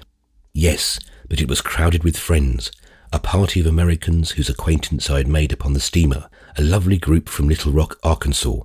In spite of that, I felt cramped. I felt something pressing upon me. I couldn't tell what it was. I felt at the very commencement as if I were not going to accord with the atmosphere. But I suppose I shall make my own atmosphere. That's the true way. Then you can breathe. Your surroundings seem very attractive." "Ah, we too are a lovely group," said Ralph. "Wait a little and you'll see." Miss Stackpole showed every disposition to wait and evidently was prepared to make a considerable stay at Garden Court. She occupied herself in the mornings with literary labour, but in spite of this Isabel spent many hours with her friend, who, once her daily task performed, deprecated, in fact defied, isolation. Isabel speedily found occasion to desire her to desist from celebrating the charms of their common sojourn in print, having discovered, on the second morning of Miss Stackpole's visit, that she was engaged on a letter to the Interviewer, of which the title, in her exquisitely neat and legible hand, exactly that of the copybooks which our heroine remembered at school, was Americans and Tudors, glimpses of Garden Court. Miss Stackpole, with the best conscience in the world, offered to read her letter to Isabel, who immediately put in her protest. "I don't think you ought to do that. I don't think you ought to describe the place." Henrietta gazed at her as usual. "Why, it's just what the people want, and it's a lovely place. It's too lovely to be put in the newspapers, and it's not what my uncle wants." "Don't you believe that," cried Henrietta. "They're always delighted afterwards." "My uncle won't be delighted, nor my cousin either. They'll consider it a breach of hospitality." Miss Stackpole showed no sense of confusion. She simply wiped her pen very neatly upon an elegant little implement which she kept for the purpose, and put away her manuscript. "Of course, if you don't approve, I won't do it, but I sacrifice a beautiful subject. There are plenty of other subjects. There are subjects all around you. We'll take some drives. I'll show you some charming scenery. Scenery's not my department. I always need a human interest. You know I'm deeply human, Isabel. I always was," Miss Stackpole rejoined. "I was going to bring in your cousin, the alienated American. There's a great demand just now for the alienated American, and your cousin's a beautiful specimen. I should have handled him severely." "He would have died of it," Isabel exclaimed. "Not of the severity, but of the publicity." "Well, I should have liked to kill him a little, and I should have delighted to do your uncle, who seems to be a much nobler type, the American faithful still. He's a grand old man. I don't see how he can object to my paying him honour." Isabel looked at her companion in much wonderment. It struck her as strange that a nature in which she found so much to esteem should break down so in spots. "My poor Henrietta," she said, "you've no sense of privacy." Henrietta coloured deeply, and for a moment her brilliant eyes were suffused, while Isabel found her more than ever inconsequent. "You do me great injustice," said Miss Stackpole with dignity. "I've never written a word about myself. I'm very sure of that, but it seems to me one should be modest for others also." "Ah, that's very good," cried Henrietta, seizing her pen again. "Just let me make a note of it, and I'll put it in somewhere."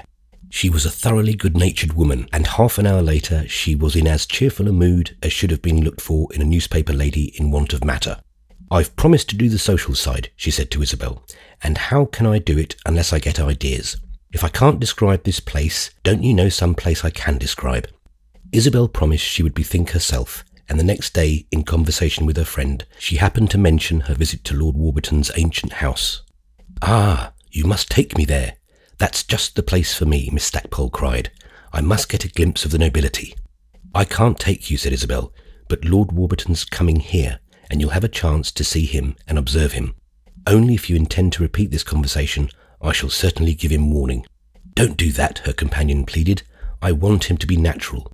"An Englishman's never so natural as when he's holding his tongue," Isabel declared.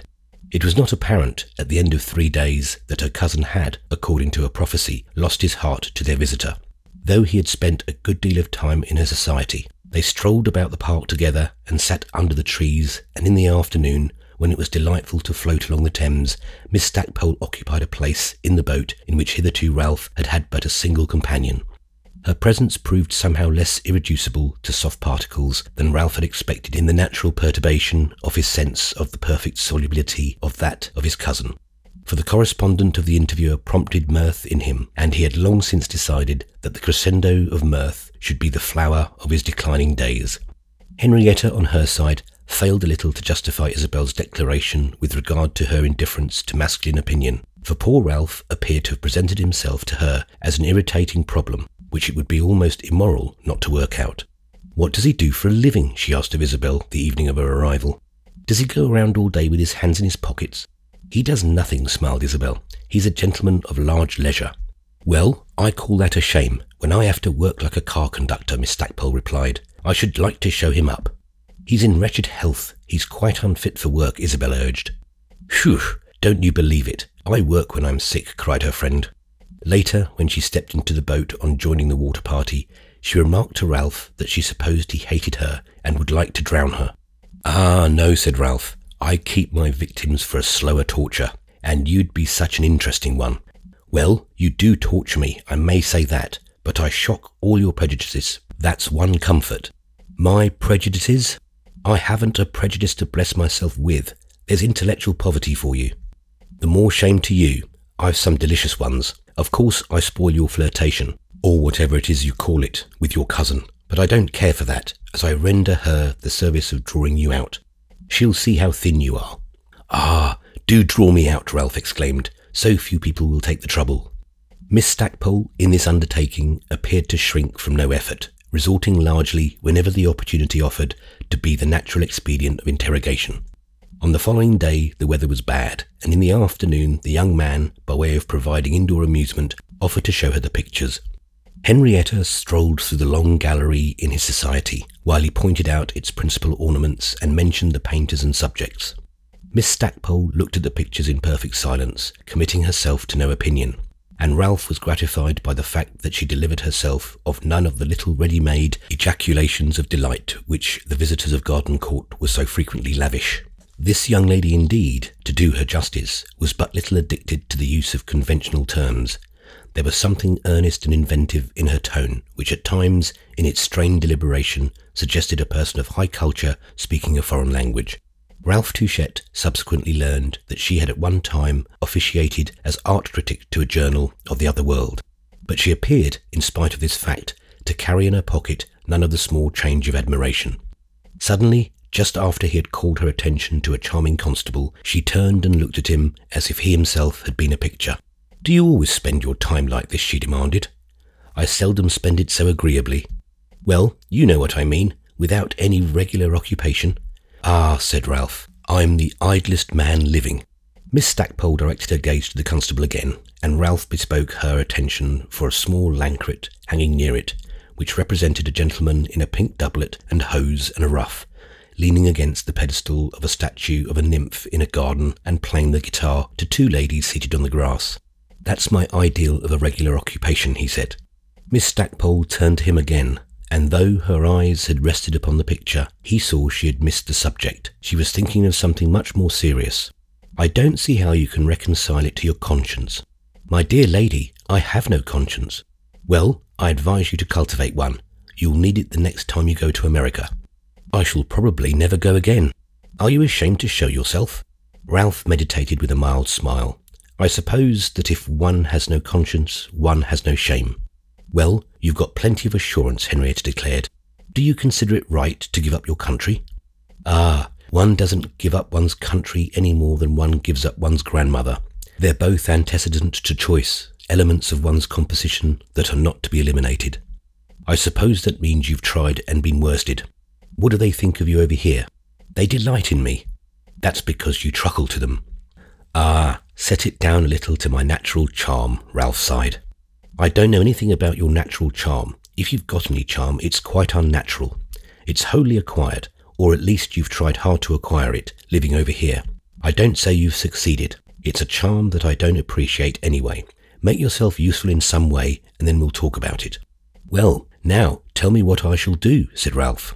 "Go right home to begin with." "Yes, I see. And then take right hold of something." "Well, now, what sort of thing?" "Anything you please, as long as you take hold. Some new idea, some big work." "Is it very difficult to take hold?" Ralph inquired. "Not if you put your heart into it." "Ah, my heart," said Ralph. "If it depends upon my heart." "Haven't you got a heart?" "I had one a few days ago, but I've lost it since." "You're not serious," Miss Stackpole remarked. "That's what's the matter with you." But for all this, in a day or two, she again permitted him to fix her attention, and on the later occasion assigned a different cause to her mysterious perversity. "I know what's the matter with you, Mr. Touchette," she said. "You think you're too good to get married." "I thought so till I knew you, Miss Stackpole," Ralph answered, "and then I suddenly changed my mind." "Oh, shoo," Henrietta groaned. "Then it seemed to me," said Ralph, "that I was not good enough." "It would improve you. Besides, it's your duty." "Ah," cried the young man, "one has so many duties. Is that a duty too?" "Of course it is. Did you never know that before? It's everyone's duty to get married." Ralph meditated a moment. He was disappointed. There was something in Miss Stackpole he had begun to like. It seemed to him that if she was not a charming woman, she was at very least a very good sort. She was wanting in distinction, but, as Isabel had said, she was brave. She went into cages, she flourished lashes like a spangled lion tamer. He had not supposed her to be capable of vulgar arts, but these last words struck him as a false note. When a marriageable young woman urges matrimony on an unencumbered young man, the most obvious explanation of her conduct is not the altruistic impulse. Ah, well now, there's a good deal to be said about that, Ralph rejoined. There may be, but that's the principal thing. I must say I think it looks very exclusive, going round all alone, as if you thought no woman was good enough for you. Do you think you're better than anyone else in the world? In America, it's usual for people to marry. If it's my duty, Ralph asked, is it not, by analogy, yours as well? Miss Stackpole's ocular surfaces unwinkingly caught the sun. Have you the fond hope of finding a flaw in my reasoning? Of course, I've as good a right to marry as anyone else. Well then, said Ralph, I won't say it vexes me to see you single. It delights me rather. You're not serious yet. You never will be. Shall you not believe me to be so on the day I tell you I desire to give up the practice of going around alone?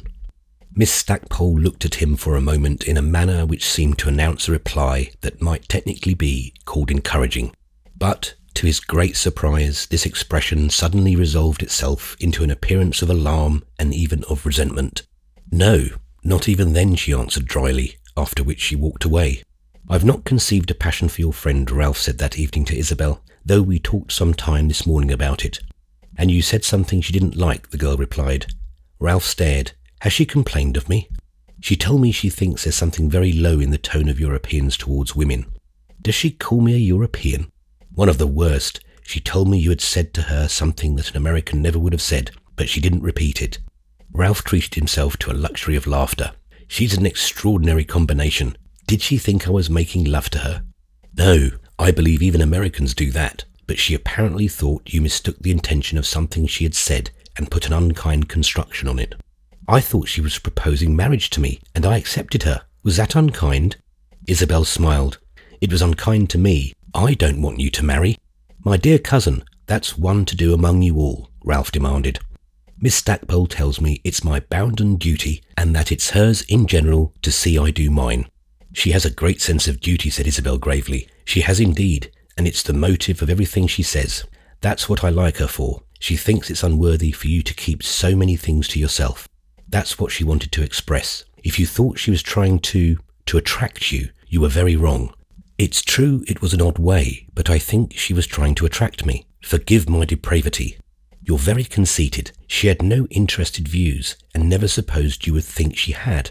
One must be very modest then to talk with such women, Ralph said humbly. But it's very strange type. She's too personal, considering what she expects other people not to be. She walks in without knocking at the door. Yes, Isabel admitted. She doesn't sufficiently recognise the existence of knockers, and indeed I'm not sure that she doesn't think them rather a pretentious ornament. She thinks one's door should stand ajar, but I persist in liking her. I persist in thinking her too familiar, Ralph rejoined, naturally somewhat uncomfortable under the sense of having been doubly deceived in Miss Stackpole. Well, said Isabel, smiling, I'm afraid it's because she's rather vulgar that I like her.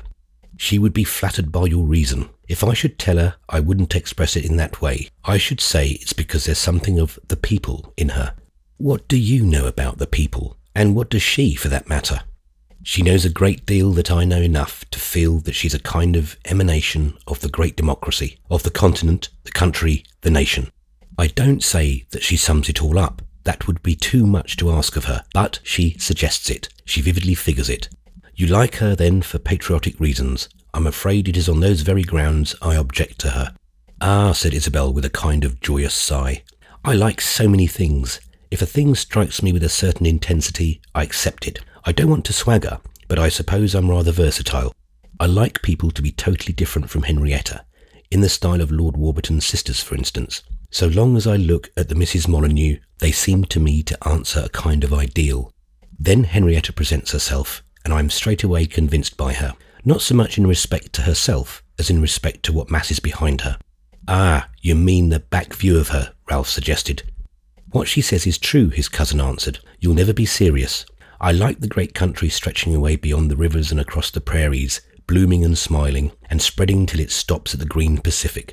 A strong, sweet, fresh odour seems to rise from it, and Henrietta, pardon my simile, has something of that odour in her garments. Isabel blushed a little as she conducted this speech, and the blush, together with the momentary ardour she had thrown into it, was so becoming to her that Ralph stood smiling at her for a moment after she had ceased speaking.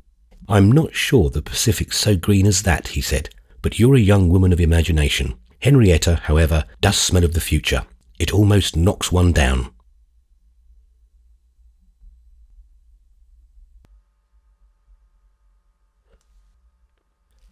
Chapter 11. He took a resolve after this not to misinterpret her words, even when Miss Stackpole appeared to strike the personal note most strongly. He bethought himself that persons, in her view, were simple and homogeneous organisms, and that he, for his own part, was too perverted a representative of the nature of man to have a right to deal with her in strict reciprocity. He carried out his resolve with a great deal of tact, and the young lady found in renewed contact with him no obstacle to the exercise of her genius for unshrinking inquiry, the general application of her confidence. Her situation at Garden Court, therefore, appreciated as we have seen her to be by Isabel, and full of appreciation herself of that free play of intelligence which, to her sense, rendered Isabel's character a sister spirit, and of the easy venerableness of Mr. Touchett, whose noble tone, as she said, met with her full approval. Her situation at Garden Court would have been perfectly comfortable had she not conceived an irresistible mistrust of the little lady for whom she had at first supposed herself obliged to allow as mistress of the house. She presently discovered, in truth, that this obligation was of the lightest, and that Mrs. Touchett cared very little how Miss Stackpole behaved. Mrs. Touchett had defined her to Isabel as both an adventuress and a bore, adventuresses usually giving one more of a thrill.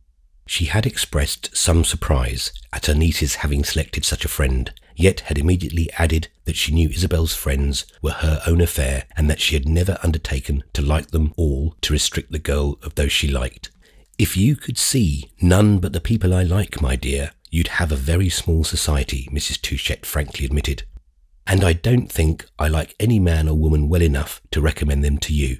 When it comes to recommending, it's a serious affair. I don't like Mrs. Stackpole. Everything about her displeases me. She talks so much, too loud, and looks at one as if one wanted to look at her, which one doesn't. I'm sure she has lived all her life in a boarding house, and I detest the manners and the liberties of such places. If you ask me, I prefer my own manners, which you doubtless think very bad. I'll tell you that I prefer them immensely. Miss Stackpole knows I detest boarding-house civilization, and she detests me for detesting it because she thinks it the highest in the world. She'd like Garden Court a great deal better if it were a boarding-house. For me, I find it almost too much of one. We shall never get on together, therefore, and there's no use trying." Mrs. Touchett was right in guessing that Henrietta disapproved of her, but she had not quite put her finger on the reason. A day or two after Miss Stackpole's arrival, she had made some invidious reflections on American hotels, which excited a vein of counter-argument on the part of the correspondent of the Interviewer, who, in the exercise of her profession, had acquainted herself in the Western world with every form of caravansary. Henrietta expressed the opinion that American hotels were the best in the world, and Mrs. Touchett, fresh from a renewed struggle with them, recorded a conviction that they were the worst. Ralph, with his experimental geniality, suggested, by way of healing the breach, that the truth lay between the two extremes, and that the establishments in question ought to be described as fair middling. This contribution to the discussion, however, Miss Stackpole rejected with scorn. Middling indeed! If they were not the best in the world, they were the worst, but there was nothing middling about an American hotel. "We judge from different points of view, evidently," said Mrs. Touchett. "I like to be treated as an individual. You like to be treated as a party." "I don't know what you mean," Henrietta replied. "I like to be treated as an American lady." "Poor American ladies," cried Mrs. Touchett with a laugh. "They're the slaves of slaves." "They're the companions of freemen," Henrietta retorted. "They're the companions of their servants, the Irish chambermaid and the Negro waiter. They share their work." "Do you call the domestics in an American household slaves?" Miss Stackpole inquired. "If that's the way you desire to treat them, no wonder you don't like America." "If you've not good servants, you're miserable," Mrs. Touchett serenely said. "They're very bad in America, but I've 5 perfect ones in Florence." "I don't see what you want with 5, Henrietta couldn't help observing. "I don't think I should like to see 5 persons surrounding me in that menial position. I like them in that position better than in some others," proclaimed Mrs. Touchett with much meaning. "Should you like me better if I were your butler, dear?" her husband asked. "I don't think I should. You wouldn't at all have the tenue. The companions of Freeman. I like that, Miss Stackpole, said Ralph. It's a beautiful description. When I said Freeman, I didn't mean you, sir. And this was the only reward that Ralph got for his compliment. Miss Stackpole was baffled. She evidently thought there was something treasonable in Mrs. Touchette's appreciation of a class which she privately judged to be a mysterious survival of feudalism. It was perhaps because her mind was oppressed with this image that she suffered some days to elapse before she took occasion to say to Isabel, "My dear friend, I wonder if you're growing faithless." "Faithless? Faithless to you, Henrietta?" "No, that would be a great pain, but it's not that." "Faithless to my country, then?" "Ah, that I hope will never be. When I wrote to you from Liverpool, I said I had something particular to tell you. You've never asked me what it is. Is it because you've suspected?" "Suspected what? As a rule, I don't think I suspect," said Isabel. "I remember now that phrase in your letter, but I confess I had forgotten it. What have you to tell me?" Henrietta looked disappointed, and her steady gaze betrayed it. "You don't ask that right, as if you thought it important. You're changed. You're thinking of other things. Tell me what you mean, and I'll think of that." "Will you really think of it? That's what I wish to be sure of." "I've not much control of my thoughts, but I'll do my best," said Isabel. Henrietta gazed at her in silence for a period which tried Isabel's patience, so that our heroine added at last, "Do you mean that you're going to be married?" "Not till I've seen Europe," said Miss Stackpole. "What are you laughing at?" she went on. "What I mean is that Mr. Goodwood came out in the steamer with me." "Ah," Isabel responded. "You say that right. I had a good deal of talk with him. He has come after you." "Did he tell you so?" "No, he told me nothing. That's how I knew it," said Henrietta cleverly. "He said very little about you, but I spoke of you a good deal." Isabel waited. At the mention of Mr. Goodwood's name she had turned a little pale. "I'm very sorry you did that," she observed at last. "It was a pleasure to me, and I liked the way he listened. I could have talked a long time to such a listener. He was so quiet, so intense. He drank it all in." "What did you say about me?" Isabel asked. "I said you were on the whole the finest creature I know." "I'm very sorry for that. He thinks too well of me already. He oughtn't to be encouraged." "He's dying for a little encouragement. I see his face now, and his earnest, absorbed look while I talked. I never saw an ugly man look so handsome." "He's very simple-minded," said Isabel, "and he's not so ugly. There's nothing so simplifying as a grand passion." "It's not a grand passion. I'm very sure it's not that." "You don't say that as if you were sure." Isabel gave rather a cold smile. "I shall say it better to Mr. Goodwood himself." "He'll soon give you the chance," said Henrietta. Isabel offered no answer to this assertion, which her companion made with an air of great confidence. "He'll find you changed," the latter pursued. "You've been affected by your new surroundings." "Very likely. I'm affected by everything." "By everything but Mr. Goodwood," Miss Stackpole exclaimed with a slightly harsh hilarity. Isabel failed even to smile back, and in a moment she said, "Did he ask you to speak to me?" "Not in so many words, but his eyes asked it, and his handshake when he bade me goodbye." "Thank you for doing so," and Isabel turned away. "Yes, you're changed. You've got new ideas over here," her friend continued. "I hope so," said Isabel. "One should get as many new ideas as possible." "Yes, but they shouldn't interfere with the old ones when the old ones have been the right ones." Isabel turned about again. "If you mean that I had any idea with regard to Mr. Goodwood," but she faltered before her friend's implacable glitter. "My dear child, you certainly encouraged him." Isabel made for the moment as if to deny this charge, instead of which, however, she presently answered, "It's very true, I did encourage him." And then she asked if her companion had learned from Mr. Goodwood what he intended to do. It was a concession to her curiosity, for she disliked discussing the subject and found Henrietta wanting in delicacy. "I asked him, and he said he meant to do nothing," Miss Stackpole answered. "But I don't believe that. He's not a man to do nothing. He is a man of high, bold action. Whatever happens to him, he'll always do something, and whatever he does will always be right." "I quite believe that." Henrietta might be wanting in delicacy, but it touched the girl all the same to hear this declaration. "Ah, you do care for him," her visitor rang out. "Whatever he does will always be right," Isabel repeated. "When a man's of that infallible mould, what does it matter to him what one feels? It may not matter to him, but it matters to one's self." "Ah, what it matters to me. "That's not what we're discussing," said Isabel with a cold smile. This time her companion was grave. "Well, I don't care. You have changed. You're not the girl you were a few short weeks ago, and Mr. Goodwood will see it. I expect him here any day." "I hope he'll hate me then," said Isabel. "I believe you hope it about as much as I believe him capable of it." To this observation our heroine made no return. She was absorbed in the alarm given her by Henrietta's intimation that Caspar Goodwood would present himself at Garden Court. She pretended to herself, however, that she thought the event impossible, and later she communicated her disbelief to her friend. For the next 48 hours, nevertheless, she stood prepared to hear the young man's name announced. The feeling pressed upon her. It made the air sultry, as if there were to be a change of weather, and the weather, socially speaking, had been so agreeable during Isabel's stay at Garden Court that any change would be for the worse. Her suspense indeed was dissipated the second day. She had walked into the park in company with the sociable Bunchy, and after strolling about for some time in a manner at once listless and restless, had seated herself on a garden bench within sight of the house, beneath a spreading beech, where, in a white dress ornamented with black ribbons, she formed among the flickering shadows a graceful and harmonious image. She entertained herself for some moments with talking to the little terrier, as to whom the proposal of an ownership divided with her cousin had been applied as impartially as possible. Impartially as Bunchy's own somewhat fickle and inconstant sympathies would allow, but she was notified for the first time on this occasion of the finite character of Bunchy's intellect. Hitherto she had been mainly struck with its extent. It seemed to her at last that she would do well to take a book. Formerly, when heavy-hearted, she had been able, with the help of some well-chosen volume, to transfer the seat of consciousness to the organ of pure reason.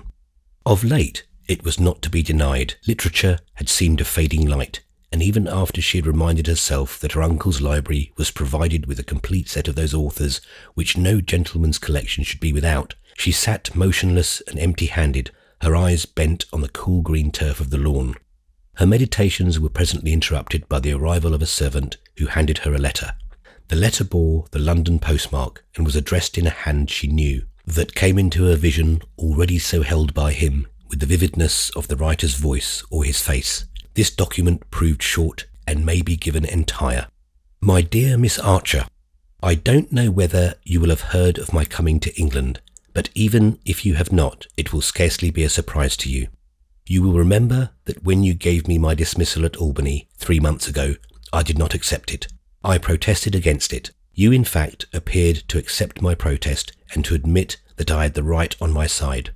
I had come to see you with the hope that you would let me bring you over to my conviction. My reasons for entertaining this hope had been of the best, but you disappointed it. I found you changed, and you were able to give me no reason for the change. You admitted that you were unreasonable, and it was the only concession you would make, but it was a very cheap one, because that's not your character. No, you are not, and you never will be, arbitrary or capricious. Therefore, it is that I believe you will let me see you again. You told me that I'm not disagreeable to you, and I believe it, for I don't see why that should be. I shall always think of you. I shall never think of anyone else. I came to England simply because you are here. I couldn't stay at home after you had gone. I hated the country because you were not in it. If I like this country at present, it is only because it holds you. I have been to England before, but have never enjoyed it much. May I not come and see you for half an hour? This at present is the dearest wish of yours faithfully, Caspar Goodwood." Isabel read this missive with such deep attention that she had not perceived an approaching tread on the soft grass. Looking up, however, as she mechanically folded it, she saw Lord Warburton standing before her.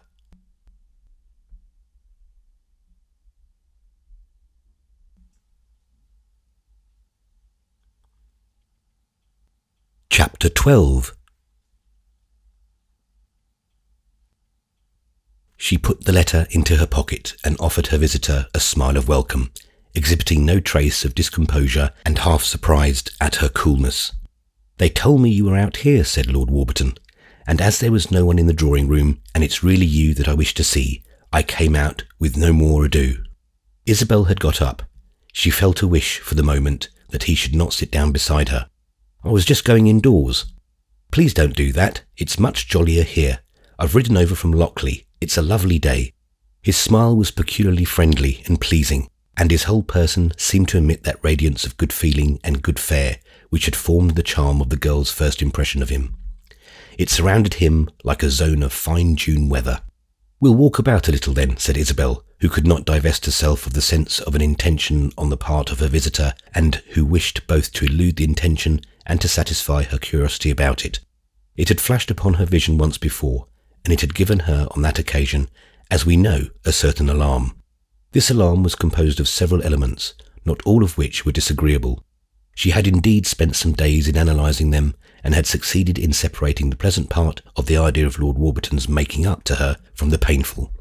It may appear to some readers that the young lady was both precipitate and unduly fastidious, but the latter of these facts, if the charge be true, may serve to exonerate her from the discredit of the former. She was not eager to convince herself that a territorial magnate, as she had heard Lord Warburton called, was smitten with her charms. The fact of a declaration from such a source carrying with it really more questions than it would answer. She had received a strong impression of his being a personage, and she had occupied herself in examining the image so conveyed. At the risk of adding to the evidence of her self-sufficiency, it must be said that there had been moments when this possibility of admiration by a personage represented to her an aggression almost to the degree of an affront, quite to the degree of an inconvenience. She had never yet known a personage. There had been no personages in this sense in her life. There were probably none such at all in her native land. When she had thought of individual eminence, she had thought of it on the basis of character and wit, of what one might like in a gentleman's mind and in his talk. She herself was a character. She couldn't help being aware of that, and hitherto her visions of a completed consciousness had connected themselves largely with moral images, things as to which the question would be whether they pleased her sublime soul. Lord Warburton loomed up before her, largely and brightly, as a collection of attributes and powers which were not to be measured by this simple rule, but which demanded a different sort of appreciation, an appreciation that the girl, with a habit of judging quickly and freely, felt she lacked patience to bestow. He appeared to demand of her something that no one else, as it were, had presumed to do. What she felt was that a territorial, a political, a social magnate had conceived the design of drawing her into a system in which he rather invidiously lived and moved. A certain instinct, not imperious but persuasive, told her to resist, murmured to her that virtually she had a system and an orbit of her own. It told her other things besides, things which both contradicted and confirmed each other, that a girl might do much worse than trust herself to such a man, and that it would be very interesting to see something of his system from his own point of view. That, on the other hand, however, there was evidently a great deal of it which she should regard only as a complication of every hour, and that even in the whole there was something stiff and stupid which would make it a burden. Furthermore, there was a young man lately come from America who had no system at all, but who had a character of which it was useless for her to try to persuade herself that the impression on her mind had been light. The letter she carried in her pocket all sufficiently reminded her of the contrary. Smile not, however, I venture to repeat, at this simple young woman from Albany who debated whether she should accept an English peer before he had offered himself, and who was disposed to believe that on the whole she could do better. She was a person of great good faith, and if there was a great deal of folly in her wisdom, those who judge her severely may have the satisfaction of finding that, later, she became consistently wise only at the cost of an amount of folly which will constitute almost a direct appeal to charity.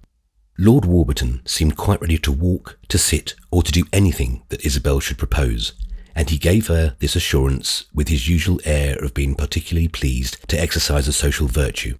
But he was, nevertheless, not in command of his emotions, and as he strolled beside her for a moment in silence, looking at her without letting her know it, there was something embarrassed in his glance and his misdirected laughter. Yes, assuredly, as we have touched on the point, we may return to it for a moment again.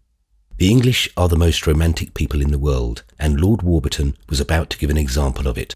He was about to take a step which would astonish all his friends and displease a great many of them, and which had superficially nothing to recommend it. The young lady who trod the turf beside him had come from a queer country across the sea which he knew a good deal about.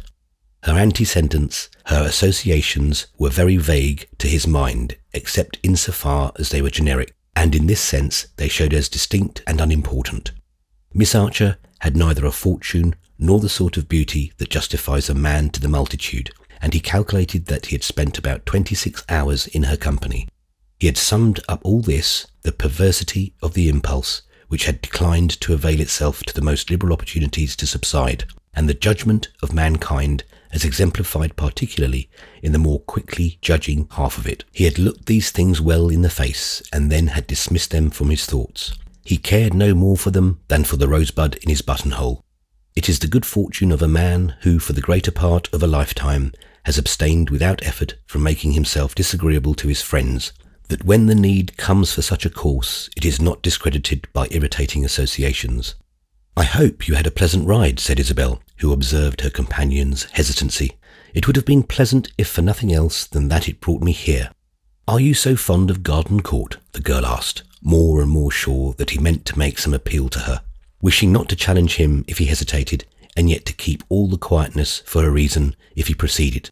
It suddenly came upon her that her situation was one which, a few weeks ago, she would have deemed deeply romantic. The park of an old English country house, with the foreground embellished by a great, as she supposed, nobleman in the act of making love to a young lady who, on careful inspection, should be found to present remarkable analogies within herself.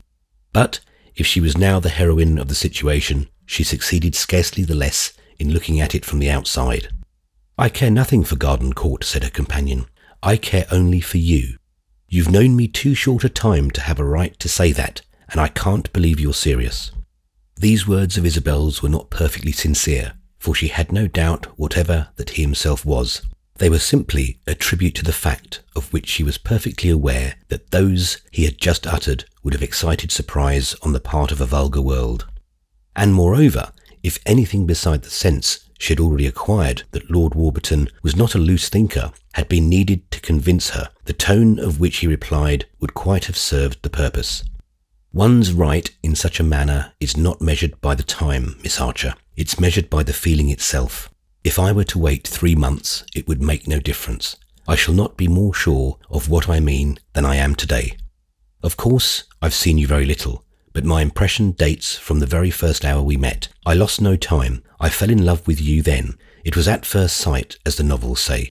I know now that's not a fancy phrase, and I shall think better of novels for evermore. Those 2 days I spent here settled it. I don't know whether you suspected I was doing so, but I paid, mentally speaking I mean, the greatest possible attention to you. Nothing you said, nothing you did, was lost upon me. When you came to Lockley the other day, or rather when you went away, I was perfectly sure. Nevertheless, I made up my mind to think it over and to question myself narrowly. I've done so. All these days I've done nothing else. I don't make mistakes about such things. I'm a very judicious animal. I don't go off easily, but when I'm touched, it's for life. It's for life, Miss Archer. It's for life, Lord Warburton repeated in the kindest, tenderest, pleasantest voice Isabel had ever heard, and looking at her with eyes charged with light of a passion that had sifted itself clear of the baser parts of emotion, the heat, the violence, the unreason, and that burned as steadily as a lamp in a windless place. By tacit consent, as he talked, they had walked more and more slowly, and at last they stopped, and he took her hand. "Ah, Lord Warburton, how little you know me," Isabel said very gently. Gently, too, she drew her hand away.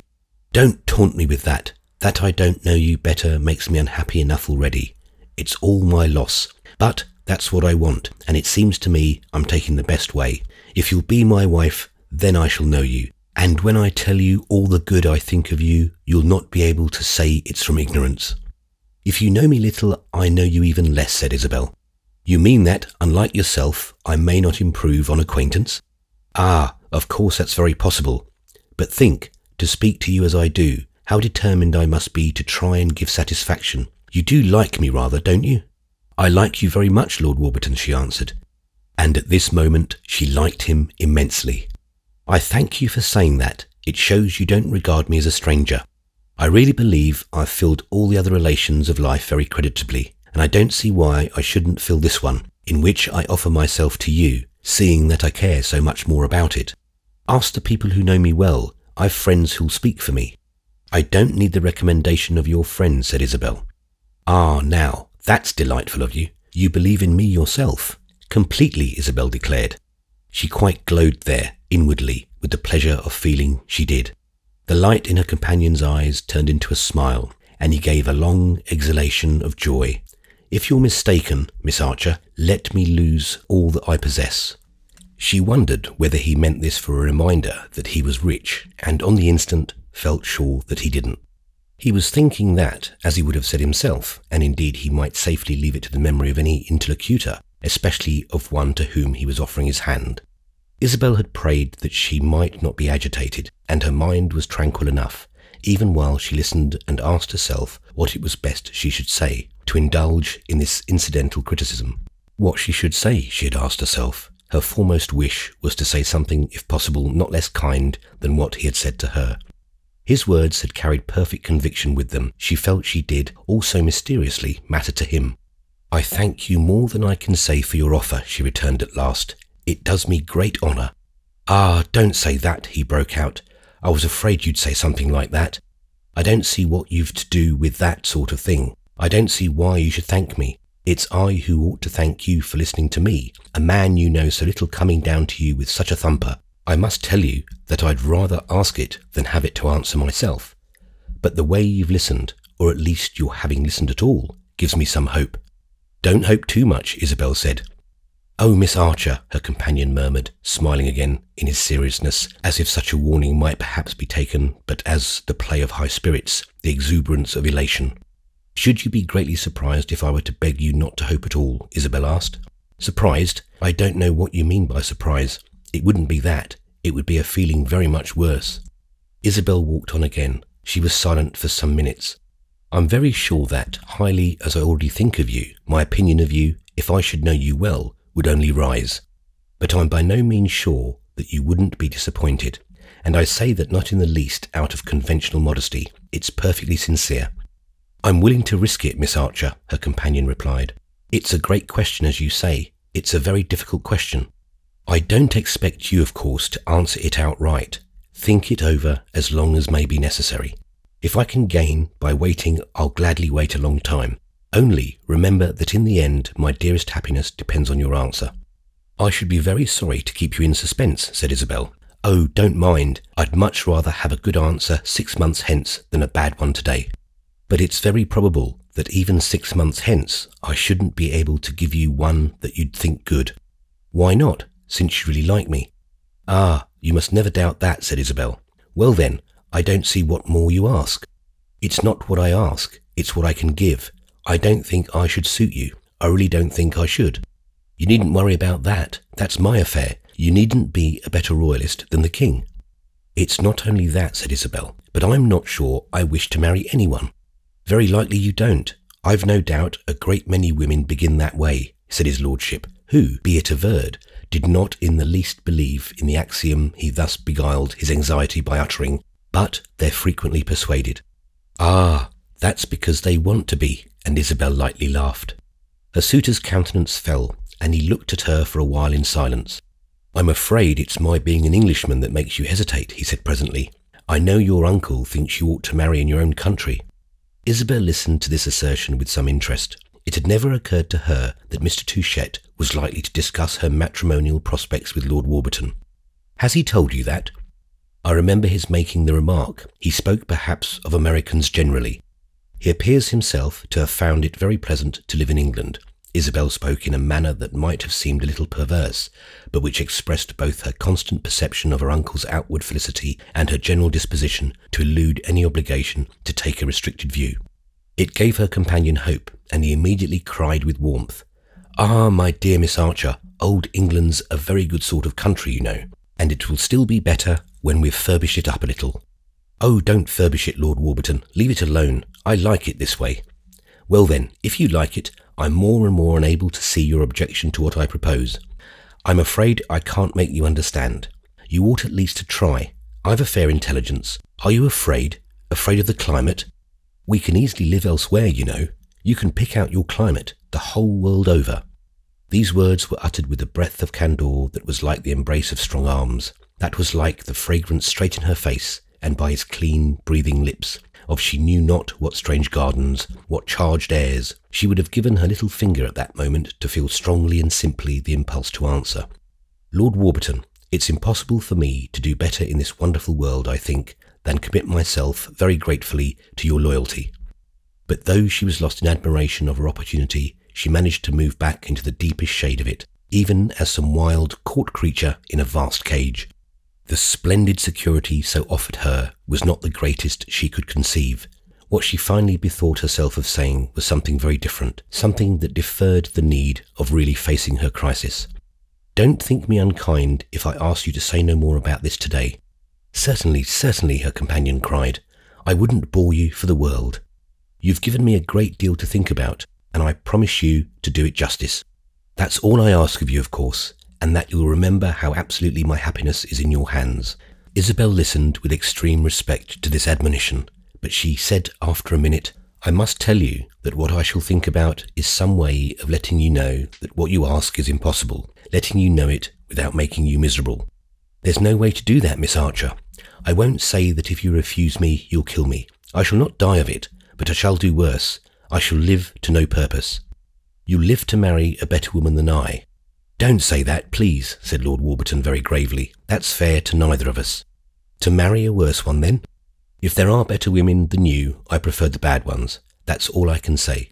He went on with the same earnestness. There's no accounting for tastes. His gravity made her feel equally grave, and she showed it by again requesting him to drop the subject for the present. I'll speak to you myself very soon. Perhaps I shall write to you.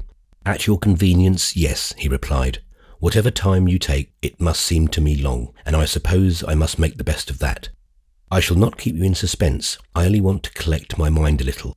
He gave a melancholy sigh and stood looking at her a moment, with his hands behind him, giving short, nervous shakes to his hunting crop. Do you know, I'm very much afraid of it, of that remarkable mind of yours? Our heroine's biographer can scarcely tell why, but the question made her start and brought a conscious blush to her cheek. She returned his look for a moment, and then, with a note in her voice that might almost have appealed to his compassion, So am I, my lord, she oddly exclaimed. His compassion was not stirred, however. All he possessed of the faculty of pity was needed at home. Ah, be merciful, he murmured. I think you had better go, said Isabel. I'll write to you. Very good, but whatever you write, I'll come and see you, you know. And then he stood reflecting, his eyes fixed on the observant countenance of Bunchy, who had the air of having understood all that had been said and of pretending to carry off the indiscretion by a simulated fit of curiosity as to the roots of an ancient oak.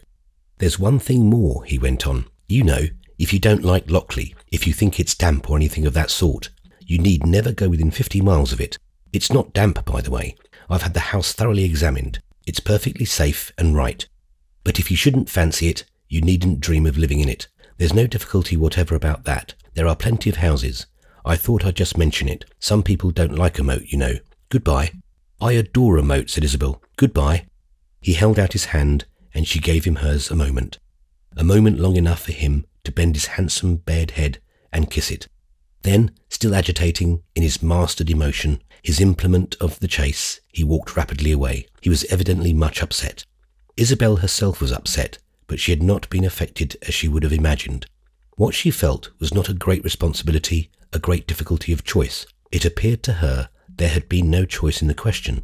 She couldn't marry Lord Warburton. The idea failed to support any enlightened prejudice in favour of the free exploration of life that she had hitherto entertained, or was now capable of entertaining. She must write this to him. She must convince him, and that duty was comparatively simple. But what disturbed her, in the sense that it struck her with wonderment, was this very fact that it cost her so little to refuse a magnificent chance. With whatever qualifications one would, Lord Warburton had offered her a great opportunity. The situation might have discomforts, might contain oppressive, might contain narrowing element, might prove really but a stupefying anodyne. But she did her sex no injustice in believing that 19 women out of 20 would have accommodated themselves to it without a pang. Why then upon her also should it not irresistibly impose itself? Who was she? What was she, that she should hold herself superior? What view of life, what design upon fate, what conception of happiness had she that pretended to be larger than these fabulous occasions? If she wouldn't do such a thing as that, then she must do great things. She must do something greater. Poor Isabel found ground to remind herself from time to time that she must not be too proud, and nothing could be more sincere than her prayer to be delivered from such a danger. The isolation and loneliness of pride had her for mind the horror of a desert place. If it had been pride that interfered with her accepting Lord Warburton, such a Betsy was singularly misplaced, and she was so conscious of liking him that she ventured to assure herself it was the very softness and the fine intelligence of sympathy. She liked him too much to marry him, and that was the truth. Something assured her that there was a fallacy somewhere in the glowing logic of the proposition, as he saw it, even though she mightn't put her very finest finger point on it. And to inflict upon a man who offered so much a wife with a tendency to criticise would be a peculiarly discreditable act. She had promised him she would consider his question, and when, after he had left her, she wandered back to the bench where he had found her and lost herself in meditation, it might have seemed that she was keeping her vow. But this was not the case. She was wondering if she were not a cold, hard, priggish person, and, on her last getting up and going rather quickly back to the house, felt, as she had said to her friend, really frightened at herself.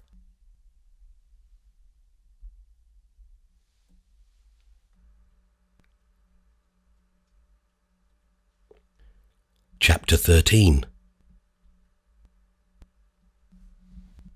It was this feeling, and not the wish to ask advice, she had no desire whatever for that led her to speak to her uncle of what had taken place.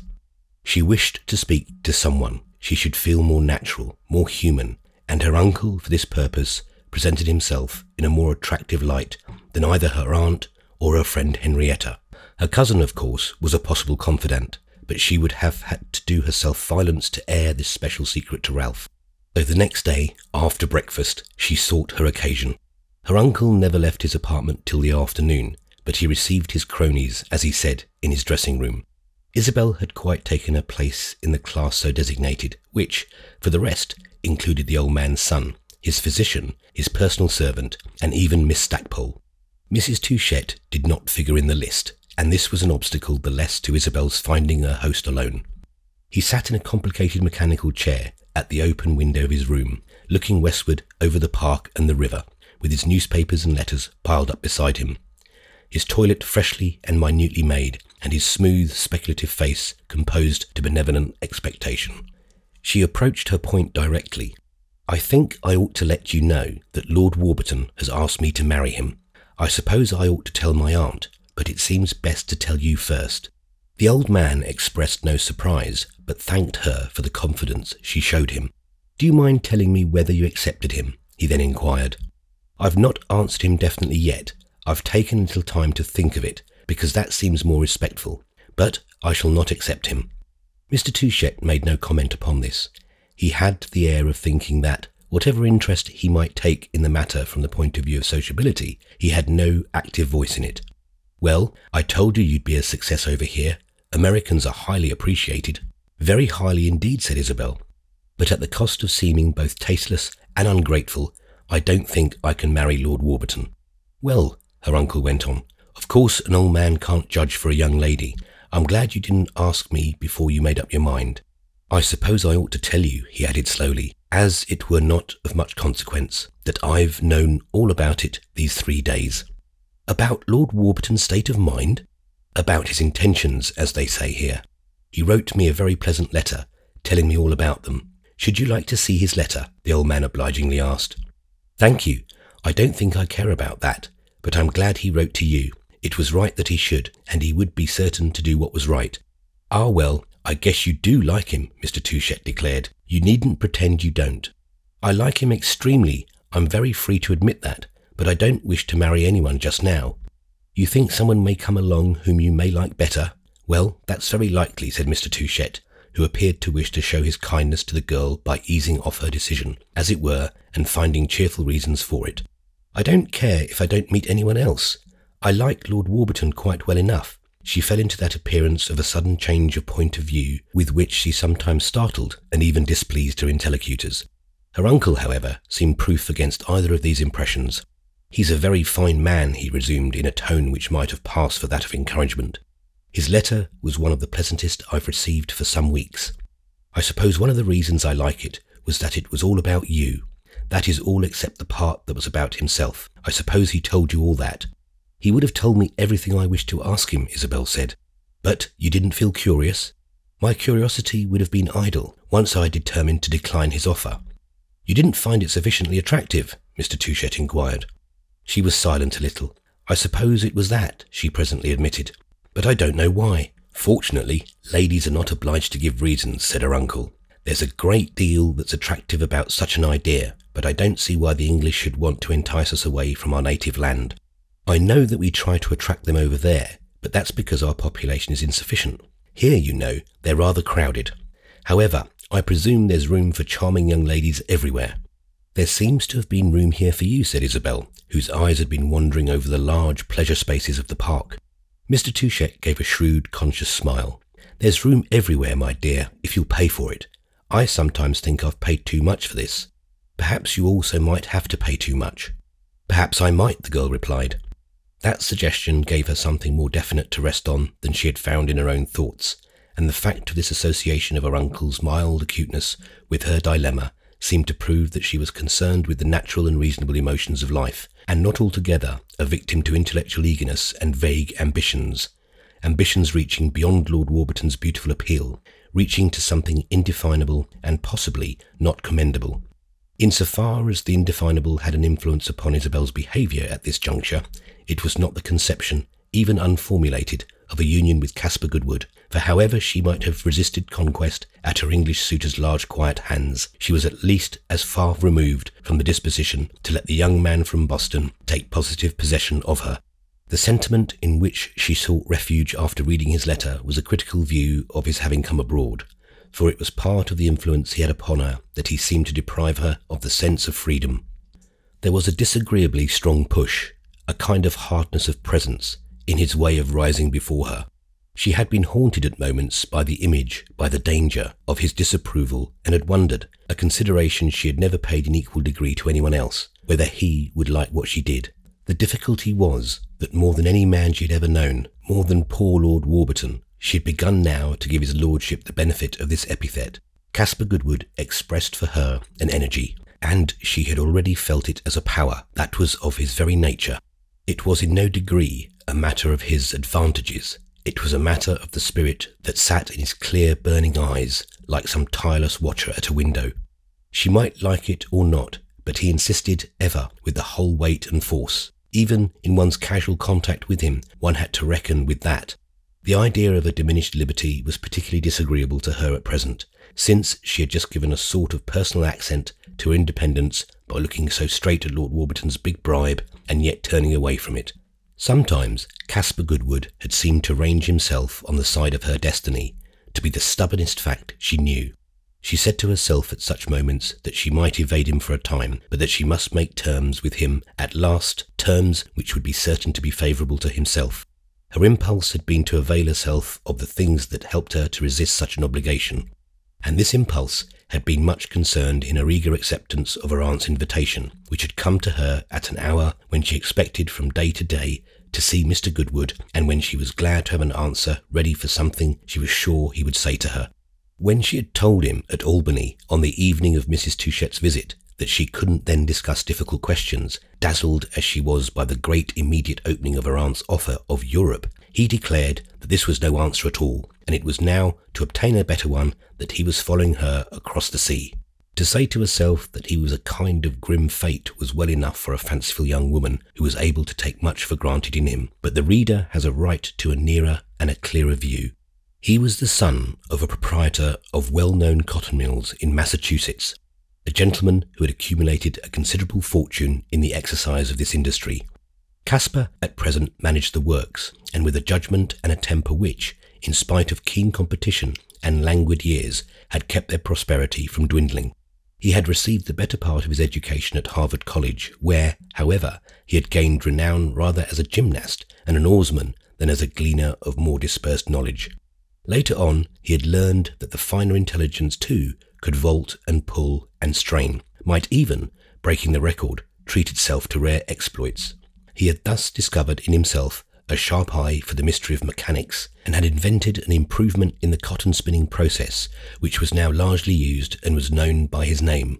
You might have seen it in the newspapers in connection with this fruitful contrivance, assurance of which he had given to Isabel by showing her in the columns of the New York Interviewer an exhaustive article on the Goodwood patent, an article not prepared by Miss Stackpole, friendly as she had proved herself to his more sentimental interests. There were intricate, bristling things he rejoiced in. He liked to organise, to contend, to administer. He could make people work his will, believe in him, march before him and justify him.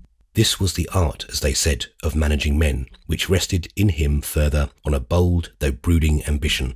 It struck those who knew him well that he might do greater things than carry on a cotton factory. There was nothing cottony about Caspar Goodwood, and his friends took for granted that he would somehow and somewhere write himself in bigger letters. But it was as if something large and confused, something dark and ugly would have to call upon him. He was not, after all, in harmony with the mere smug peace and greed and gain, an order of things of which the vital breath was ubiquitous advertisement. It pleased Isabel to believe that he might have ridden on a plunging steed, the whirlwind of a great war, a war like the civil strife that had overdarkened her conscious childhood and his ripening youth. She liked, at any rate, this idea of his being by character and in fact a mover of men, liked it much better than some other points in his nature and aspect. She cared nothing for his cotton mill. The Goodwood patent left her imagination absolutely cold. She wished him no ounce less of his manhood, but she sometimes thought he would be rather nicer if he looked, for instance, a little differently. His jaw was too square and set, and his figure too straight and stiff. These things suggested a want of easy consonance with the deeper rhythms of life. Then she viewed with reserve a habit he had of dressing always in the same manner. It was not apparently that he wore the same clothes continually, for on the contrary, his garments had a way of looking rather too new. But they all seemed of the same piece. The figure, the stuff, was so drearily usual. She had reminded herself more than once that this was a frivolous objection to a person of his importance, and then she had amended the rebuke by saying that it would be a frivolous objection only if she were in love with him. She was not in love with him, and therefore might criticise his small defects as well as his great, which latter consisted in his collective reproach of his being too serious, or, rather, not of his being so, since one could never be, but certainly of his seeming so.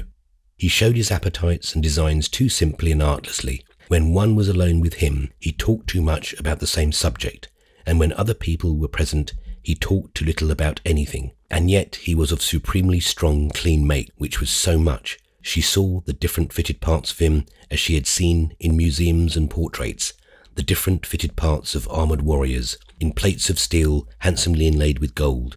It was very strange where, ever, was any tangible link between her impression and her act. Caspar Goodwood had never corresponded to her idea of a delightful person, and she supposed that this was why he left her so harshly critical. When, however, Lord Warburton, who not only did correspond with it, but gave an extension to the term, appealed to her approval, she found herself still unsatisfied. It was certainly strange. The sense of her incoherence was not a help to answering Mr. Goodwood's letter, and Isabel determined to leave it a while unhonoured. If he had determined to persecute her, he must take the consequences, foremost among which was his being left to perceive how little it charmed her that he should come down to Garden Court.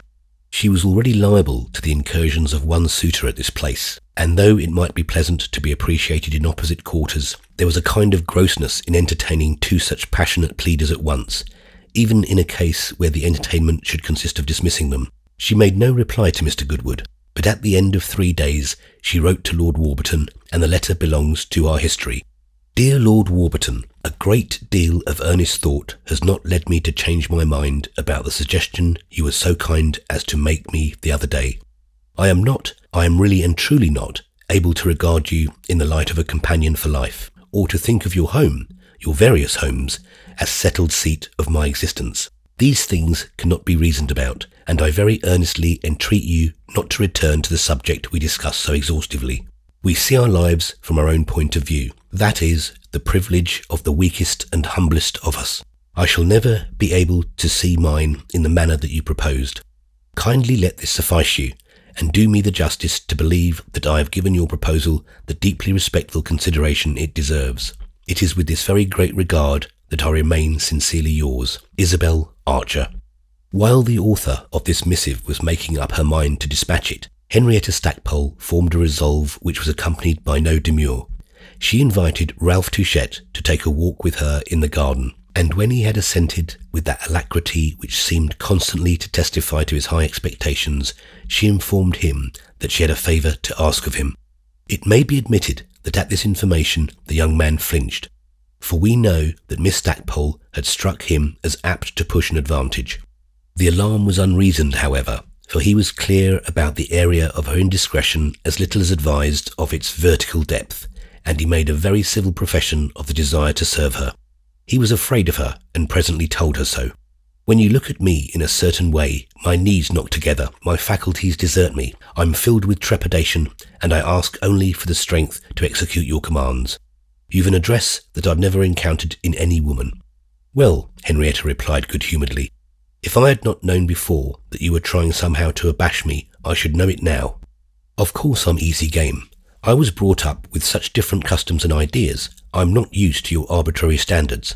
And I've never been spoken to in America as you are spoken to me. If a gentleman conversing with me over there were to speak to me like that, I shouldn't know what to make of it. We take everything more naturally over there, and, after all, we're a great deal more simple. I admit that. I'm very simple myself. Of course, if you choose to laugh at me for it, you're very welcome, but I think on the whole I would rather be myself than you. I'm quite content to be myself. I don't want to change. There are plenty of people that appreciate me just as I am. It's true, they're nice, fresh, free-born Americans. Henrietta had lately taken up the tone of helpless innocence and large concession. I want you to assist me a little, she went on. I don't care in the least whether I amuse you while you do so. Or rather, I'm perfectly willing your amusement should be your reward. I want you to help me about Isabel. Has she injured you? Ralph asked. If she had, I shouldn't mind, and I should never tell you. What I'm afraid of is that she'll injure herself. I think that's very possible, said Ralph. His companion stopped in the garden walk, fixing on him perhaps the very gaze that unnerved him. That too would amuse you, I suppose. The way you do things, I never heard anyone so indifferent. To Isabel? Ah, not that. Well, you're not in love with her, I hope. How can that be, when I'm in love with another? You're in love with yourself, that's the other, Miss Stackpole declared. Much good may it do you. But if you wish to be serious once in your life, here's a chance. And if you really care for your cousin, here's an opportunity to prove it. I don't expect you to understand her. That's too much to ask, but you needn't do that to grant my favour. I'll supply the necessary intelligence. I shall enjoy that immensely, Ralph exclaimed. I shall be Caliban, and you shall be Ariel. You're not at all like Caliban, because you're sophisticated, and Caliban was not. But I'm not talking about imaginary characters. I'm talking about Isabel. Isabel's intensely real. What I wish to tell you is that I find her fearfully changed. Since you came, do you mean? Since I came and before I came. She's not the same as she once so beautifully was. As she was in America? Yes, in America. I suppose you know she comes from there. She can't help it, but she does. Do you want to change her back again? Of course I do. I want you to help me. Ah, said Ralph, I'm only Caliban. I'm not Prospero. You were Prospero enough to make her what she has become. You've acted on Isabel Archer since she came here, Mr. Touchette. I, my dear Miss Stackpole? Never in the world. Isabel Archer has acted on me. Yes, she acts on everyone, but I've been absolutely passive. You're too passive then. You had better stir yourself and be careful. Isabel's changing every day. She's drifting away, right out to sea. I watched her and I can see it. She's not the bright American girl she was. She's taking different views, a different colour, and turning away from her old ideals. I want to save those ideals, Mr. Touchette, and that's where you come in. Not surely as an ideal. Well, I hope not, Henrietta replied promptly. I've got a fear in my heart that she's going to marry one of those fell Europeans, and I want to prevent it. Ah, I see, cried Ralph. And to prevent it, you want me to step in and marry her. Not quite. That remedy would be as bad as the disease, for you're not the typical, the fell European from whom I wish to rescue her. No, I wish you to take an interest in another person, a young man to whom she once gave great encouragement and whom she now doesn't seem to think good enough. He's a thoroughly grand man and a very clear friend of mine, and I wish very much you would invite him to pay a visit here. Ralph was puzzled by this appeal, and it is perhaps not to the credit of his purity of mind that he failed to look at it at first in the simplest light. It wore to his eyes a tortuous air, and his fault was that he was not quite sure that anything in the world could really be as candid as this request of Miss Stackpole's appeared. That a young woman should demand that a gentleman whom she described as a very dear friend should be furnished with an opportunity to make himself agreeable to another woman, a young woman whose attention had wandered and whose charms were greater. This was an anomaly for which the moment challenged all his ingenuity and interpretation. To read between the lines was easier than to follow the text, and to suppose that Miss Stackpole wished the gentleman invited to Garden Court on her own account was the sign not so much of a vulgar as of an embarrassed mind. Even from this venial act of vulgarity, however, Ralph was saved, and saved by a force that I can only speak of as inspiration. With no more outward light on the subject than he already possessed, he suddenly acquired the conviction that it would be a sovereign injustice to the correspondent of the Interviewer to assign a dishonourable motive to any act of hers. This conviction passed into his mind with extreme rapidity, and it was perhaps kindled by the pure radiance of the young lady's imperturbable gaze. He returned this challenge a moment, consciously resisting an inclination to frown as one frowns in the presence of larger luminaries. "Who's the gentleman you speak of?" "Mr. Caspar Goodwood of Boston. He has been extremely attentive to Isabel, just as devoted to her as he can live. He has followed her out here, and he's at present in London. I don't know his address, but I can guess I can obtain it." "I've never heard of him," said Ralph. "Well, I suppose you haven't heard of everyone. I don't believe he has ever heard of you, but that's no reason why Isabel shouldn't marry him." Ralph gave a mild, ambiguous laugh. "What a rage you have for marrying people. Do you remember how you wanted to marry me the other day?" "I've got over that. You don't know how to take such ideas. Mr. Goodwood does, however, and that's what I like about him. He's a splendid man and a perfect gentleman, and Isabel knows it." "Is she very fond of him?" "If she isn't, she ought to be. He's simply wrapped up in her." "And you wish me to ask him here?" said Ralph reflectively. "It would be an act of true hospitality." "Caspar Goodwood," Ralph continued. "It's rather a striking name." "I don't care anything about his name. It might be Isaacel Jenkins, and I should say the same. He's the only man I've ever seen whom I think worthy of Isabel." "You're a very devoted friend," said Ralph. "Of course I am. If you say that to pour scorn on me, I don't care." "I don't say it to pour scorn on you. I'm very much struck with it. You're more satiric than ever, but I advise you not to laugh at Mr. Goodwood." "I assure you I'm very serious. You ought to understand that," said Ralph. In a moment his companion understood it. "I believe you are. Now you're too serious." "You're difficult to please. Oh, you're very serious indeed. You won't invite Mr. Goodwood?" "I don't know," said Ralph. "I'm capable of strange things. Tell me a little about Mr. Goodwood. What's he like?" "He's just the opposite of you. He's at the head of a cotton factory, a very fine one." "Has he pleasant manners?" asked Ralph. "Splendid manners, in the American style." "Would he be an agreeable member of our little circle?" "I don't think he'd care much about our little circle. He'd concentrate on Isabel." "And how would my cousin like that?" "Very possibly not at all, but it will be good for her. It will call back her thoughts." "Call them back? From where?" "From foreign parts and other unnatural places. 3 months ago she gave Mr. Goodwood every reason to suppose he was acceptable to her, and it's not worthy of Isabel to go back on a real friend simply because she has changed the scene. I've changed the scene too, and the effect of it has been to make me care more for my old associations than ever. It's my belief that the sooner Isabel changes it back again, the better. I know her well enough to know that she would never be truly happy over here, and I wish her to form some strong American tie that will act as a preservative." "Aren't you perhaps a little too much in a hurry?" Ralph inquired. "Don't you think you ought to give her more of a chance in poor old England?" "A chance to ruin her bright young life? One's never too much in a hurry to save a precious human creature from drowning." "As I understand it then," said Ralph, "you wish me to push Mr. Goodwood overboard after her. Do you know," he added, "that I've never heard her mention his name?" Henrietta gave a brilliant smile. "I'm delighted to hear that. It proves how much she thinks of him."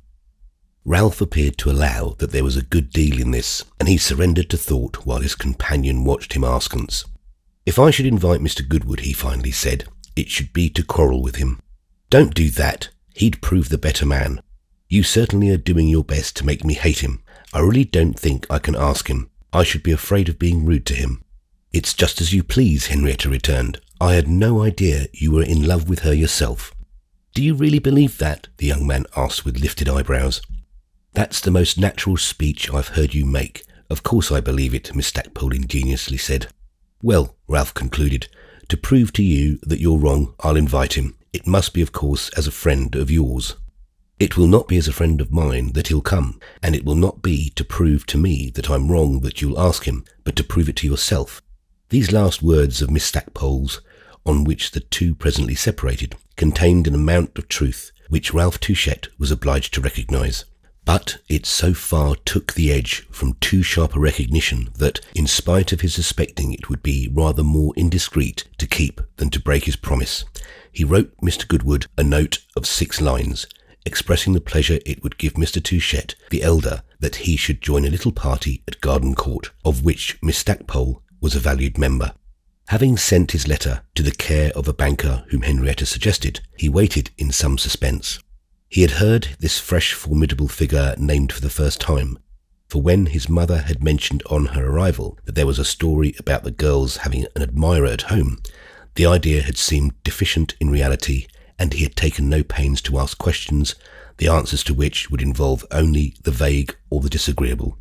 Now, however, the native admiration of which his cousin was the object had become more concrete. It took the form of a young man who had followed her to London, who was interested in a cotton mill and had manners in the most splendid of the American styles. Ralph had 2 theories about this intervener. Either his passion was a sentimental fiction of Miss Stackpole's. There was always a sort of tacit understanding among women, born of a solidarity of the sex, that they should never or invent lovers for each other, in which case he was not to be feared and would probably not accept the invitation, or else he would accept the invitation and in this event prove himself a creature too irrational to demand further consideration. The latter clause of Ralph's argument might have seemed incoherent, but it embodied his conviction that if Mr. Goodwood were interested in Isabel in the serious manner described by Miss Stackpole, he would not care to present himself at Garden Court on the summons from the latter lady.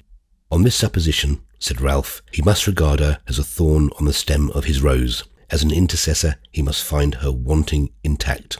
2 days after he had sent his invitation, he received a very short note from Caspar Goodwood, thanking him for it, regretting that other engagements made a visit to Garden Court impossible, and presenting many compliments to Miss Stackpole. Ralph handed the note to Henrietta, who, when she had read it, exclaimed, "Well, I never have heard of anything so stiff." "I'm afraid he doesn't care so much about my cousin as you suppose," Ralph observed. "No, it's not that. It's the subtler motive. His nature's very deep, but I'm determined to fathom it, and I shall write to him to know what he means." His refusal of Ralph's overtures was vaguely disconcerting. From the moment he declined to come to Garden Court, our friend began to think him of importance.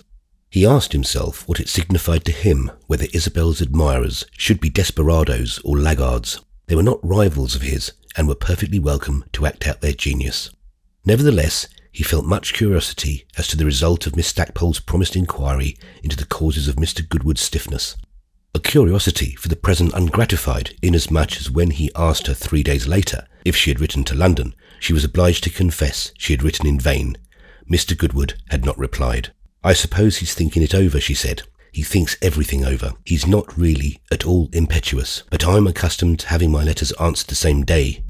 She presently proposed to Isabel, at all events, that they should make an excursion to London together. "If I must tell the truth," she observed, "I'm not seeing much at this place, and I shouldn't think you were either. I've not even seen that aristocrat. What's his name? Lord Warburton. He seems to let you severely alone." "Lord Warburton's coming tomorrow, I happen to know," replied her friend, who had received a note from the Master of Lockley in answer to her own letter.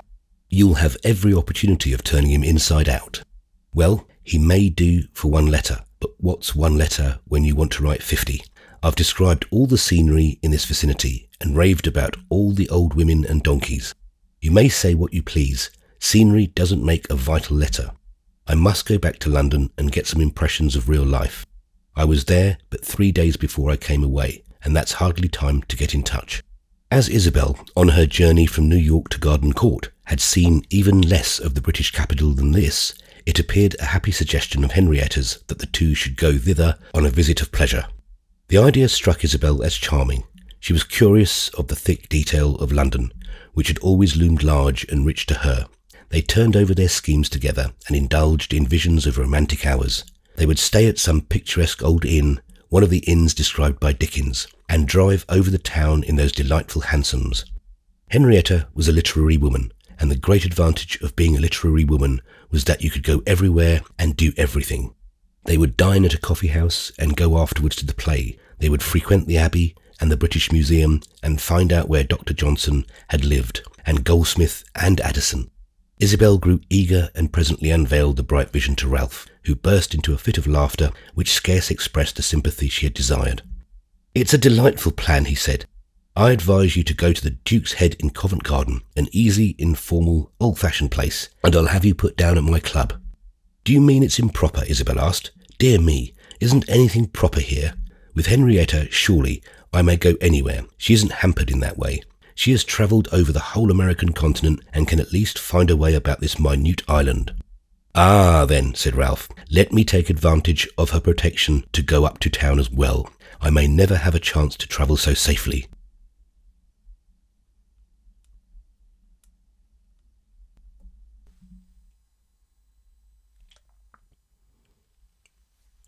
Chapter 14.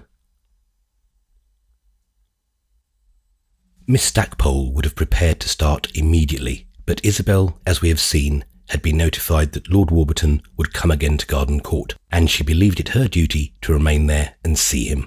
For 4 or 5 days he had made no response to her letter. Then he had written, very briefly, to say he would come to luncheon 2 days later. There was something in these delays and postponements that touched the girl and renewed her sense of his desire to be considerate and patient, not to appear to urge her too grossly, a consideration the more studied that she was so sure he really liked her. Isabel told her uncle she had written to him, mentioned also his intention of coming, and the old man, in consequence, left his room earlier than usual and made his appearance at 2 o'clock repast. This was by no means an act of vigilance on his part, but the fruit of a benevolent belief that his being of the company might help to cover any co-joins straying away in case Isabel should give their whole visitor another hearing. That personage drove over from Lockley and brought the elder of his sisters with him, a measure presumably dictated by reflections of the same order as Mr. Touchette's. The 2 visitors were introduced to Miss Stackpole, who, at luncheon, occupied a seat adjoining Lord Warburton's. Isabel, who was nervous, had no relish for the prospect of again arguing the question he had so prematurely opened, could not help admiring his good-humoured self-possession, which quite disguised the symptoms of that preoccupation with her presence it was natural she should suppose him to feel. He neither looked at her nor spoke to her, and the only sign of his emotion was that he avoided meeting her eyes. He had plenty of talk for the others, however, and he appeared to eat his luncheon with discrimination and appetite. Miss Molyneux, who had a smooth, nun-like forehead and wore a large silver cross suspended from her neck, was evidently preoccupied with Henrietta Stackpole, upon whom her eyes constantly rested in a manner suggesting a conflict between deep alienation and yearning wonder. Of the 2 ladies from Lockley, she was the one Isabel had liked best. There was such a world of hereditary quiet in her. Isabel was sure, moreover, that her mild forehead and silver cross referred to some weird Anglican mystery, some delightful reinstitution perhaps of the quaint office of the canoness. She wondered what Miss Molyneux would think of her if she knew Miss Archer had refused her brother, and then she felt sure that Miss Molyneux would never know that. Lord Warburton never told her such things.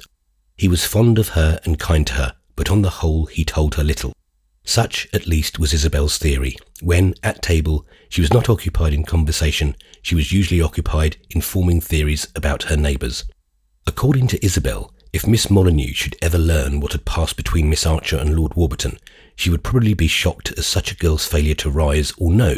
Rather, this was our heroine's last position, she would impute to the young American but a due consciousness of inequality.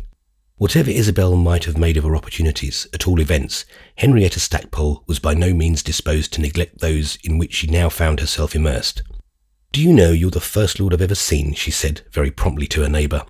"I suppose you think I'm awfully benighted." "You've escaped seeing some very ugly men," Lord Warburton answered, looking a trifle absently about the table.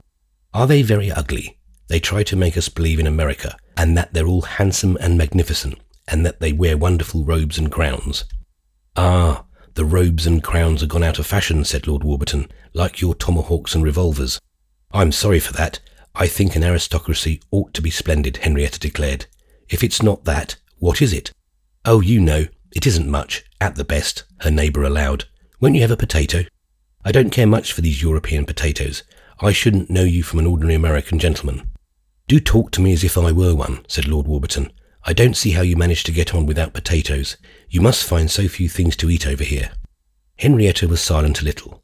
There was a chance he was not sincere. I've hardly any appetite since I've been here, she went on at last, so it doesn't much matter. I don't approve of you, you know. I feel as if I ought to tell you that. Don't approve of me? Yes, I don't suppose anyone ever said such a thing to you before, did they? I don't approve of lords as an institution. I think the world has gone beyond them, far beyond. Oh, so do I. I don't approve of myself in the least.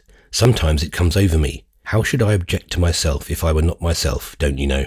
But that's rather good, by the way, not to be vainglorious. Why don't you give it up then? Miss Stackpole inquired. Give up? Asked Lord Warburton, meeting a harsh inflection with a very mellow one. Give up being a lord? Oh, I'm so little of one. One would really forget all about it if you wretched Americans were not constantly reminding one. However, I do think of giving it up, the little there is left of it, one of these days. I should like to see you do it, Henrietta exclaimed rather grimly. I'll invite you to the ceremony. We'll have a supper and a dance. Well, said Miss Stackpole, I like to see all sides. I don't approve of a privileged class, but I like to hear what they have to say for themselves. Mighty little, as you see. I should like to draw you out a little more, Henrietta continued, but you're always looking away. You're afraid of meeting my eye. I see you want to escape me. No, I'm only looking for those despised potatoes. Please explain about that young lady, your sister then. I don't understand about her. Is she a lady? She's a capital good girl. I don't like the way you said that, as if you wanted to change the subject. Is her position inferior to yours? Well, neither of us have any position to speak of, but she's better off than I, because she has none of the bother. Yes, she doesn't look as if she has had much bother. I wish I had as little bother as that. You do produce quiet people over here, whatever else you may do. Ah, you see one takes life easily on the whole, said Lord Warburton, and then you know we're very dull. Ah, we can be dull when we try. I should advise you to try something else. I shouldn't know what to talk to your sister about. She looks so different. Is that silver cross a badge? A badge? A sign of rank? Lord Warburton's glance had wandered a good deal, but at this it met the gaze of his neighbour. Oh yes, he answered in a moment. The women go in for these things. The silver cross is worn by the eldest daughters of viscounts, which was his harmless revenge for having occasionally had his credulity too easily engaged in America. After luncheon he proposed to Isabel to come into the gallery and look at the pictures, and though she knew he had seen the pictures 20 times, she complied without criticising this pretext. Her conscience was now very easy. Ever since she sent him her letter, she had felt particularly light of spirit. He walked slowly to the end of the gallery, staring at its contents and saying nothing, and then he suddenly broke out. I hoped you wouldn't write to me that way. It was the only way, Lord Warburton, said the girl. Do try and believe that. If I could believe it, of course, I should let you alone, but we can't believe by willing it, and I confess I don't understand. I could understand your disliking me. That I could understand well, but that you should admit you do. What have I admitted? Isabel interrupted, turning slightly pale. That you think me a good fellow. Isn't that it? She said nothing, and he went on. You don't seem to have any reason, and that gives me a sense of injustice. I have a reason, Lord Warburton. She said it in a tone that made his heart contract. I should like very much to know it. I'll tell you some day when there's more to show for it. Excuse my saying that in the meantime I must doubt of it. You make me very unhappy, said Isabel.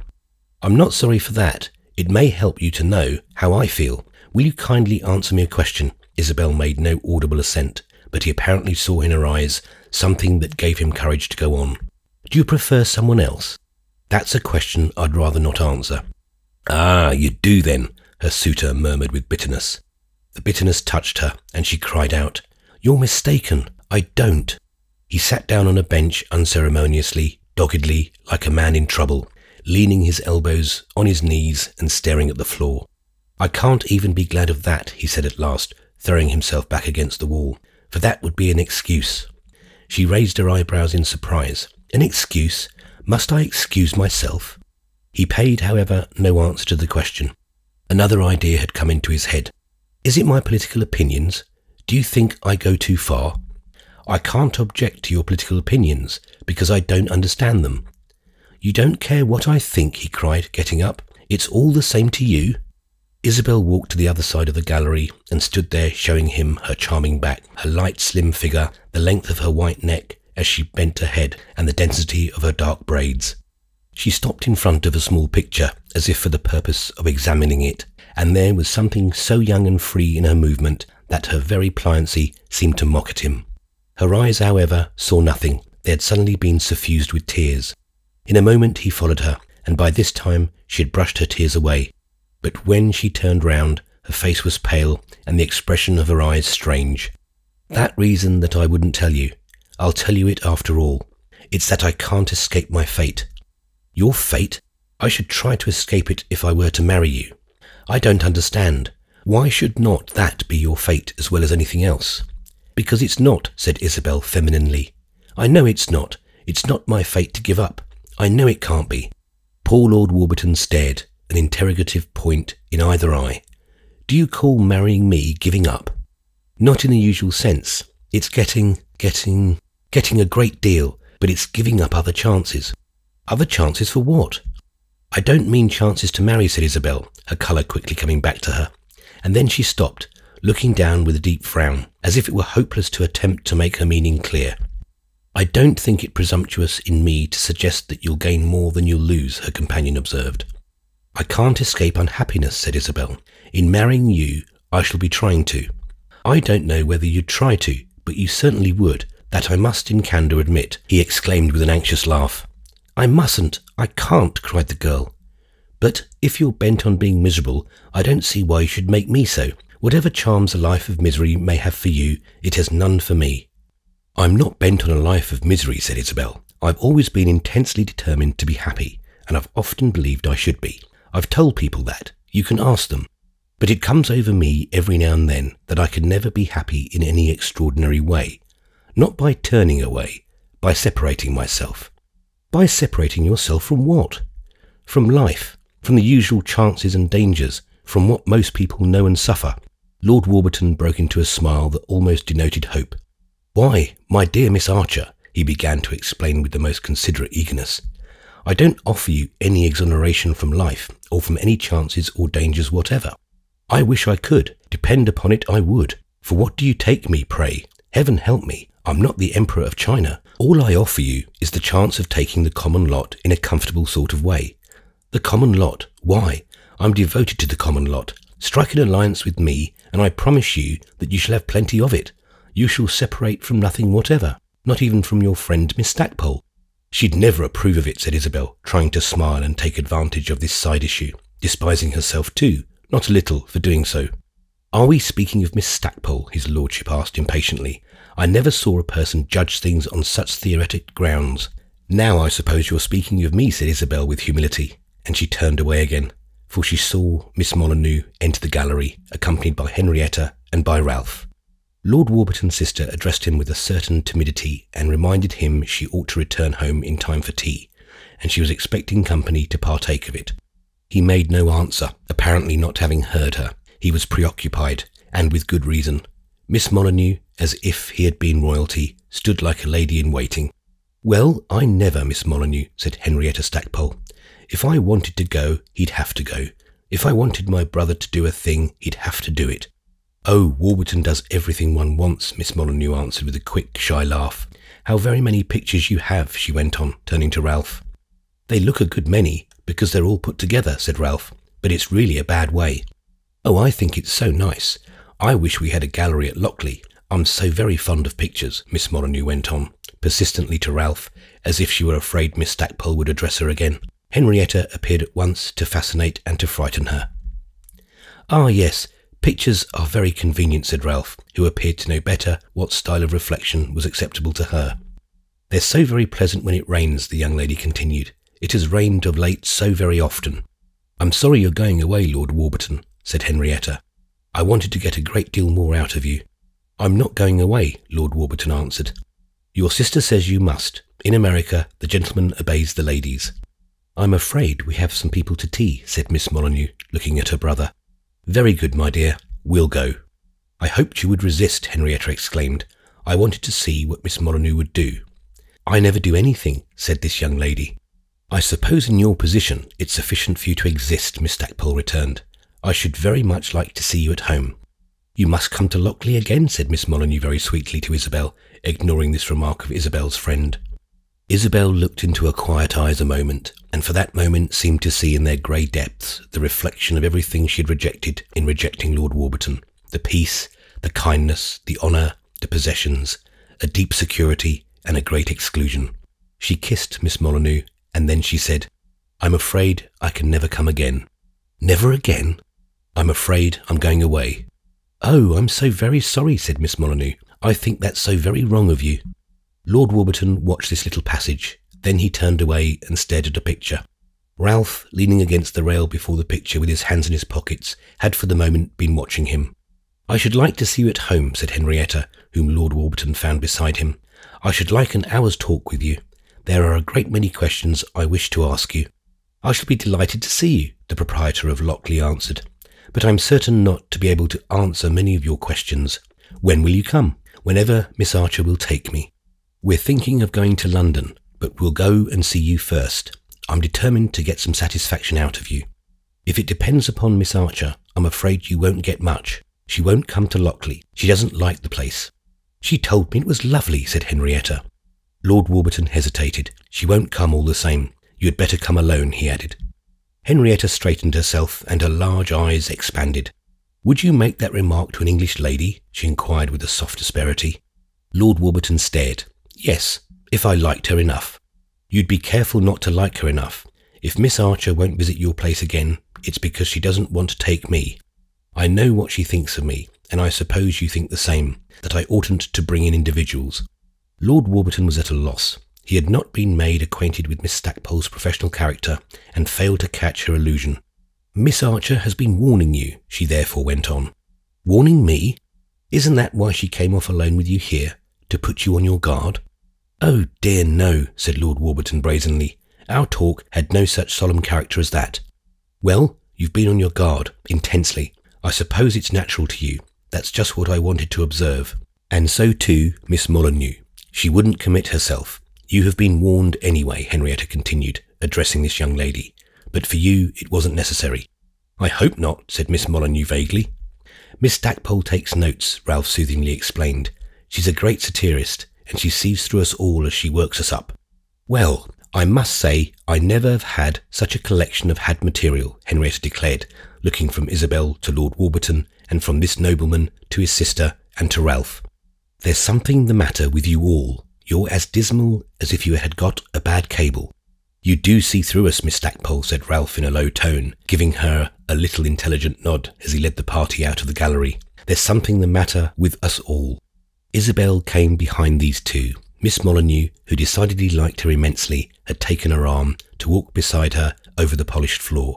Lord Warburton strolled on the other side with his hands behind him and his eyes lowered. For some moments he said nothing, and then, "Is it true you're going to London?" he asked. "I believe it has been arranged." "And when shall you come back?" "In a few days, but probably for a very short time. I'm going to Paris with my aunt." "When then shall I see you again?" "Not for a good while," said Isabel, "but some day or other, I hope." "Do you really hope it?" "Very much." He went a few steps in silence. Then he stopped and put out his hand. "Goodbye." "Goodbye," said Isabel. Miss Molyneux kissed her again, and she let the two depart. After it, without rejoining Henrietta and Ralph, she retreated to her own room, in which apartment, before dinner, she was found by Mrs. Touchett, who had stopped on her way to the saloon. "I may as well tell you," said that lady, "that your uncle has informed me of your relations with Lord Warburton." Isabel considered. "Relations? They're hardly relations. That's the strange part of it. He has seen me but 3 or 4 times." "Why did you tell your uncle rather than me?" Mrs. Touchett dispassionately asked. Again the girl hesitated. "Because he knows Lord Warburton better." "Yes, but I know you better." "I'm not sure of that," said Isabel, smiling. "Neither am I, after all, especially when you give me that rather conceited look. One would think you were awfully pleased with yourself and had carried off a prize. I suppose that when you refuse an offer like Lord Warburton's, it's because you expect to do something better." "Ah, my uncle didn't say that," cried Isabel, smiling still.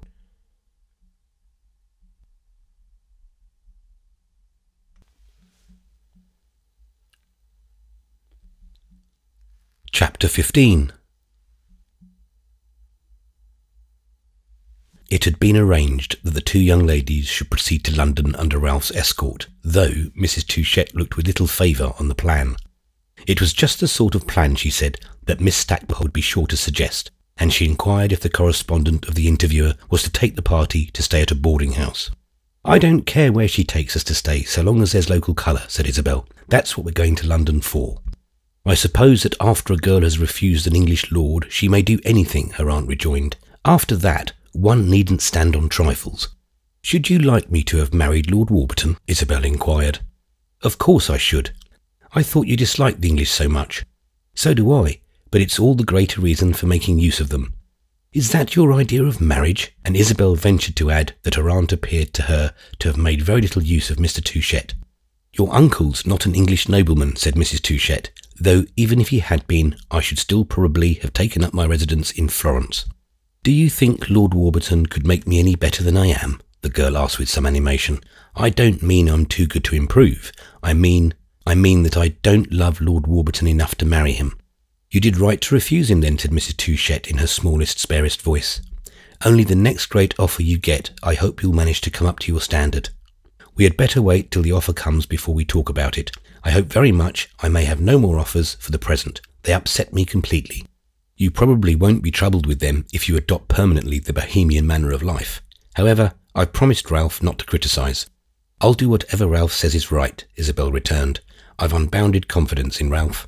"His mother's much obliged to you," this lady dryly laughed. "It seems to me indeed she ought to feel it," Isabel irrepressibly answered. Ralph had assured her that there would be no violation of decency in their paying a visit, the little party of three, to the sights of the metropolis. But Mrs. Touchett took a different view. Like many ladies of her country who had lived a long time in Europe, she had completely lost her native tact on such points, and in her reaction, not in itself deplorable, against the liberty allowed to young persons beyond the seas, had fallen into gratuitous and exaggerated scruples. Ralph accompanied their visitors to town and established them at a quiet inn in a street that ran at right angles to Piccadilly. His first idea had been to take them to his father's house in Winchester Square, a large, dull mansion which at this period of the year was shrouded in silence and brown holland. But he bethought himself that, the cook being at Garden Court, there was no one in the house to get them their meals, and Pratt's Hotel accordingly became their resting place. Ralph, on his side, found quarters in Winchester Square, having a den there of which he was very fond, and being familiar with deeper fears than that of a coal kitchen. He availed himself largely indeed of the resources of Pratt's Hotel, beginning his day with an early visit to his fellow travellers, who had Mr. Pratt in person in a large, bulging white waistcoat to remove their dish covers. Ralph turned up, as he said, after breakfast, and the little party made out a scheme of entertainment for the day. As London wears in the month of September, a face blank but for its smears of prior service, the young man, who occasionally took an apologetic tone, was obliged to remind his companion, to Miss Stackpole's high derision, that there wasn't a creature in town. "I suppose you mean the aristocracy are absent," Henrietta answered. "But I don't think you could have a better proof that if they were absent altogether, they wouldn't be missed. It seems to me the place is about as full as it can be. There's no one here, of course, but 3 or 4 millions of people. What is it you call them? The lower middle class? They're only the population of London, and that's of no consequence." Ralph declared that for him the aristocracy left no void that Miss Stackpole herself didn't fill, and that a more contented man was nowhere at that moment to be found. In this he spoke the truth, for the stale September days in the huge half-empty town had a charm wrapped in them as a coloured gem might be wrapped in a dusty cloth. When he went home at night to the empty house in Winchester Square, after a chain of hours with his comparatively ardent friends, he wandered into the big dusky dining room where the candle he took from the hall table, after letting himself in, constituted the only illumination. The square was still, the house was still. When he raised one of the windows of the dining room to let in the air, he heard the slow creak of the boots of a lone constable. His own step in the empty place seemed loud and sonorous. Some of the carpets had been raised, and whenever he moved he roused a melancholy echo. He sat down in one of the armchairs. The big, dark dining table twinkled here and there in the small candlelight. The pictures on the wall, all of them very brown, looked vague and incoherent. There was a ghostly presence, as of dinners long since digested, of table talk that had lost its actuality. This hint of the supernatural perhaps had something to do with the fact that his imagination took a flight, and that he remained in his chair a long time beyond the hour at which he should have been in bed, doing nothing, not even reading the evening paper. I say he did nothing, and I maintain the phrase in the face of the fact that he thought at these moments of Isabel. To think of Isabel could only be for him an idle pursuit, leading to nothing and profiting little to anyone. His cousin had not yet seemed to him so charming as during these days spent in sounding, tourist fashion, the deeps and shallows of the metropolitan element. Isabel was full of premises, conclusions, emotions. If she had come in search of local colour, she found it everywhere. She asked more questions than he could answer, and launched brave theories as to historic cause and social effect that he was equally unable to accept or to refute. The party went more than once to the British Museum, and to that brighter palace of art which reclaims for antique variety so large an area of a monotonous suburb. They spent a morning in the Abbey and went on a penny steamer to the Tower. They looked at pictures both in public and private collections, and sat on various occasions beneath the great trees in Kensington Gardens. Henrietta proved an indestructible sightseer and a more lenient judge than Ralph had ventured to hope. She had indeed many disappointments, and London at large suffered from her vivid remembrance of the strong points of the American civic idea. But she made the best of its dingy dignities, and only heaved an occasional sigh and uttered a desultory "well," which led no further and lost itself in retrospect. The truth was that, as she said herself, she was not in her element. "I've not a sympathy with inanimate objects," she remarked to Isabel at the National Gallery, and she continued to suffer from the meagreness of the glimpse that had as yet been vouchsafed to her of the inner life. Landscapes by Turner and Assyrian bulls were a poor substitute for the literary dinner parties at which she had hoped to meet the genius and renown of Great Britain. "Where are your public men? Where are your men and women of intellect?" she inquired of Ralph, standing in the middle of Trafalgar Square as if she had supposed this to be a place where she would naturally meet a few. "That's one of them on the top of the column, you say, Lord Nelson. Was he a lord too? Wasn't he high enough that they had to stick him 100 feet in the air? That's the past. I don't care about the past. I want to see some of the leading minds of the present. I won't say of the future, because I don't believe much in your future." Poor Ralph had a few leading minds among his acquaintance, and rarely enjoyed the pleasure of buttonholing a celebrity, a state of things which appeared to Miss Stackpole to indicate a deplorable want of enterprise.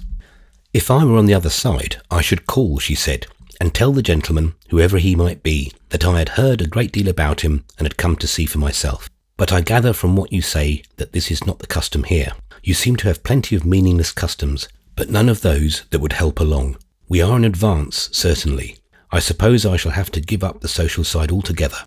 And Henrietta, though she went about with her guidebook and pencil, and wrote a letter to the interviewer about the Tower, in which she described the execution of Lady Jane Grey, had a sad sense of falling below her mission. The incident that had preceded Isabel's departure from Garden Court left a painful trace in our young woman's mind. When she felt again in her face, as from a recurrent wave, the cold breath of her last suitor's surprise, she could only muffle her head till the air cleared. She could not have done less than that what she did. This was certainly true, but her necessity all the same had been as graceless as some physical act in a strained attitude, and she felt no desire to take credit for her conduct. Mixed with this imperfect pride, nevertheless, was a feeling of freedom which in itself was sweet, and which, as she wandered through the great city with her ill-matched companions, occasionally throbbed into odd demonstrations. When she walked in Kensington Gardens, she stopped the children, mainly of the poorer sort, whom she saw playing on the grass, and asked them their names and gave them sixpence, and, when they were pretty, kissed them. Ralph noticed these quaint charities. He noticed everything she did. One afternoon, that his companions might pass the time, he invited them to tea in Winchester Square, and he had the house set in order as much as possible for their visit.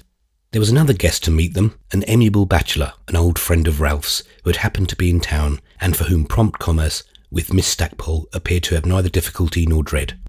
Mr. Bantling, a stout, sleek, military man of 40, wonderfully dressed, universally informed, and incoherently amused, laughed immoderately at everything Henrietta said, gave her several cups of tea, examined in her society the bric-a-brac of which Ralph had a considerable collection, and afterwards, when the host proposed they should go out into the square and pretend it was a fete champêtre, walked round the limited enclosure several times with her, and, at a dozen turns of their talk, bounded responsive, as with a positive passion for argument to her remarks upon the inner life. "Oh, I see. I dare say you found it very quiet at Garden Court. Naturally, there's not much going on there when there's such a lot of illness about. Touchette's very bad, you know. The doctors have forbidden his being in England at all, and he has only come back to take care of his father. The old man, I believe, has half a dozen things the matter with him.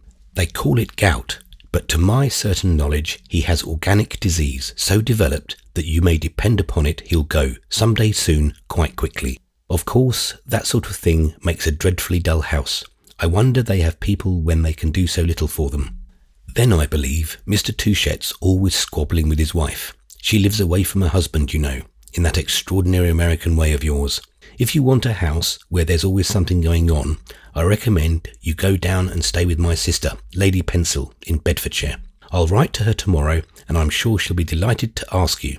I know just what you want. You want a house where they go in for theatricals and picnics and that sort of thing. My sister's just that sort of woman. She's always getting up something or other, and she's always glad to have the sort of people who help her. I'm sure she'll ask you down by return of post. She's tremendously fond of distinguished people and writers. She writes herself, you know, but I haven't read everything she has written. It's usually poetry, and I don't go in much for poetry, unless it's Byron. I suppose you think a great deal of Byron in America," Mr. Bantling continued, expanding in the stimulating air of Miss Stackpole's attention, bringing up his sequences promptly and changing his topic with an easy turn of hand. Yet he nonetheless gracefully kept in sight of the idea, dazzling to Henrietta, of her going to stay with Lady Pencil in Bedfordshire. "I understand what you want. You want to see some genuine English sport. The Touchettes aren't English at all, you know. They have their own habits, their own language, their own food, some odd religion even, I believe, of their own. The old man thinks it's wicked to hunt, I'm told. You must get down to my sister's in time for the theatricals, and I'm sure she'd be glad to give you a part. I'm sure you act well. I know you're very clever. My sister's 40 years old and has 7 children, but she's going to play the principal part. Plain as she is, she makes up awfully well, I will say for her. Of course, you needn't act if you don't want to." In this manner, Mr. Bantling delivered himself while they strolled over the grass in Winchester Square, which, although it had been peppered by the London soot, invited the tread to linger. Henrietta thought her blooming, easy-voiced bachelor, with his impressibility to feminine merit and his splendid range of suggestion, a very agreeable man, and she valued the opportunity he offered her. "I don't know, but I would go, if your sister should ask me. I think it would be my duty. What do you call her by name?" "Pencil. It's an odd name, but it isn't a bad one. I think one name's as good as another. But what's her rank?" "Oh, she's a baron's wife, a convenient sort of rank. You're fine enough, and you're not too fine." "I don't know but what she'd be too fine for me. What do you call the place she lives in? Bedfordshire?" "She lives away in the northern corner of it. It's a tiresome country, but I dare say you won't mind it. I'll try and run down while you're there." All this was very pleasant to Miss Stackpole, and she was sorry to be obliged to separate from Lady Pencil's obliging brother. But it happened that she had met the day before, in Piccadilly, some friends whom she had not seen for a year, the Miss Climers, 2 ladies from Wilmington, Delaware, who had been travelling on the continent and were now preparing to re-embark. Henrietta had had a long interview with them on the Piccadilly pavement, and though the 3 ladies all talked at once, they had not exhausted their store. It had been agreed, therefore, that Henrietta should come and dine with them in their lodgings in Jermyn Street at 6 o'clock on the morrow, and she now bethought herself of this engagement. She prepared to start for Jermyn Street, taking leave first of Ralph Touchette and Isabel, who, seated on garden chairs in another part of the enclosure, were occupied, if the term may be used, with an exchange of amenities less pointed than the practical colloquy of Miss Stackpole and Mr. Bantling.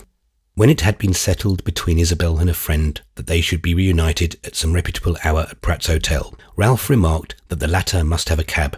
She couldn't walk all the way to Jermyn Street. "I suppose you mean it's improper for me to walk alone?" Henrietta exclaimed. "Merciful powers, have I come to this?" "There's not the slightest need of your walking alone," Mr. Bantling gaily interposed. "I should be greatly pleased to go with you." "I simply meant that you'd be late for dinner," Ralph returned. Those poor ladies may easily believe that we refuse, at the last, to spare you. You had better have a hansom, Henrietta, said Isabel. I'll get you a hansom if you'll trust me, Mr. Bantling went on. We might walk a little till we meet one. I don't see why I shouldn't trust him, do you? Henrietta inquired of Isabel. I don't see what Mr. Bantling could do to you, Isabel obligingly answered. But, if you like, we'll walk with you till you find your cab. Never mind, we'll go alone. Come on, Mr. Bantling, and take care you get me a good one. Mr. Bantling promised to do his best, and the two took their departure, leaving the girl and her cousin together in the square over which a clear September twilight had now begun to gather. It was perfectly still. The wide quadrangle of dusky houses showed lights in none of the windows, where the shutters and blinds were closed.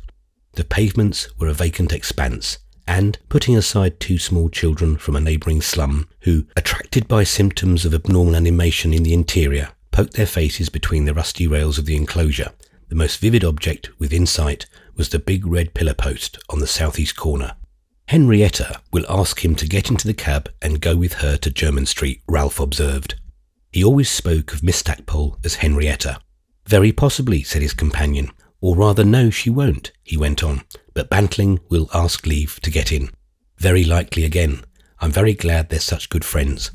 She has made a conquest. He thinks her a brilliant woman. It may go far, said Ralph. Isabel was briefly silent. I call Henrietta a very brilliant woman, but I don't think it will go far. They would never really know each other. He has not the least idea what she really is, and she has no just comprehension of Mr. Bantling. There's no more usual basis of union than a mutual misunderstanding, but it ought not to be so difficult to understand Bob Bantling, Ralph added. He's a very simple organism. Yes, but Henrietta's a simpler one still. And pray, what am I to do? Isabel asked, looking about her through the fading light, in which the limited landscape gardening of the square took on a large and effective appearance. I don't imagine you'll propose that you and I, for our amusement, shall drive about London in a hansom. There's no reason we shouldn't stay here, if you don't dislike it. It's very warm. There'll be half an hour yet before dark, and if you permit it, I'll light a cigarette. You may do what you please, said Isabel. If you'll amuse me till 7 o'clock, I propose at that hour to go back and partake of a simple and solitary repast. 2 poached eggs and a muffin at Pratt's Hotel. Mayn't I dine with you? Ralph asked. No, you'll dine at your club. They had wandered back to their chairs in the centre of the square again, and Ralph had lighted his cigarette. It would have given him extreme pleasure to be present in the person at the modest little feast she had sketched, but in default of this, he liked even being forbidden. For the moment, however, he liked immensely being alone with her, in the thickening dusk, in the centre of the multitudinous town. It made her seem to depend upon him and to be in his power. This power he could exert but vaguely. The best exercise of it was to accept her decisions submissively, which indeed there was already an emotion in doing. Why don't you let me dine with you? He demanded after a pause. Because I don't care for it. I suppose you're tired of me. I shall be in an hour hence. You see, I have the gift of foreknowledge. Oh, I shall be delightful meanwhile, said Ralph. But he said nothing more, and as she made no rejoinder, they sat sometimes in a stillness which seemed to contradict his promise of entertainment. It seemed to him she was preoccupied, and he wondered what she was thinking about. There were 2 or 3 very possible subjects. At last he spoke again. Is your objection to my society this evening caused by your expectation of another visitor? She turned her head with a glance of her clear, fair eyes. Another visitor? What visitor should I have? He had none to suggest, which made his question seem to himself silly as well as brutal. You've a great many friends that I don't know. You've a whole past from which I was perversely excluded. You were reserved for my future. You must remember that my past is over there across the water. There's none of it here in London. Very good then, since your future is seated beside you. Capital thing to have your future so handy. And Ralph lighted another cigarette and reflected that Isabel probably meant she had received news that Mr. Caspar Goodwood had crossed to Paris. After he had lighted his cigarette, he puffed it a while, and then he resumed. I promised just now to be very amusing, but you see, I don't come up to the mark, and the fact is there's a good deal of temerity in one's undertaking to amuse a person like you. What do you care for my feeble attempts? You've grand ideas. You've a high standard in such matters. I ought at least to bring in a band of music or a company of mountebanks. One mountebank's enough, and you do very well, Pray go on, and in another 10 minutes I shall begin to laugh." "I assure you I'm very serious," said Ralph. "You do really ask a great deal." "I don't know what you mean. I asked nothing." "You accept nothing," said Ralph. She coloured, and now suddenly it seemed to her that she guessed his meaning. But why should he speak to her of such things? He hesitated a little, and then he continued. "There's something I should like very much to say to you. It's a question I wish to ask. It seems to me I've a right to ask it, because I've a kind of interest in the answer." "Ask what you will," Isabel replied gently, "and I'll try to satisfy you." "Well then, I hope you won't mind my saying that Warburton has told me of something that has passed between you." Isabel suppressed a start. He sat looking at her open fan. "Very good. I suppose it was natural he should tell you. I have his leave to let you know he has done so. He has some hope still," said Ralph. "Still? He had it a few days ago." "I don't believe he has any now," said the girl. "I'm very sorry for him then. He's such an honest man. Pray, did he ask you to talk to me?" "No, not that. But he told me because he couldn't help it. We're old friends, and he was greatly disappointed. He sent me a line asking me to come and see him, and I drove over to Lockley the day before he and his sister lunched with us. He was very heavy-hearted. He had just got a letter from you." "Did he show you the letter?" asked Isabel with momentary loftiness. "By no means, but he told me it was a neat refusal. I was very sorry for him," Ralph repeated. For some moments Isabel said nothing. Then at last, "Do you know how often he has seen me?" she inquired. 5 or 6 times. "That's to your glory." "It's not for that I say it." "What then do you say it for?" "Not to prove that poor Warburton's state of mind's superficial, because I'm pretty sure you don't think that." Isabel was certainly unable to say she thought it, but presently she said something else. "If you've not been requested by Lord Warburton to argue with me, then you're doing it disinterestedly, or for the love of argument." "I've no wish to argue with you at all. I only wish to leave you alone. I'm simply greatly interested in your own sentiments." "I'm greatly obliged to you," cried Isabel with a slightly nervous laugh. "Of course you mean that I'm meddling in what doesn't concern me. But why shouldn't I speak to you of this matter without annoying you or embarrassing myself? What's the use of being your cousin if I can't have a few privileges? What's the use of adoring you without hope of a reward if I can't have a few compensations? What's the use of being ill and disabled and restricted to mere spectatorship at the game of life if I really can't see the show when I've paid so much for my ticket? Tell me this." Ralph went on while she listened to him with quickened attention. "What had you in mind when you refused Lord Warburton?" "What had I in mind? What was the logic, the view of your situation, that dictated so remarkable an act? I didn't wish to marry him, if that's logic." "No, that's not logic, and I knew that before. It's really nothing, you know. What was it you said to yourself? You certainly said more than that." Isabel reflected a moment, then answered with a question of her own. "Why do you call it a remarkable act? That's what your mother thinks too. Warburton's such a thorough good sort. As a man, I consider he hardly has a fault. And then he's what they call here no end of a swell. He has immense possessions, and his wife would be thought a superior being. He unites the intrinsic and the extrinsic advantages." Isabel watched her cousin as if to see how far he would go. "I refused him because he was too perfect then. I'm not perfect myself, and he's too good for me. Besides, his perfection would irritate me." "That's ingenious rather than candid," said Ralph. "As a fact, you think nothing in the world too perfect for you. Do you think I'm so good?" "No, but you're exacting all the same, without the excuse of thinking yourself good. 19 women out of 20, however, even of the most exacting sort, would have managed to do with Warburton. Perhaps you don't know how he has been stalked." "I don't wish to know, but it seems to me," said Isabel, "that one day, when we talked of him, you mentioned odd things in him." Ralph smokingly considered. "I hope that what I said then had no weight with you, for they were not faults, the things I spoke of. They were simply peculiarities of his position. If I had known he wished to marry you, I'd have never alluded to them. I think I said that as regards that position, he was rather a sceptic. It would have been in your power to make him a believer." "I think not.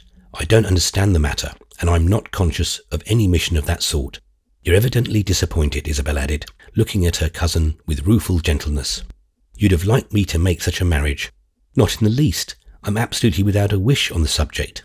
I don't pretend to advise you, and I content myself with watching you with the deepest interest." She gave a rather conscious sigh. "I wish I could be as interesting to myself as I am to you." "There, you're not candid again. You're extremely interesting to yourself. Do you know, however," said Ralph, "that if you've really given Warburton his final answer, I'm rather glad it has been what it was. I don't mean I'm glad for you, and still less of course for him. I'm glad for myself. Are you thinking of proposing to me?" "By no means. From the point of view I speak of, that would be fatal. I should kill the goose that supplies me with the material of my inimitable omelettes. I use that animal as a symbol of my insane illusions. What I mean is that I shall have the thrill of seeing what a young lady does who won't marry Lord Warburton." "That's what your mother counts upon too," said Isabel.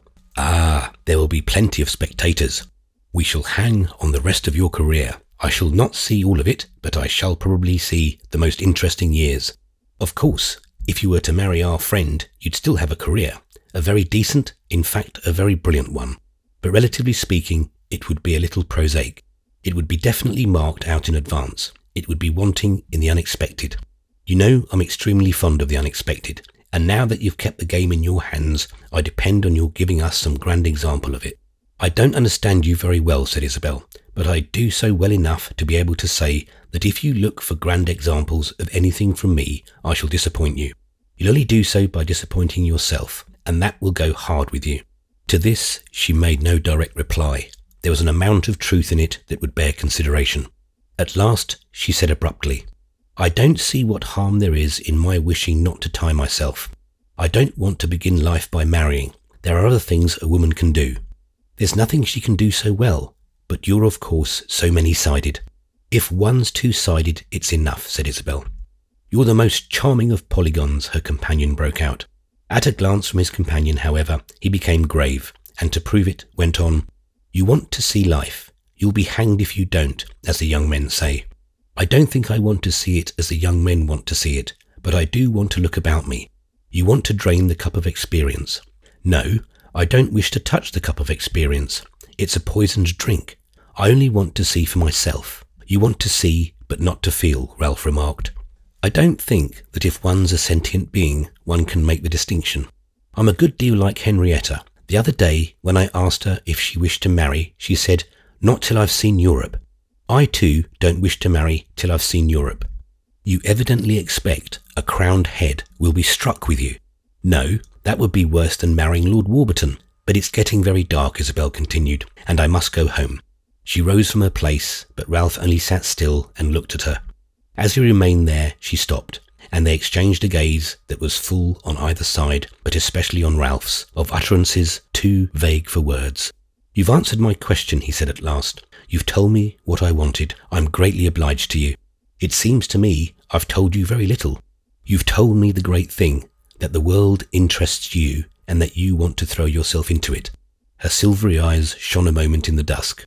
"I never said that." "I think you meant it. Don't repudiate it. It's so fine. I don't know what you're trying to fasten upon me, for I'm not in the least an adventurous spirit. Women are not like men." Ralph slowly rose from his seat, and they walked together to the gate of the square. "No," he said, "women rarely boast of their courage. Men do so with a certain frequency. Men have it to boast of. Women have it too. You've a great deal. Enough to go home in a cab to Pratt's Hotel, but not more." Ralph unlocked the gate, and after they had passed out, he fastened it. "We'll find your cab," he said, and as they turned toward a neighbouring street in which this quest might avail, he asked her again if he mightn't see her safely to the inn. "By no means," she answered. "You're very tired. You must go home and go to bed." The cab was found, and he helped her into it. Standing a moment at the door, "When people forget I'm a poor creature, I'm often incommoded," he said, "but it's worse when they remember it."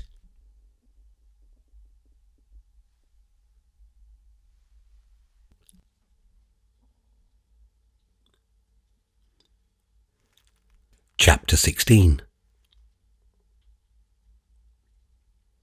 She had had no motive in wishing him not to take her home.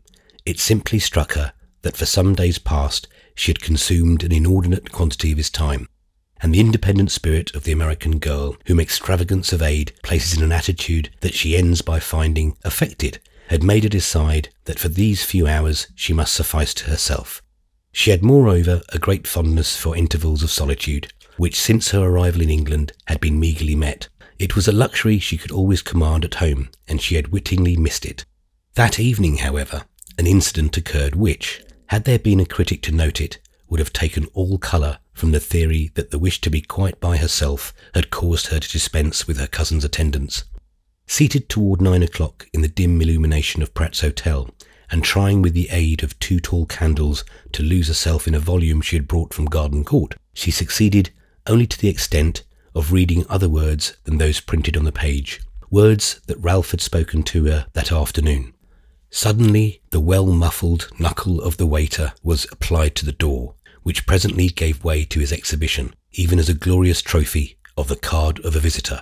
When this memento had offered to her fixed sight the name of Mr. Caspar Goodwood, she let the man stand before her without signifying her wishes. "Shall I show the gentleman up, ma'am?" he asked with a slightly encouraging inflection. Isabel hesitated still, and while she hesitated, glanced at the mirror. "He may come in," she said at last, and waited for him, not so much smoothing her hair as girding her spirit. Caspar Goodwood was accordingly the next moment shaking hands with her, but saying nothing till the servant had left the room. "Why didn't you answer my letter?" he then asked in a quick, full, slightly peremptory tone, the tone of a man whose questions were habitually pointed and who was capable of much insistence. She answered by a ready question. "How did you know I was here?" "Miss Stackpole let me know," said Caspar Goodwood. "She told me you would probably be at home alone this evening and would be willing to see me." "Where did she see you, to tell you that?" "She didn't see me. She wrote to me." Isabel was silent. Neither had sat down. They stood there with an air of defiance, or at least of contention. "Henrietta never told me she was writing to you," she said at last. "This is not kind of her." "Is it so disagreeable to you to see me?" asked the young man. "I didn't expect it. I don't like such surprises." "But you knew I was in town. It was natural we should meet." "Do you call this meeting? I hoped I shouldn't see you. In so big a place as London, it seemed very possible." "It was apparently repugnant to you even to write to me," her visitor went on. Isabel made no reply. The sense of Henrietta Stackpole's treachery, as she momentarily qualified it, was strong within her. "Henrietta's certainly not a model of all the delicacies," she exclaimed with bitterness. "It was a great liberty to take. I suppose I'm not a model either of those virtues or of any others, the fault's mine as much as hers." As Isabel looked at him, it seemed to her that his jaw had never been more square. This might have displeased her, but she took a different turn. "No, it's not your fault so much as hers. What you've done was inevitable, I suppose, for you." "It was indeed," cried Caspar Goodwood with a voluntary laugh. "And now that I've come, at any rate, mayn't I stay?" "You may sit down, certainly." She went back to her chair again, while her visitor took the first place that offered, in the manner of a man accustomed to pay little thought to that sort of furtherance. "I've been hoping every day for an answer to my letter. You might have written me a few lines." "It wasn't the trouble of writing that prevented me. I could have easily have written you 4 pages as one. But my silence was an intention," Isabel said. "I thought it the best thing." He sat with his eyes fixed on hers while she spoke. Then he lowered them and attached them to a spot in the carpet, as if he were making a strong effort to say nothing but what he ought. He was a strong man in the wrong, and he was acute enough to see that an uncompromising exhibition of his strength would only throw the falsity of his position into relief. Isabel was not incapable of tasting any advantage of position over a person of this quality, and though little desirous to flaunt it in his face, she could enjoy being able to say, "You know you oughtn't to have written to me yourself," and to say it with an air of triumph. Caspar Goodwood raised his eyes to her own again. They seemed to shine through the vizard of a helmet. He had a strong sense of justice, and was ready any day in the year, over and above this, to argue the question of his rights. "You said you hoped never to hear from me again.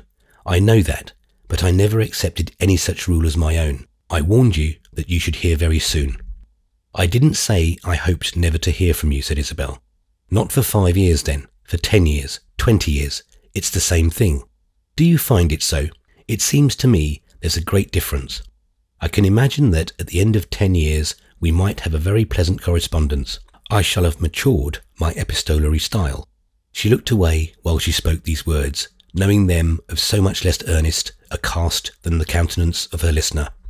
Her eyes, however, at last came back to him, just as he said very irrelevantly, Are you enjoying your visit to your uncle? Very much indeed, she dropped, but then she broke out. What good do you expect to get by insisting? The good of not losing you. You've no right to talk of losing what's not yours. And even from your own point of view, Isabel added, you ought to know when to let one alone. I disgust you very much, said Caspar Goodwood gloomily, not as if to provoke her to compassion for a man conscious of this blighting fact, but as if to set it well before himself, so that he might endeavour to act with his eyes on it. Yes, you don't at all delight me. You don't fit in, not in any way just now, and the worst is that your putting it to the proof in this manner is quite unnecessary. It wasn't certainly as if his nature had been soft, so that pinpricks would draw blood from it, and from the first of her acquaintance with him, and of her having to defend herself against a certain air that he had of knowing better what was good for her than she knew herself, she had recognised the fact that perfect frankness was her best weapon. To attempt to spare his sensibility or to escape from his edgewise, as one might do from a man who had barred the way less sturdily, this, in dealing with Caspar Goodwood, who would grasp at everything of every sort that one might give him, was wasted agility. It was not that he had not susceptibilities, but his passive surface, as well as his active, was large and hard, and he might always be trusted to dress his own wounds, so far as they required it himself. She came back, even for her measure of possible pangs and aches in him, to her old sense that he was naturally plated and steeled, armed essentially for aggression. I can't reconcile myself to that, he simply said. There was a dangerous liberality about it, for she felt how open it was to him to make the point that he had not always disgusted her. I can't reconcile myself to it either, and it's not the state of things that ought to exist between us. If you'd only try to banish me from your mind for a few months, we should be on good terms again. I see, if I should cease to think of you at all for a prescribed time, I should find I could keep it up indefinitely. Indefinitely is more than I ask. It's more even than I should like. You know that what you ask is impossible, said the young man, taking his adjective for granted in a manner she found irritating. Aren't you capable of making a calculated effort, she demanded. You're strong for everything else. Why shouldn't you be strong for that? An effort calculated for what? And then, as she hung fire, I'm capable of nothing with regard to you, he went on, but just of being infernally in love with you. If one's strong, one loves only the more strongly. There's a good deal in that, and indeed our young lady felt the force of it, felt it thrown off into the vast of truth and poetry as practically a bait to her imagination. But she promptly came round. Think of me or not, as you find most possible, only leave me alone. Until when? Well, for a year or two. Which do you mean? Between 1 year and 2. There's all the difference in the world. Call it 2 then, said Isabel with a studied effect of eagerness. And what shall I gain by that? Her friend asked with no sign of wincing. You'll have obliged me greatly. And what will be my reward? Do you need a reward for an act of generosity? Yes, when it involves a great sacrifice. There's no generosity without some sacrifice. Men don't understand such things. If you make the sacrifice, you'll have all my admiration. I don't care a cent for your admiration, not one straw, with nothing to show for it. When will you marry me? That's the only question. Never, if you go on making me feel only as I feel at present. What do I gain then by not trying to make you feel otherwise? You'll gain quite as much as by worrying me to death. Caspar Goodwood bent his eyes again and gazed a while into the crown of his hat. A deep flush overspread his face. She could see her sharpness had at last penetrated. This immediately had a value. Classic, romantic, redeeming. What did she know? For her, the strong man in pain was one of the categories of the human appeal. Little charm as he might exert in the given case. Why do you make me say such things to you? She cried in a trembling voice. I only want to be gentle, to be thoroughly kind. It's not delightful to me to feel people care for me and yet to have to try and reason them out of it. I think others also ought to be considerate. We have each to judge for ourselves. I know you're considerate as much as you can be. You've good reasons for what you do. But I really don't want to marry or to talk about it at all now. I shall probably never do it. No, never. I've a perfect right to feel that way, and it's no kindness to a woman to press her so hard, to urge her against her will. If I give you pain, I can only say I'm very sorry. It's not my fault. I can't marry you simply to please you. I won't say that I shall always remain your friend, because when women say that, in these situations, it passes, I believe, for a sort of mockery. But try me some day. Caspar Goodwood, during this speech, had kept his eyes fixed upon the name of his hatter, and it was not until some time after she had ceased speaking that he raised them. When he did so, the sight of rosy, lovely eagerness in Isabel's face threw some confusion into his attempt to analyse her words. "I'll go home. I'll go tomorrow. I'll leave you alone," he brought out at last. "Only," he heavily said, "I hate to lose sight of you." "Never fear. I shall do no harm." "You'll marry someone else, as sure as I sit here," Caspar Goodwood declared. "Do you think that a generous charge?" "Why not? Plenty of men will try to make you. I told you just now that I don't wish to marry, and that I almost certainly never shall." "I know you did, and I like your almost certainly. I put no faith in what you say." "Thank you very much. Do you accuse me of lying to shake you off? You say very delicate things." "Why should I not say that? You've given me no pledge of anything at all." "No, that's all that would be wanting. You may perhaps even believe you're safe from wishing to be, but you're not," the young man went on as if preparing himself for the worst. "Very well then, we'll put it that I'm not safe. Have it as you please." "I don't know, however," said Caspar Goodwood, "that my keeping you in sight would prevent it." "Don't you indeed? I'm after all very much afraid of you. Do you think I'm so very easily pleased?" she asked suddenly, changing her tone. "No, I don't. I shall try to console myself with that, but there are a certain number of very dazzling men in the world, no doubt, and if there were only one, it would be enough. The most dazzling of all will make straight for you. You'll be sure to take no one who isn't dazzling."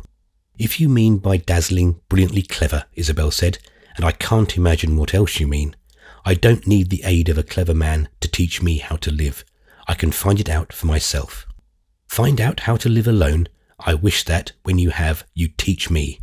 She looked at him a moment, then with a quick smile, "Oh, you ought to marry," she said.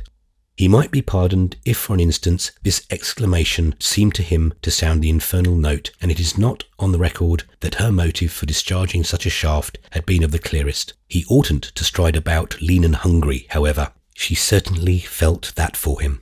"God forgive you," he murmured between his teeth as he turned away. Her accent had put her slightly in the wrong, and after a moment she felt the need to right herself. The easiest way to do it was to place him where she had been. "You do me great injustice. You say what you don't know," she broke out. "I shouldn't be an easy victim. I've proved it." "Oh, to me, perfectly. I've proved it to others as well," and she paused a moment. "I refused a proposal of marriage last week, what they call, no doubt, a dazzling one." "I'm very glad to hear it," said the young man gravely. "It was a proposal many girls would have accepted. It had everything to recommend it." Isabel had not proposed to herself to tell this story, but now she had begun. The satisfaction of speaking it out and doing herself justice took possession of her. "I was offered a great position and a great fortune by a person whom I like extremely." Caspar watched her with intense interest. "Is he an Englishman?" "He's an English nobleman," said Isabel. Her visitor received this announcement at first in silence, but at last said, "I'm glad he's disappointed." "Well then, as you have companions in misfortune, make the best of it." "I don't call him a companion," said Caspar grimly. "Why not, since I declined his offer absolutely?" "That doesn't make him my companion. Besides, he's an Englishman." "And pray, isn't an Englishman a human being?" Isabel asked. "Oh, those people, they're not of my humanity, and I don't care what becomes of them." "You're very angry," said the girl. "We've discussed this matter quite enough." "Oh yes, I'm very angry. I plead guilty to that." She turned away from him, walked to the open window, and stood a moment looking into the dusky void of the street, where a turbid gaslight alone represented social animation. For some time neither of these young persons spoke. Caspar lingered near the chimney-piece with eyes gloomily attached. She had virtually requested him to go. He knew that, but at the risk of making himself odious, he kept his ground. She was too nursed a need to be easily renounced, and he had crossed the sea all to wring from her some scrap of a vow. Presently she left the window and stood again before him.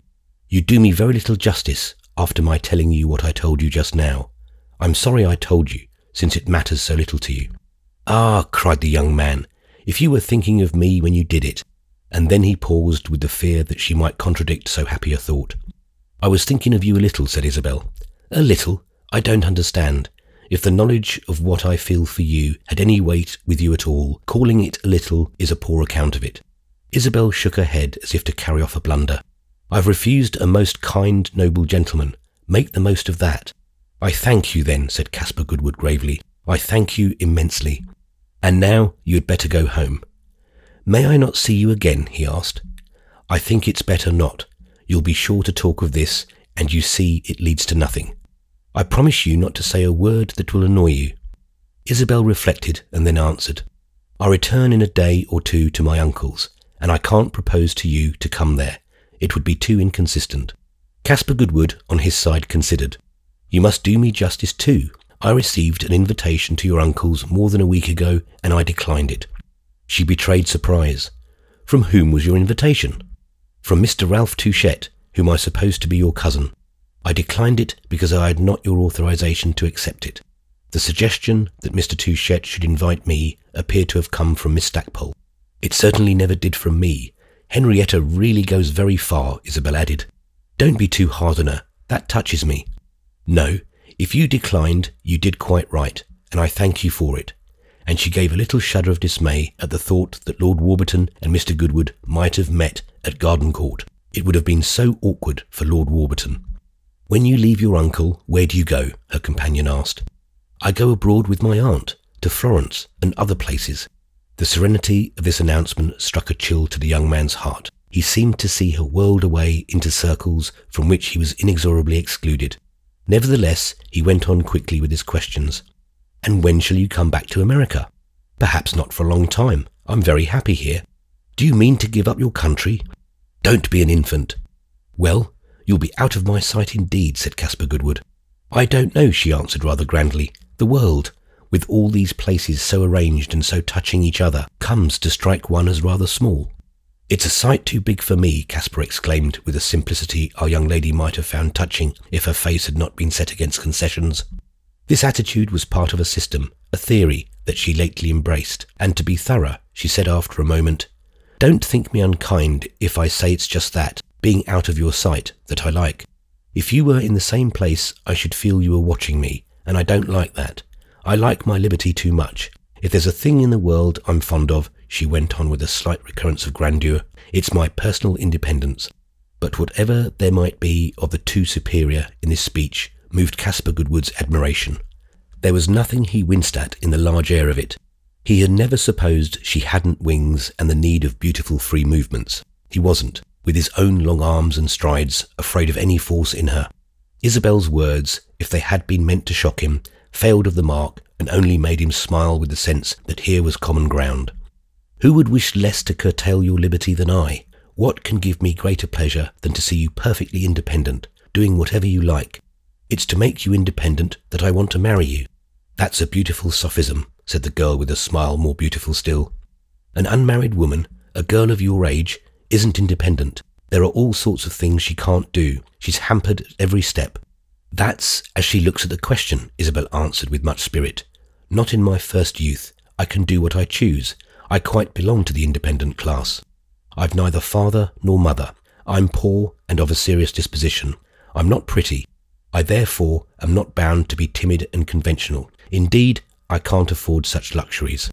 Besides, I try to judge things for myself. To judge wrong, I think, is more honourable than not to judge at all. I don't wish to be a mere sheep in the flock. I wish to choose my fate and know something of human affairs beyond what other people think it compatible with propriety to tell me. She paused a moment, but not long enough for her companion to reply. He was apparently on the point of doing so when she went on. Let me say this to you, Mr. Goodwood. You're so kind as to speak of being afraid of my marrying. If you should hear a rumour that I'm on the point of doing so, girls are liable to have such things said about them. Remember what I have told you about my love of liberty, and venture to doubt it. There was something passionately positive in the tone in which she gave him this advice, and he saw a shining candour in her eyes that helped him to believe her. On the whole, he felt reassured, and you might have perceived it by the manner in which he said quite eagerly, You want simply to travel for 2 years? I'm quite willing to wait 2 years, and you may do what you like in the interval. If that's all you want, pray say so. I don't want you to be conventional. Do I strike you as conventional myself? Do you want to improve your mind? Your mind's quite good enough for me, but if it interests you to wander about a while and see different countries, I shall be delighted to help you in any way in my power. You're very generous. That's nothing new to me. The best way to help me will be to put as many 100 miles of sea between us as possible. One would think you're going to commit some atrocity, said Caspar Goodwood. Perhaps I am. I wish to be free even to do that if the fancy takes me. Well then, he said slowly, I'll go home. And he put out his hand, trying to look contented and confident. Isabel's confidence in him, however, was greater than any he could feel in her. Not that he thought her capable of committing an atrocity, but, turn it over as he would, there was something ominous in the way she reserved her option. As she took his hand, she felt a great respect for him. She knew how much he cared for her, and she thought him magnanimous. They stood so for a moment, looking at each other, united by a hand-clasp which was not merely passive on her side. That's right, she said very kindly, almost tenderly. You'll lose nothing by being a reasonable man. But I'll come back, wherever you are, 2 years hence, he returned with charismatic grimness. We have seen that our young lady was inconsequent, and at this she suddenly changed her note. Ah, remember, I promise nothing, absolutely nothing. Then more softly, as if to help him to leave her. And remember too, that I shall not be an easy victim. You'll get very sick of your independence. Perhaps I shall. It's even very probable. When that day comes, I shall be very glad to see you. She had laid her hand on the knob of the door that led into her room, and she waited a moment to see whether her visitor would not take his departure. But he appeared unable to move. There was still an immense unwillingness in his attitude and a sore remonstrance in his eyes. I must leave you now, said Isabel, and she opened the door and passed into the other room. This apartment was dark, but the darkness was tempered by a vague radiance sent up through the window from the court of the hotel, and Isabel could make out the masses of the furniture, the dim shining of the mirror, and the looming of the big four-posted bed. She stood still a moment, listening, and at last heard Caspar Goodwood walk out of the sitting-room and close the door behind him. She stood still a little longer, and then, by an irresistible impulse, dropped on her knees before her bed and hid her face in her arms.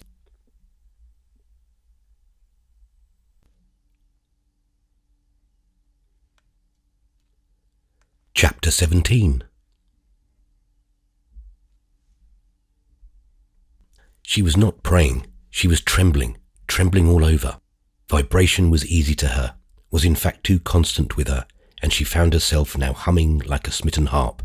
She only asked, however, to put on the cover, to case herself again in brown holland, but she wished to resist her excitement, and the attitude of devotion, which she kept for some time, seemed to help her to be still. She intensely rejoiced that Caspar Goodwood was gone. There was something in having thus got rid of him that was like the payment for a stamped receipt of some debt too long on her mind. As she felt the glad relief, she bowed her head a little lower. The sense was there, throbbing in her heart. It was part of her emotion, but it was a thing to be ashamed of. It was profane and out of place. It was not for some 10 minutes that she rose from her knees, and even when she came back to the sitting-room, her tremor had not quite subsided. It had verily, 2 causes. Part of it was to be accounted for by her long discussion with Mr. Goodwood, but it might be feared that the rest was simply the enjoyment she found in the exercise of her power. She sat down in the same chair again and took up her book, but without going through the form of opening the volume, she leaned back with that low, soft, aspiring murmur with which she often uttered her response to accidents of which the brighter side was not superficially obvious, and yielded to the satisfaction of having refused 2 ardent suitors in a fortnight. That love of liberty, of which she had given Caspar Goodwood so bold a sketch, was as yet almost exclusively theoretic. She had not been able to indulge it on a large scale, but it appeared to her that she had done something. She had tasted of the delight, if not of battle, at least of victory. She had done what was truest to her plan. In the glow of this consciousness, the image of Mr. Goodwood taking his sad walk homeward through the dingy town presented itself with a certain reproachful force, so that, as at the same moment the door of the room was opened, she rose with an apprehension that he had come back, but it was only Henrietta Stackpole returning from her dinner. Miss Stackpole immediately saw that our young lady had been through something, and indeed the discovery demanded no great penetration. She went straight up to her friend, who received her without a greeting. Isabel's elation in having sent Caspar Goodwood back to America presupposed her being in a manner glad he had come to see her, but at the same time she perfectly remembered Henrietta had had no right to set a trap for her. "Has he been here, dear?" the latter yearningly asked. Isabel turned away and for some moments answered nothing. "You acted very wrongly," she declared at last. "I acted for the best. I only hope you acted as well." "You're not the judge. I can't trust you," said Isabel. This declaration was unflattering, but Henrietta was much too unselfish to heed the charge it conveyed. She cared only for what it intimated with regard to her friend. "Isabel Archer," she observed with equal abruptness and solemnity, "if you marry one of these people, I'll never speak to you again." "Before making so terrible a threat, you had better wait till I'm asked," Isabel replied. Never having said a word to Miss Stackpole about Lord Warburton's overtures, she had now no impulse whatever to justify herself to Henrietta by telling her that she had refused that nobleman. "Oh, you'll be asked quick enough once you get off on the continent. Annie Clymer was asked 3 times in Italy. Poor plain little Annie." "Well, if Annie Clymer wasn't captured, why should I be? I don't believe Annie was pressed, but you'll be." "That's a flattering conviction," said Isabel without alarm. "I don't flatter you, Isabel. I tell you the truth," cried her friend. "I hope you don't mean to tell me that you didn't give Mr. Goodwood some hope." "I don't see why I should tell you anything. As I said to you just now, I can't trust you. But since you're so much interested in Mr. Goodwood, I won't conceal from you that he returns immediately to America." "You don't mean to say you've sent him off?" Henrietta almost shrieked. "I asked him to leave me alone, and I ask you the same, Henrietta." Miss Stackpole glittered for an instant with dismay and then passed to the mirror over the chimney-piece and took off her bonnet. "I hope you've enjoyed your dinner," Isabel went on. But her companion was not to be diverted by frivolous propositions. "Do you know where you're going, Isabel Archer?" "Just now I'm going to bed," said Isabel with persistent frivolity. "Do you know where you're drifting?" Henrietta pursued, holding out her bonnet delicately. "No, I haven't the least idea, and I find it very pleasant not to know. A swift carriage of a dark night, rattling with 4 horses over roads that one can't see. That's my idea of happiness." "Mr. Goodwood certainly didn't teach you to say such things as that, like the heroine of some immoral novel," said Miss Stackpole. "You're drifting to some great mistake." Isabel was irritated by her friend's interference, yet she still tried to think what truth this declaration could represent. She could think of nothing that diverted her from saying, "You must be very fond of me, Henrietta, to be willing to be so aggressive." "I love you intensely, Isabel," said Miss Stackpole with feeling. "Well, if you love me intensely, let me as intensely alone. I ask that of Mr. Goodwood, and I must also ask it of you. Take care you're not let alone too much. That's what Mr. Goodwood said to me. I told him I must take the risks." "You're a creature of risks. You make me shudder," cried Henrietta. "When does Mr. Goodwood return to America?" "I don't know. He didn't tell me." "Perhaps you didn't inquire," said Henrietta with the note of righteous irony. "I gave him too little satisfaction to have the right to ask questions of him." This assertion seemed to Miss Stackpole for a moment to bid defiance to comment, but at last she exclaimed, "Well, Isabel, if I didn't know you, I might think you were heartless." "Take care," said Isabel. "You're spoiling me." "I'm afraid I've done that already. I hope at least," Miss Stackpole added, "that he may cross with Annie Clymer." Isabel learned from her the next morning that she had determined not to return to Garden Court, where old Mr. Touchett had promised her a renewed welcome, but to await in London the arrival of the invitation that Mr. Bantling had promised her from his sister Lady Pencil. Miss Stackpole related very freely her conversation with Ralph Touchett's sociable friend, and declared to Isabel that she really believed that she had now got hold of something that would lead to something. On the receipt of Lady Pencil's letter, Mr. Bantling had virtually guaranteed the arrival of this document. She would immediately depart for Bedfordshire, and if Isabel cared to look out for her impressions in the interviewer, she would certainly find them. Henrietta was evidently going to see something of the inner life this time.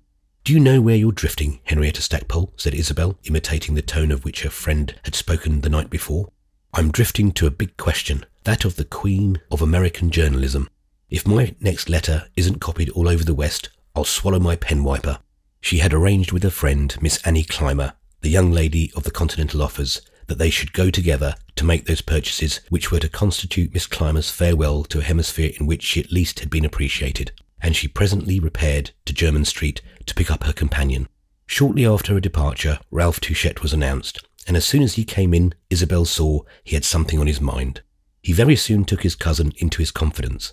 He had received from his mother a telegram to the effect that his father had had a sharp attack of his old malady, and that she was much alarmed, and that she begged he would instantly return to Garden Court.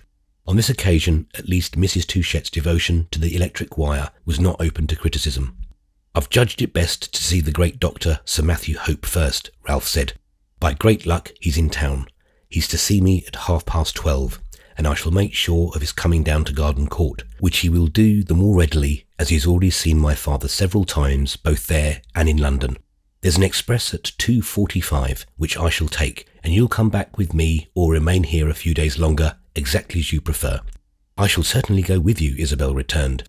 "I don't suppose I can be of any use to my uncle, but if he's ill I shall like to be near him."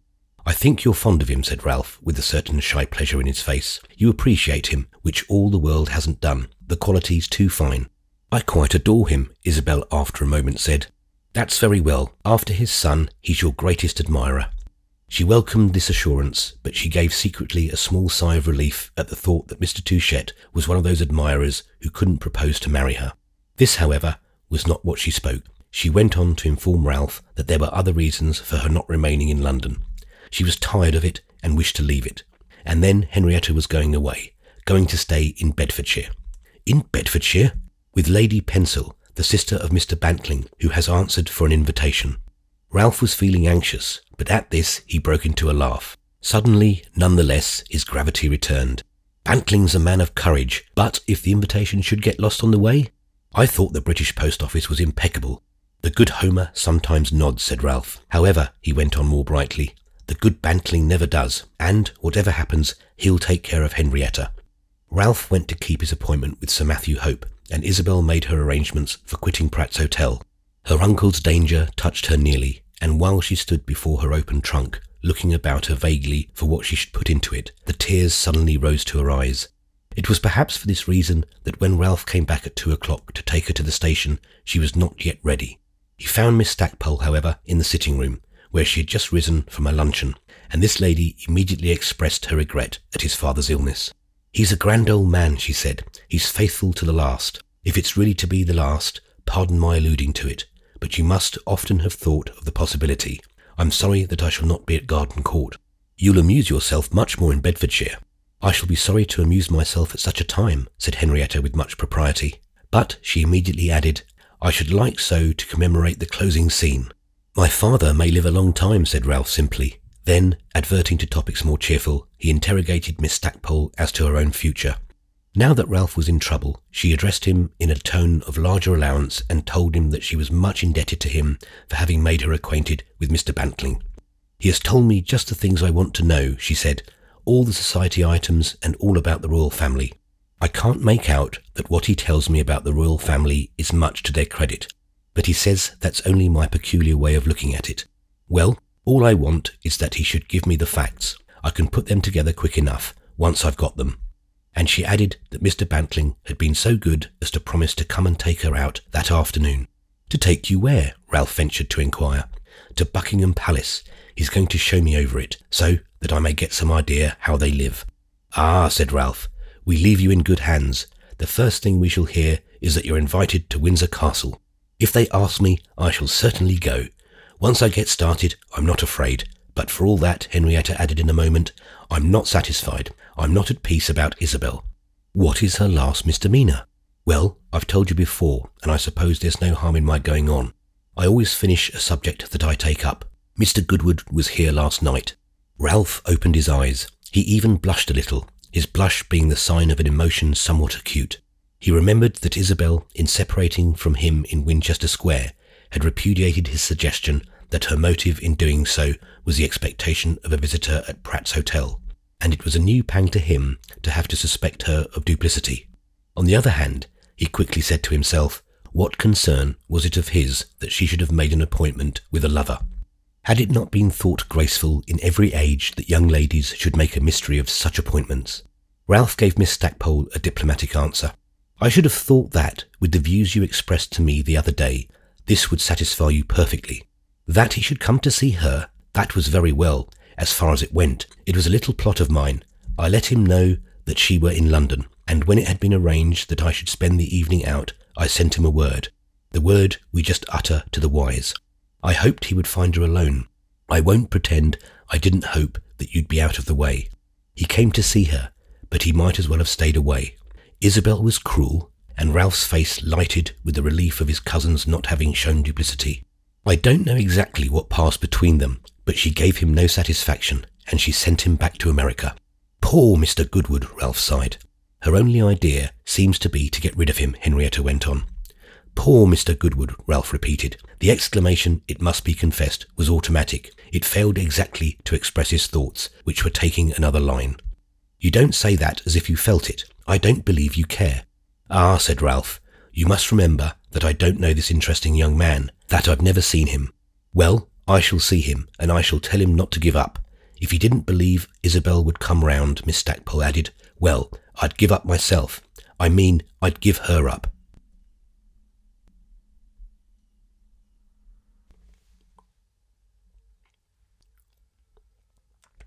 Chapter 18. It had occurred to Ralph that, in the conditions, Isabel's parting with her friend might be of a slightly embarrassed nature, and he went down to the door of the hotel in advance of his cousin, who, after a slight delay, followed with the traces of an unaccepted remonstrance, as he thought, in her eyes. The two made the journey to Garden Court in almost unbroken silence, and the servant who met them at the station had no better views to give them of Mr. Touchett, a fact which caused Ralph to congratulate himself afresh on Sir Matthew Hope's having promised to come down in the 5 o'clock train and spend the night. Mrs. Touchett, he learned on reaching home, had been constantly with the old man, and was with him at that moment, and this fact made Ralph say to himself that after all, what his mother wanted was just easy occasion. The finer natures were those that shone at the larger times. Isabel went to her own room, noting throughout the house that perceptible hush which precedes a crisis. At the end of an hour, however, she came downstairs in search of her aunt, whom she wished to ask about Mr. Touchett. She went into the library, but Mrs. Touchett was not there, and as the weather, which had been damp and chill, was now altogether spoiled, it was not probable that she had gone for her usual walk in the grounds. Isabel was on the point of ringing to send a question to her room, when this purpose quickly yielded to an unexpected sound. The sound of low music proceeding apparently from the saloon. She knew her aunt never touched the piano, and the musician was therefore probably Ralph, who played for his own amusement. That he should have resorted to this recreation at the present time indicated apparently that his anxiety about his father had been relieved, so that the girl took her way almost with restored cheer toward the source of the harmony. The drawing-room at Garden Court was an apartment of great distances, and, as the piano was placed at the end of it, furthest removed from the door at which she entered, her arrival was not noticed by the person seated before the instrument. This person was neither Ralph nor his mother. It was a lady whom Isabel immediately saw to be a stranger to herself, though her back was presented to the door. This back, an ample and well-dressed one, Isabel viewed for some moments with surprise. The lady was of course a visitor who had arrived during her absence, and who had not been mentioned by either of the servants, one of them her aunt's maid, of whom she had had speech since her return. Isabel had already learned, however, with what treasures of reserve the function of receiving orders may be accompanied, and she was particularly conscious of having been treated with dryness by her aunt's maid, through whose hands she had slipped perhaps a little too mistrustfully and with an effect of plumage but the more lustrous. The advent of a guest was in itself far from disconcerting. She had not yet divested herself of a young faith that each new acquaintance would exert some momentous influence on her life. By the time she had made these reflections, she became aware that the lady on the piano played remarkably well. She was playing something of Schubert's. Isabel knew not what, but recognized Schubert, and she touched the piano with a discretion of her own. It showed skill, it showed feeling. Isabel sat down noiselessly on the nearest chair and waited till the end of the piece. When it was finished, she felt a strong desire to thank the player, and rose from her seat to do so, while at the same time the stranger turned quickly round, as if but just aware of her presence. "That's very beautiful, and your playing makes it more beautiful still," said Isabel, with all the young radiance with which she usually uttered a truthful rapture. "You don't think I disturbed Mr. Touchett, then?" the musician answered as sweetly as this compliment deserved. "The house is so large and his room so far away that I thought I might venture, especially as I played just du Bau der Joits." "She's a Frenchwoman," Isabel said to herself. "She says that as if she were French." and this supposition made the visitor more interesting to our speculative heroine. "I hope my uncle's doing well," Isabel added. "I should think that to hear such lovely music as that would really make him feel better." The lady smiled and discriminated. "I'm afraid there are moments in life when even Schubert has nothing to say to us. We must admit it, however, that they are our worst." "I'm not in that state now then," said Isabel. "On the contrary, I should be so glad if you would play something more." "If it will give you pleasure, delighted." And this obliging person took her place again and struck a few chords, while Isabel sat down nearer the instrument. Suddenly the newcomer stopped with her hands on the keys, half turning and looking over her shoulder. She was 40 years old and not pretty, though her expression charmed. "Pardon me," she said, "but you are the niece, the young American." "I'm my aunt's niece," Isabel replied with simplicity. The lady at the piano sat still a moment longer, casting her air of interest over her shoulder. "That's very well. We're compatriots." And then she began to play. "Ah, then, she's not French," Isabel murmured, and as the opposite supposition had made her romantic, it might have seemed that this revelation would have marked a drop. But she was not the fact. Rarer even than to be French seemed it to be American on such interesting terms. The lady played in the same manner as before, softly and solemnly, and while she played, the shadows deepened in the room. The autumn twilight gathered in, and from her place Isabel could see the rain, which had now begun in earnest, washing the cold-looking lawn and the wind shaking the great trees. At last, when the music had ceased, her companion got up and, coming nearer with a smile, before Isabel had time to thank her again, said, "I'm very glad you've come back. I've heard a great deal about you." Isabel thought her a very attractive person, but nevertheless spoke with a certain abruptness in reply to this speech. "From whom have you heard about me?" The stranger hesitated a single moment, and then, "From your uncle," she answered. "I've been here 3 days, and the first day he let me come and pay him a visit in his room. Then he talked constantly of you. As you didn't know me, that must rather have bored you. It made me want to know you. All the more that since then, your aunt being so much with Mr. Touchette, I've been quite alone, and I've got rather tired of my own society. I've not chosen a good moment for my visit." A servant had come in with lamps and was presently followed by another bearing the tea tray. On the appearance of this repast, Mrs. Touchette had apparently been notified, for she now arrived and addressed herself to the teapot. Her greeting to her niece did not differ materially from her manner of raising the lid of this receptacle in order to glance at the contents. In neither act was it becoming to make a show of avidity. Questioned about her husband, she was unable to say he was better, but the local doctor was with him, and much light was expected from this gentleman's consultation with Sir Matthew Hope. "I suppose you two ladies have made acquaintance," she pursued. "If you haven't, I recommend you to do so, for so long as we continue, Ralph and I, to cluster about Mr. Touchette's bed, you're not likely to have much society but each other." "I know nothing about you but that you're a great musician," Isabel said to the visitor. "There's a good deal more than that to know," Mrs. Touchette affirmed in her little dry tone. "A very little of it, I am sure, will content Miss Archer," the lady exclaimed with a light laugh. "I'm an old friend of your aunt's. I've lived much in Florence. I'm Madame Merle." She made this last announcement as if she were referring to a person of tolerably distinct identity. For Isabel, however, it represented little. She could only continue to feel that Madame Merle had as charming a manner as any she had ever encountered. "She's not a foreigner in spite of her name," said Mrs. Touchette. "She was born— I always forget where you were born. It's hardly worthwhile then I should tell you." "On the contrary," said Mrs. Touchette, who rarely missed a logical point, "if I remembered your telling me would be quite superfluous." Madame Merle glanced at Isabel with a sort of worldwide smile, a thing that overreached frontiers. "I was born under the shadow of the national banner." "She's too fond of mystery," said Mrs. Touchette. "That's her great fault." "Ah," exclaimed Madame Merle, "I've great faults, but I don't think that's one of them. It certainly isn't the greatest. I came into the world in the Brooklyn Navy Yard. My father was a high officer in the United States Navy and had a post of responsibility in that establishment at the time. I suppose I ought to love the sea, but I hate it. That's why I don't return to America. I love the land. The great thing is to love something." Isabel, as a dispassionate witness, had not been struck with the force of Mrs. Touchette's characterization of her visitor, who had an expressive, communicative, responsive face, by no means of the sort which, to Isabel's mind, suggested a secretive disposition. It was a face that told of an amplitude of nature and of quick and free emotions.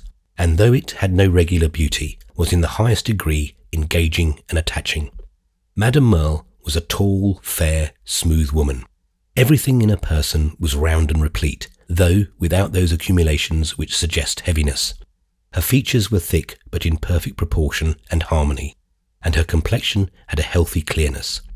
Her grey eyes were small but full of light, and incapable of stupidity, incapable, according to some people, even of tears. She had a liberal, full-rimmed mouth, which when she smiled drew itself upward to the left side in a manner that most people thought very odd, some very affected, and a few very graceful.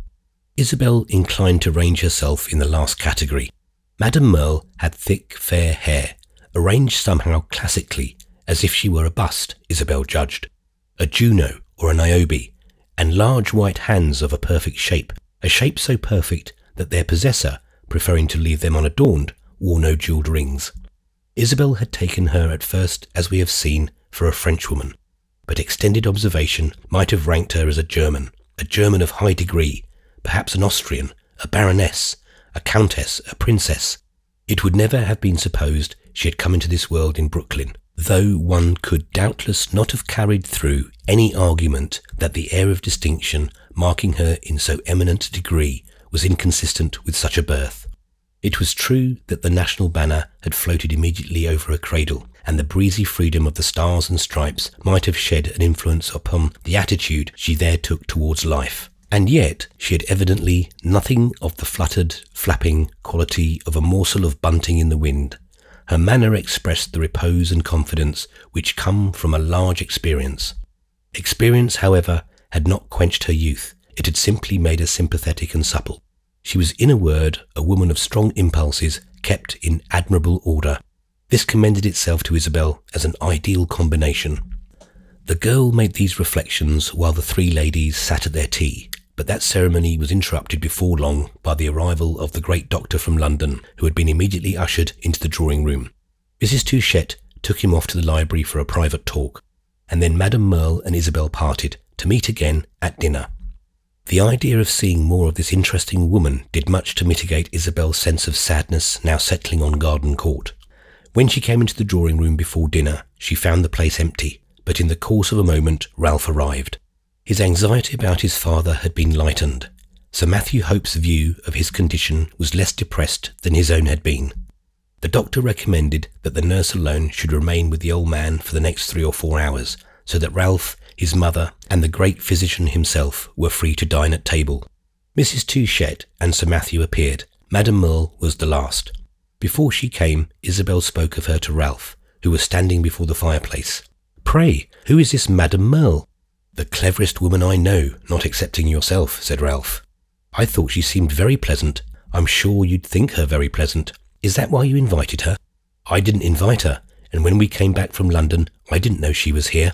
No one invited her. She's a friend of my mother's, and just after you and I went to town, my mother got a note from her. She had arrived in England. She usually lives abroad, though she has first and last spent a good deal of time here, and asked leave to come down for a few days. She's a woman who can make such proposals with perfect confidence. She's so welcome wherever she goes. And with my mother there could be no question of hesitating. She's the one person in the world whom my mother very much admires. If she were not herself, which she after all much prefers, she would like to be Madame Merle.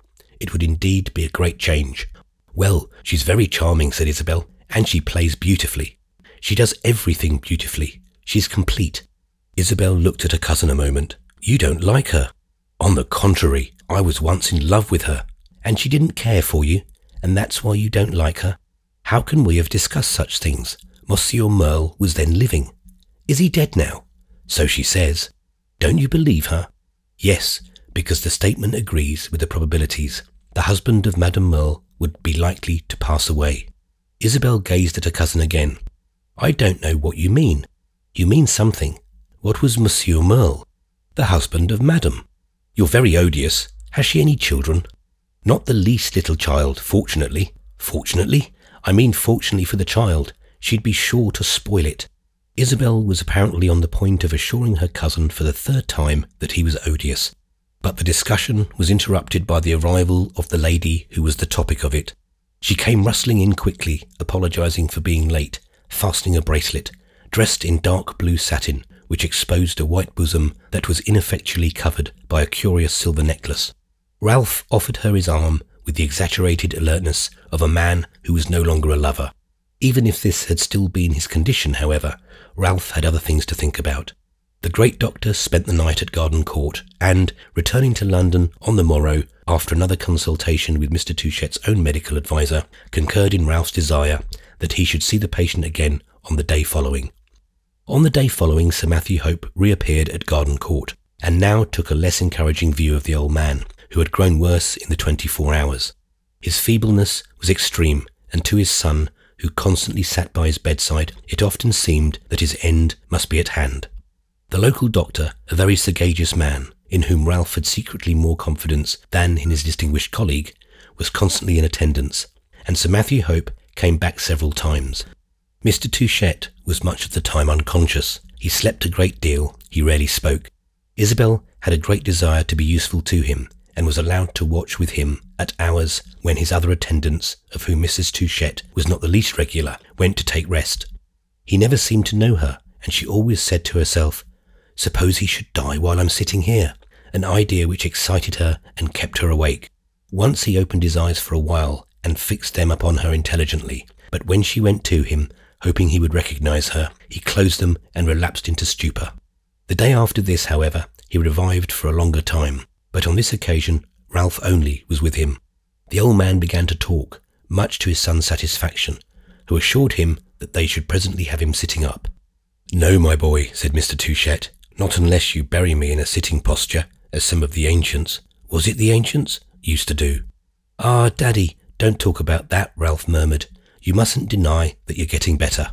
"There will be no need of my denying it if you don't say it," the old man answered. "Why should we prevaricate just at the last? We've never prevaricated before. I've got to die sometime, and it's better to die when one's sick than when one's well. I'm very sick as I shall ever be. I hope you don't want to prove that I shall ever be worse than this. That would be too bad. You don't. Well then." Having made this excellent point, he became quiet, but the next time that Ralph was with him, he again addressed himself to conversation. The nurse had gone to her supper, and Ralph was alone in charge, having just relieved Mrs. Touchette, who had been on guard since dinner. The room was lighted only by the flickering fire, which of late had become necessary, and Ralph's tall shadow was projected over the wall and ceiling with an outline constantly varying but always grotesque. "Who's that with me? Is it my son?" the old man asked. "Yes, it's your son, Daddy. And is there no one else?" "No one else."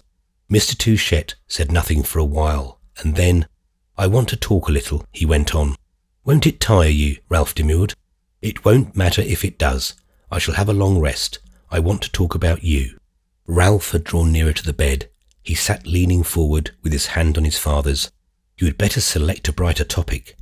You were always bright. I used to be proud of your brightness. I should like so much to think that you'd do something." "If you leave us," said Ralph, "I shall do nothing but miss you." "That's just what I don't want. It's what I want to talk about. You must get a new interest." "I don't want a new interest, Daddy. I have more old ones than I know what to do with." The old man lay there looking at his son. His face was the face of the dying, but his eyes were the eyes of Daniel Touchette. He seemed to be reckoning over Ralph's interests.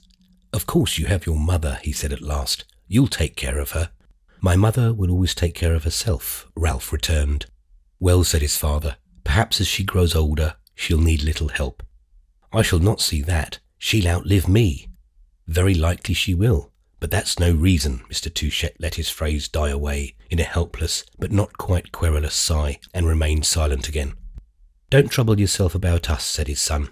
"My mother and I get on very well together, you know." "You get on by always being apart. That's not natural.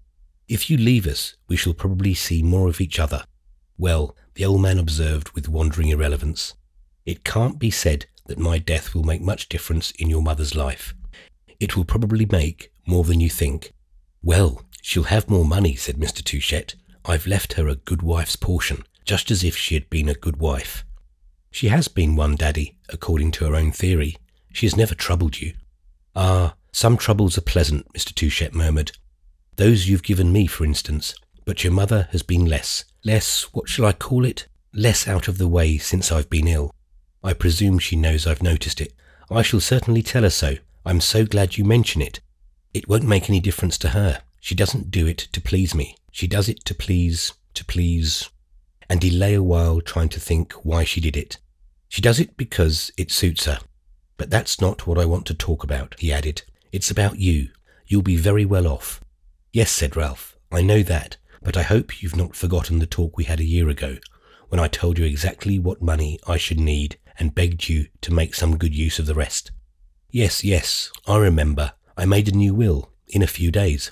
I suppose it was the first time such a thing had happened. A young man trying to get a will made against him. It is not against me, said Ralph. It would be against me to have a large property to take care of. It's impossible for a man in my state of health to spend much money, and enough is as good as a feast. Well, you'll have enough and something over. There will be more than enough for one. There will be enough for two. That's too much, said Ralph. Don't say that. The best thing you can do when I'm gone will be to marry. Ralph had foreseen what his father was coming to, and this suggestion was by no means fresh. It had long been Mr. Touchette's most ingenious way of taking the cheerful view of his son's possible duration. Ralph had usually treated it facetiously, but present circumstances prescribed the facetious. He simply fell back in his chair and returned his father's appealing gaze. If I, with a wife who hasn't been very fond of me, have had a very happy life, said the old man, carrying his ingenuity further still, what a life mightn't you have if you should marry a person different from Mrs. Touchette? There are more different from her than there are like her. Ralph still said nothing, and after a pause his father resumed softly. What do you think of your cousin? At this Ralph started, meeting the question with a strained smile. Do I understand you to propose that I should marry Isabel? Well, that's what it comes to in the end. Don't you like Isabel? Yes, very much, and Ralph got up from his chair and wandered over to the fire. He stood before it an instant, and then he stooped and stirred it mechanically. I like Isabel very much, he repeated. Well, said his father, I know she likes you. She has told me how much she likes you. Did she remark that she would like to marry me? No, but she can't have anything against you, and she's the most charming young lady I've ever seen, and she would be good to you. I have thought a great deal about it. So have I, said Ralph, coming back to the bedside again. I don't mind telling you that. You are in love with her, then? I should think you would be. It's as if she came over on purpose. No, I'm not in love with her, but I should be if certain things were different. Ah, things are always different from what they might be, said the old man. If you wait for them to change, you'll never do anything. I don't know whether you know, he went on, but I suppose there's no harm in my alluding to it at such an hour as this. There was someone wanted to marry Isabel the other day, and she wouldn't have him. I know she refused Warburton. He told me himself. Well, that proves there's a chance for somebody else. Somebody else took this chance the other day in London and got nothing by it. Was it you? Mr. Touchette eagerly asked. No, it was an older friend, a poor gentleman who came over from America to see about it. Well, I'm sorry for him, whoever he was, but it only proves what I say, that the way's open to you. If it is, dear father, it's all the greater pity that I am unable to tread it. I haven't many convictions, but I have 3 or 4 that I hold strongly. One is that people, on the whole, had better not marry their cousins. Another is that people in an advanced stage of pulmonary disorder had better not marry at all. The old man raised his weak hand and moved it to and fro before his face. What do you mean by that? You look at things in a way that would make everything wrong. What sort of cousin is a cousin that you had never seen for more than 20 years of her life? We're all each other's cousins, and if we stopped at that, the human race would die out. It's just the same with your bad lung. You're a great deal better than you used to be. All you want is to lead a natural life. It is a great deal more natural to marry a pretty young lady than you're in love with than it is to remain single on false principles. I'm not in love with Isabel, said Ralph. You said just now that you would be if you didn't think it wrong. I want to prove to you that it isn't wrong. It will only tire you, dear Daddy, said Ralph, who marvelled at his father's tenacity and at his finding strength to insist. Then where shall we all be? Where shall you be if I don't provide for you?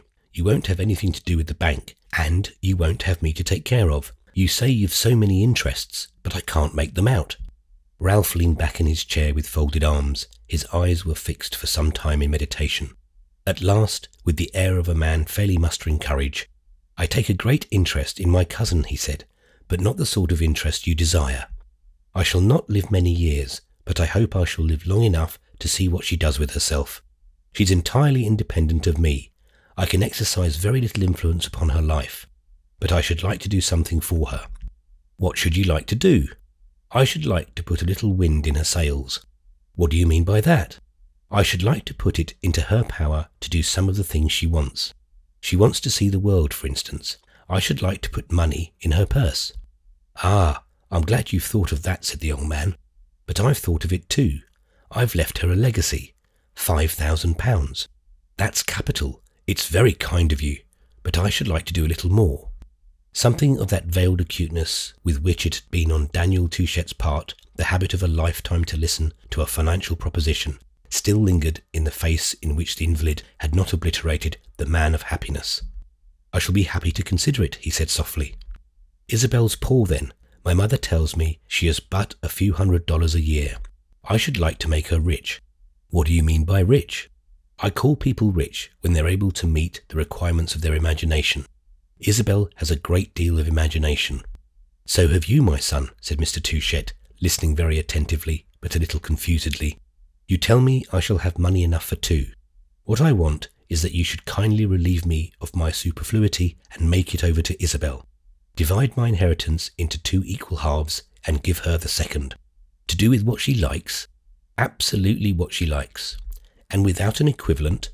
"What equivalent could there be? The one I've already mentioned. Her marrying someone or other. It's just to do away with anything of that sort that I make my suggestion.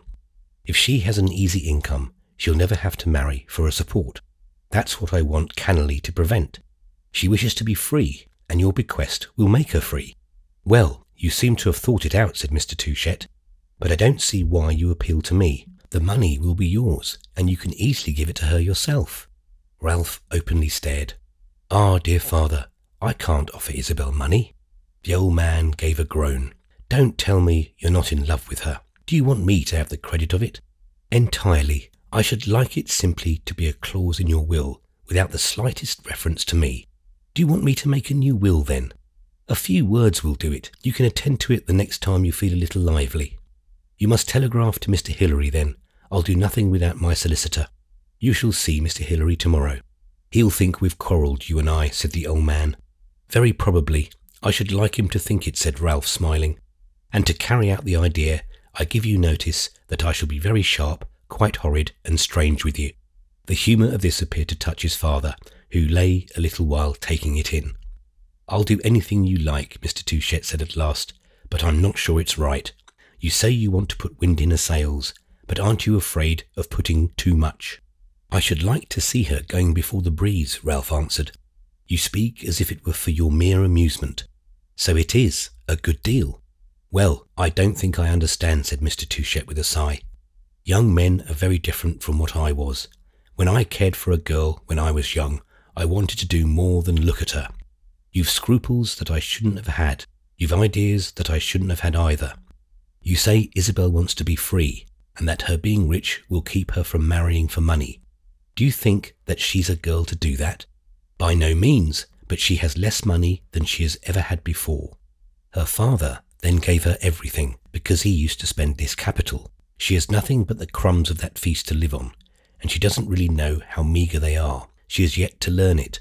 My mother has told me all about it. Isabel will learn it when she's really thrown upon the world, and it would be very painful to me to think of her coming to the consciousness of a lot of wants she should be unable to satisfy. I've left her £5,000. She can satisfy a good many wants with that. She can indeed, but she would probably spend it in 2 or 3 years. You think she'd be extravagant then?" "Most certainly," said Ralph, smiling serenely. Poor Mr. Touchette's acuteness was rapidly giving place to pure confusion. It would merely be a question of time then, her spending the larger sum. "No, though at first I think she'd plunge into that pretty freely. She'd probably make over a part of it to each of her sisters, but after that she'd come to her senses. Remember, She still has a lifetime before her and live within her means. Well, you have worked it out, said the old man helplessly. You do take an interest in her, certainly. You can't consistently say I go too far. You wish me to go further. Well, I don't know, Mr. Touchett answered. I don't think I enter into your spirit. It seems to me immoral. Immoral, dear Daddy? Well, I don't know that it's right to make everything so easy for a person. It surely depends upon the person.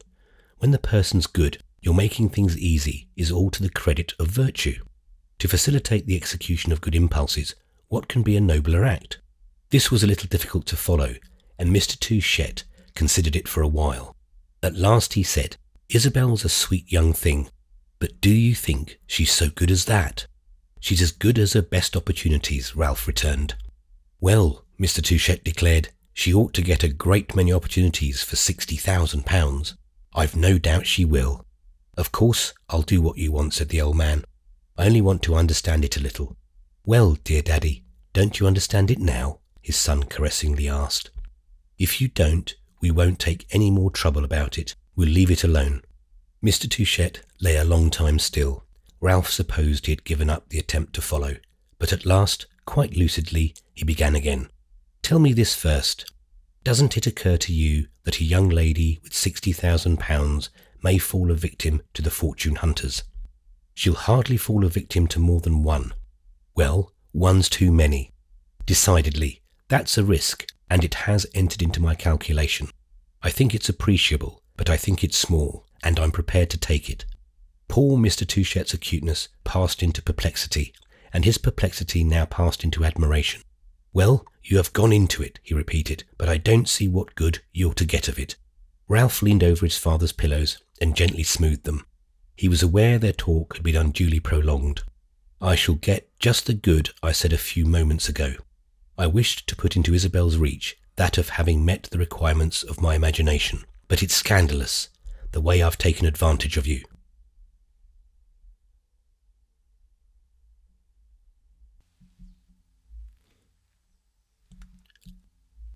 Chapter 19. As Mrs. Touchett had foretold, Isabel and Madame Merle were thrown much together during the illness of their host, so that if they had not become intimate, it would have been almost a breach of good manners. Their manners were of the best, but in addition to this, they happened to please each other. It is perhaps too much to say that they swore an eternal friendship, but tacitly at least they called the future to witness. Isabel did so with a perfectly good conscience, though she would have hesitated to admit she was intimate with her new friend in the high sense she privately attached to this term. She often wondered indeed if she ever had been, or ever could be, intimate with anyone. She had an ideal of friendship as well as of several other sentiments, which it failed to seem to her in this case. It had not seemed to her in other cases that the actual completely expressed. But she often reminded herself that there were essential reasons why one's ideal could never become concrete. It was a thing to believe in, not to see, a matter of faith, not of experience. Experience, however, might supply us with very creditable imitations of it, and the part of wisdom was to make the best of these. Certainly, on the whole, Isabel had never encountered a more agreeable and interesting figure than Madame Merle. She had never met a person having less of that fault which is the principal obstacle to friendship, the air of reproducing the more tiresome, the stale, the too familiar parts of one's own character. The gates of the girl's confidence were opened wider than they had ever been. She said things to this amiable auditress that she had not yet said to anyone. Sometimes she took alarm at her candour. It was as if she had given to a comparative stranger the key to her cabinet of jewels. These spiritual gems were the only ones of any magnitude that Isabel possessed, but there was all the greater reason for their being carefully guarded. Afterwards, however, she always remembered that one should never regret a generous error, and that if Madame Merle had not the merit she attributed to her, so much the worse for Madame Merle. There was no doubt she had great merits. She was charming, sympathetic, intelligent, cultivated. More than this, for it had not been Isabel's ill fortune to go through life without meeting in her own sex several persons of whom no less could fairly be said. She was rare, superior, and preeminent. There are many amiable people in the world, and Madame Merle was far from being vulgarly good-natured and restlessly witty. She knew how to think, an accomplishment rare in women, and she had thought to very good purpose. Of course, too, she knew how to feel. Isabel couldn't have spent a week with her without being sure of that. This was indeed Madame Merle's great talent, her most perfect gift. Life had told upon her. She had felt it strongly, and it was part of the satisfaction to be taken in her society that when the girl talked of what she was pleased to call serious matters, this lady understood her so easily and quickly. Emotion, it is true, had become with her rather historic. She made no secret of the fact that the fount of passion, thanks to having been rather violently tapped at one period, didn't flow quite so freely as of yore. She proposed, moreover, as well as expected, to cease feeling. She freely admitted that of old she had been a little mad, and now she pretended to be perfectly sane. "I judge more than I used to," she said to Isabel, "but it seems to me that one has earned the right. One can't judge till one's 40. Before that, we're too eager, too hard, too cruel, and in addition, much too ignorant. I'm sorry for you. It will be a long time before you're 40, but every gain's a loss of some kind. I often think that after 40, one can't really feel. The freshness, the quickness have certainly gone. You'll keep them longer than most people. It will be a great satisfaction to me to see you some years hence. I want to see what life makes of you. One thing's certain, it can't spoil you. It may pull you about horribly, but I defy it to break you up." Isabel received this assurance as a young soldier, still panting from a slight skirmish in which he has come off with honour, might receive a pat on the shoulder from his colonel. Like such a recognition of merit, it seemed to come with authority. How could the lightest word do less on the part of a person who was prepared to say of almost everything Isabel told her, "Oh, I've been in that, my dear. It passes, like everything else." On many of her interlocutors, Madame Merle might have produced an irritating effect. It was disconcertingly difficult to surprise her. But Isabel, though by no means incapable of desiring to be effective, had not at present this impulse. She was too sincere, too interested in her judicious companion. And then, moreover, Madame Merle never said such things in the tone of triumph or of boastfulness. They dropped from her like cold confessions. A period of bad weather had settled upon Garden Court. The days grew shorter, and there was an end to the pretty tea parties on the lawn. But our young woman had long indoor conversations with her fellow visitor, and in spite of the rain, the two ladies often sallied forth for a walk, equipped with the defensive apparatus with which the English climate and the English genius have between them brought to such perfection. Madame Merle liked almost everything, including the English rain. "There's always a little of it, and never too much at once," she said, "and it never wets you, and it always smells good." She declared that in England the pleasures of smell were great, and in this inimitable island there was a certain mixture of fog and beer and soot which, however odd it might sound, was the national aroma, and was most agreeable to the nostril. And she used to lift the sleeve of her British overcoat and bury her nose in it, inhaling the clear, fine scent of the wool. Poor Ralph Touchette, as soon as the autumn had begun to define itself, became almost a prisoner. In bad weather he was unable to step out of the house, and he used sometimes to stand at one of the windows with his hands in his pockets and, from a countenance half rueful, half critical, watch Isabel and Madame Merle as they walked down the avenue under a pair of umbrellas. The roads about Garden Court were so firm, even in the worst weather, that the two ladies always came back with a healthy glow in their cheeks, looking at the soles of their neat, stout boots and declaring that their walk had done them inexpressible good. Before luncheon, always, Madame Merle was engaged. Isabel admired and envied her rigid possession of her morning. Our heroine had always passed for a person of resources, and had taken a certain pride in being one, but she wandered, as by the wrong side of the wall of a private garden, round the enclosed talents, accomplishments, aptitudes of Madame Merle. She found herself desiring to emulate them, and in 20 such ways this lady presented herself as a model. "I should like awfully to be so," Isabel secretly exclaimed more than once, as one after another of her friend's fine aspects caught the light, and before long she knew that she had learned a lesson from a high authority. It took no great time indeed for her to feel herself, as the phrase is, under an influence. What's the harm, she wondered, so long as it's a good one? The more one's under a good influence, the better. The only thing is to see our steps as we take them, to understand them as we go. That, no doubt, I shall always do. I needn't be afraid of becoming too pliable. Isn't it my fault that I'm not pliable enough? It is said that imitation is the sincerest flattery, and if Isabel was sometimes moved to gape at her friends aspiringly and despairingly, it was not so much because she desired herself to shine as because she wished to hold up the lamp for Madame Merle. She liked her extremely, but was even more dazzled than attracted. She sometimes asked herself what Henrietta Stackpole would say to her thinking so much of this perverted product of their common soil, and had a conviction that it would be severely judged. Henrietta would not at all subscribe to Madame Merle. For reasons she could not have defined, this truth came home to the girl. On the other hand, she was equally sure that, should the occasion offer, her new friend would strike off some happy view of her old. Madame Merle was too humorous, too observant, not to do justice to Henrietta, and on becoming acquainted with her would probably give the measure of a tact which Miss Stackpole couldn't hope to emulate. She appeared to have, in her experience, a touchstone for everything, and somewhere in the capacious pocket of a genial memory she would find the key to Henrietta's value. That's the great thing, Isabel solemnly pondered. That's the supreme good fortune, to be in a better position for appreciating people than they are for appreciating you. And she added that such, when one considered it, was simply the essence of the aristocratic situation. In this light, if in none other, one should aim at the aristocratic situation. I may not count over all the links in the chain which led Isabel to think of Madame Merle's situation as aristocratic, a view of it never expressed in any reference made to it by that lady herself. She had known great things and great people, but she had never played a great part. She was one of the small ones of the earth. She had not been born to honours. She knew the world too well to nourish fatuous illusions on the article of her own place in it. She had encountered many of the fortunate few, and was perfectly aware of those points at which their fortune differed from hers. But if by her informed measure she was no figure for a high scene, she had yet to Isabel's imagination a sort of greatness. To be so cultivated and civilized, so wise and so easy, and still make so light of it, that was really to be a great lady, especially when one so carried and presented oneself.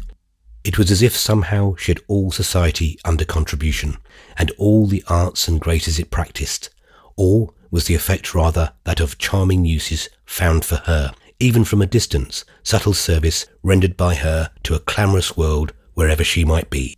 After breakfast she wrote a succession of letters, as those arriving for her appeared innumerable.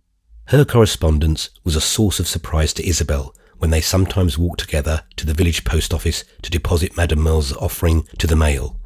She knew more people, as she told Isabel, than she knew what to do with, and something was always turning up to be written about. Of painting she was devotedly fond, and made no more of brushing in a sketch than of pulling off her gloves. At Garden Court she was perpetually taking advantage of an hour's sunshine to go out with a camp stool and a box of watercolours. That she was a brave musician we have already perceived, and it was evidence of the fact that when she seated herself at the piano, as she always did in the evening, her listeners resigned themselves without a murmur to losing the grace of her talk. Isabel, since she had known her, felt ashamed of her own facility, which she now looked upon as basely inferior, and indeed, though she had been thought rather a prodigy at home, the loss to society when, in taking her place upon the music stool, she turned her back to the room, was usually deemed greater than the gain. When Madame Merle was neither writing nor painting nor touching the piano, she was usually employed upon wonderful tasks of rich embroidery, cushions, curtains, decorations for the chimney-piece, an art in which her bold, free invention was as noted as the agility of her needle. She was never idle, for when engaged in none of the ways I have mentioned, she was either reading, she appeared to Isabel to read everything important, or walking out, or playing patience with the cards, or talking with her fellow inmates. And with all this she had always the social quality, was never rudely absent, and yet never too seated. She laid down her pastimes as easily as she took them up. She worked and talked at the same time, and appeared to impute scant worth to anything she did. She gave away her sketches and tapestries. She rose from the piano or remained there, according to the convenience of her auditors, which she always unerringly divined. She was, in short, the most comfortable, profitable, amenable person to live with. If for Isabel she had a fault, it was that she was not natural, by which the girl meant not that she was either affected or pretentious, since from these vulgar vices no woman could have been more exempt, but that her nature had been too much overlaid by custom and her angles too much rubbed away. She had become too flexible, too useful, was too ripe and too final. She was, in a word, too perfectly the social animal that men and women are supposed to have been intended to be. And she had rid herself of every remnant of that tonic wildness, which we may assume to have belonged even to the most amiable persons in the ages before country house life was the fashion. Isabel found it difficult to think of her in any detachment or privacy. She existed only in her relations, direct or indirect, with her fellow mortals. One might wonder what commerce she could possibly hold with her own spirit. One always ended, however, by feeling that a charming surface doesn't necessarily prove one superficial. This was an illusion in which, in one's youth, one had but just escaped being nourished. Madame Merle was not superficial, not she.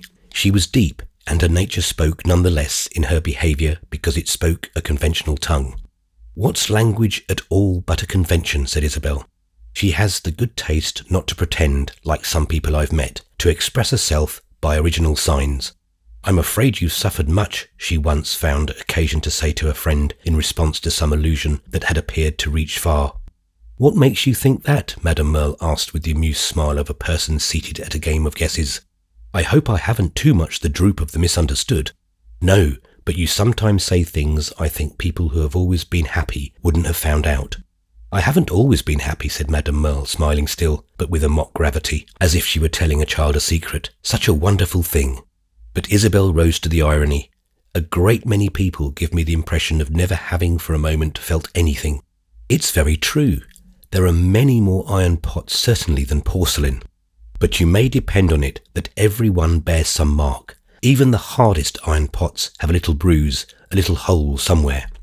I flatter myself that I'm rather stout, but if I must tell you the truth, I've been shockingly chipped and cracked. I do very well for service yet, because I've been cleverly mended, and I try to remain in the cupboard, the quiet, dusky cupboard where there's an odour of stale spices, as much as I can. But when I've to come out and into a strong light, then, my dear, I'm a horror." I know not whether it was on this occasion or on some other that when the conversation had taken the turn I have just indicated, she said to Isabel that she would some day a tale unfold. Isabel assured her that she should delight to listen to one, and reminded her more than once of this engagement. Madame Merle, however, begged repeatedly for a respite, and at last frankly told her young companion that they must wait till they knew each other better. This would be sure to happen. A long friendship so visibly lay before them. Isabel assented, but at the same time inquired if she mightn't be trusted, if she appeared capable of a betrayal of confidence. "It's not that I'm afraid of your repeating what I say," her fellow visitor answered. "I'm afraid, on the contrary, of your taking it too much to yourself. You'd judge me too harshly. You're of the cruel age." She preferred for the present to talk to Isabel of Isabel, and exhibited the greatest interest in our heroine's history, sentiments, opinions, prospects. She made her chatter, and listened to her chatter infinite good nature. This flattered and quickened the girl, who was struck with all the distinguished people her friend had known, and with her having lived, as Mrs. Touchett said, in the best company in Europe. Isabel thought the better of herself for enjoying the favour of a person who had so large a field of comparison, and it was perhaps partly to gratify the sense of profiting by comparison that she often appealed to these stores of reminiscence. Madame Merle had been a dweller in many lands, and had social ties in a dozen different countries. "I don't pretend to be educated," she would say, "but I think I know my Europe." And she spoke one day of going to Sweden to stay with an old friend, and another of proceeding to Malta to follow up a new acquaintance. With England, where she had often dwelt, she was thoroughly familiar, and for Isabel's benefit threw a great deal of light upon the customs of the country and the character of the people, who, after all, as she was fond of saying, were the most convenient in the world to live with. "You mustn't think it strange her remaining here at such a time as this, when Mr. Touchet's passing away," that gentleman's wife remarked to her niece. "She is incapable of a mistake. She's the most tactful woman I know. It's a favour to me that she stays. She's putting off a lot of visits at great houses," said Mrs. Touchet, who never forgot that when she herself was in England, her social value sank 2 or 3 degrees in the scale. "She has her pick of places. She's not in want of a shelter, but I've asked her to put in this time because I wish you to know her. I think it will be a good thing for you. Serena Merle hasn't a fault."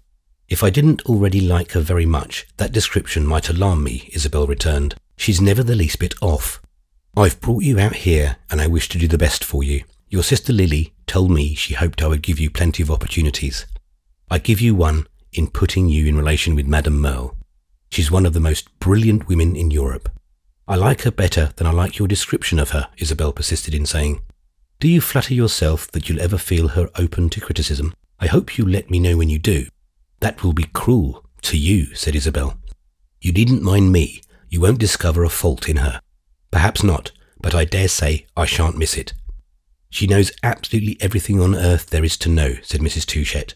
Isabel, after this, observed to their companion that she hoped she knew Mrs. Touchett considered she hadn't a speck on her perfection. On which I'm obliged to you, Madame Merle replied, but I'm afraid your aunt imagines, or at least alludes to, no aberrations that the clock face doesn't register. So that you mean you've a wild side that's unknown to her? Ah, no, I fear my darkest sides are my tamest. I mean that having no faults for your aunt means that one's never late for dinner. That is for her dinner. I was not late, by the way, the other day when you came back from London. The clock was just at 8 when I came into the drawing room. It was the rest of you that were before the time. It means that one answers a letter the day one gets it, and that when one comes to stay with her, one doesn't bring too much luggage and is careful not to be taken ill. For Mrs. Touchett, those things constitute virtue. It's a blessing to be able to reduce it to its elements. Madame Merle's own conversation, it will be perceived, was enriched with bold, free touches of criticism, which, even when they had a restrictive effect, never struck Isabel as ill-natured. It couldn't occur to the girl, for instance, that Mrs. Touchett's accomplished guest was abusing her, and this for very good reasons. In the first place, Isabel rose eagerly to the sense of her shades. In the second, Madame Merle implied that there was a great deal more to say, and it was clear in the third that for a person to speak to one without ceremony of one's near relations was an agreeable sign of that person's intimacy with oneself. These signs of deep communication multiplied as the days elapsed, and there was none of which Isabel was more sensible than of her companion's preference for making Miss Archer herself a topic. Though she referred frequently to the incidents of her own career, she never lingered upon them. She was as little of a gross egotist as she was of a flat gossip. I'm old and stale and faded, she said more than once. I'm of no more interest than last week's newspaper. You're young and fresh and of today. You've the great thing. You've actuality. I once had it. We all have it for an hour. You, however, will have it for longer. Let us talk about you then. You can say nothing I shall not care to hear. It's a sign that I'm growing old, that I like to talk with younger people. I think it's very pretty compensation. If we can't have youth within us, we can have it outside, and I really think we see it and feel it better that way. Of course, we must be in sympathy with it, that I shall always be. I don't know that I shall ever be ill-natured with old people. I hope not. There are certainly some old people I adore, but I shall never be anything but abject with the young. They touch me and appeal to me too much. I give you carte blanche then. You can be impertinent if you like. I shall let it pass and horribly spoil you. I speak as if I were 100 years old, you say? Well, I am, if you please. I was born before the French Revolution. Ah, my dear, je viens de loin. I belong to the old, old world. But it's not of that I want to talk. I want to talk about the new. You must tell me more about America. You never tell me enough. Here I've been since I was brought here as a helpless child, and it's ridiculous, or rather it's scandalous, how little I know about that splendid, dreadful, funny country. Surely the greatest and drollest of them all. There are a great many of us like that in these parts, and I must say I think we're a wretched set of people. You should live in your own land. Whatever it may be, you have your natural place there. If we're not good Americans, we're certainly poor Europeans. We've no natural place here. We're mere parasites, crawling over the surface. We haven't our feet in the soil. At least one can know it and not have illusions. A woman perhaps can get on. A woman, it seems to me, has no natural place anywhere. Wherever she finds herself, she has to remain on the surface and, more or less, to crawl. You protest, my dear. You're horrified. You declare you'll never crawl. It's very true that I don't see you crawling. You stand more upright than a good many poor creatures. Very good on the whole. I don't think you'll crawl. But the men, the Americans, je vous demande un peu. What do they make of it over here? I don't envy them trying to arrange themselves. Look at poor Ralph Touchett. What sort of a figure do you call that? Fortunately, he has a consumption. I say fortunately because it gives him something to do. His consumption's his carrière. It's a kind of position. You can say, oh, Mr. Touchette, he takes care of his lungs. He knows a great deal about climates. But without that, who would he be? What would he represent? Mr. Ralph Touchette, an American who lives in Europe. That signifies absolutely nothing. It's impossible anything should signify less. He's very cultivated, they say. He has a very pretty collection of old snuff boxes. The collection is all that's wanted to make it pitiful. I'm tired of the sound of the word. I think it's grotesque. With the poor old father, it's different. He has his identity, and it's a rather massive one. He represents a great financial house, and that, in our day, is as good as anything else. For an American, at any rate, that will do very well, but I persist in thinking your cousin very lucky to have a chronic malady so long as he doesn't die of it. It's much better than the snuff boxes. If he weren't ill, you say, he'd do something. He'd take his father's place in the house. My poor child, I doubt it. I don't think he's at all fond of the house. However, you know him better than I, though I used to know him rather well, and he may have the benefit of the doubt. The worst case, I think, is a friend of mine, a countryman of ours who lives in Italy, where he also was brought before he knew better, and who is one of the most delightful men I know. Some day you must know him. I'll bring you together, and then you'll see what I mean. He's Gilbert Osmond. He lives in Italy. That's all one can say about him or make of him. He's exceedingly clever, a man made to be distinguished. But, as I tell you, you exhaust the description when you say he's Mr. Osmond who lives tout bêtement in Italy. No career, no name, no position, no fortune, no past, no future, no anything. Oh yes, he paints, if you please.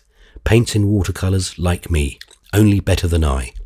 His painting's pretty bad. On the whole, I'm rather glad of that. Fortunately, he's very indolent. So indolent that it amounts to a sort of position. He can say, oh, I do nothing. I'm too deadly lazy. You can do nothing today unless you get up at 5 o'clock in the morning. In that way, he becomes a sort of exception. You feel he might do something if he'd only rise early. He never speaks of his painting to people at large. He's too clever for that. But he has a little girl, a dear little girl. He does speak of her. He's devoted to her. And if it were a career to be an excellent father, he'd be very distinguished. But I'm afraid that's no better than the snuff boxes, perhaps not even so good.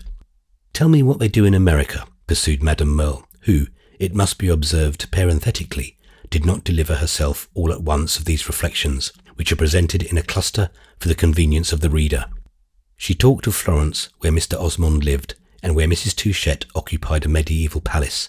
She talked of Rome, where she herself had a little pied-à-terre, with some rather good old damask. She talked of places, of people, and even, as the phrase is, of subjects, and from time to time she talked of their kind old host, and of the prospect of his recovery.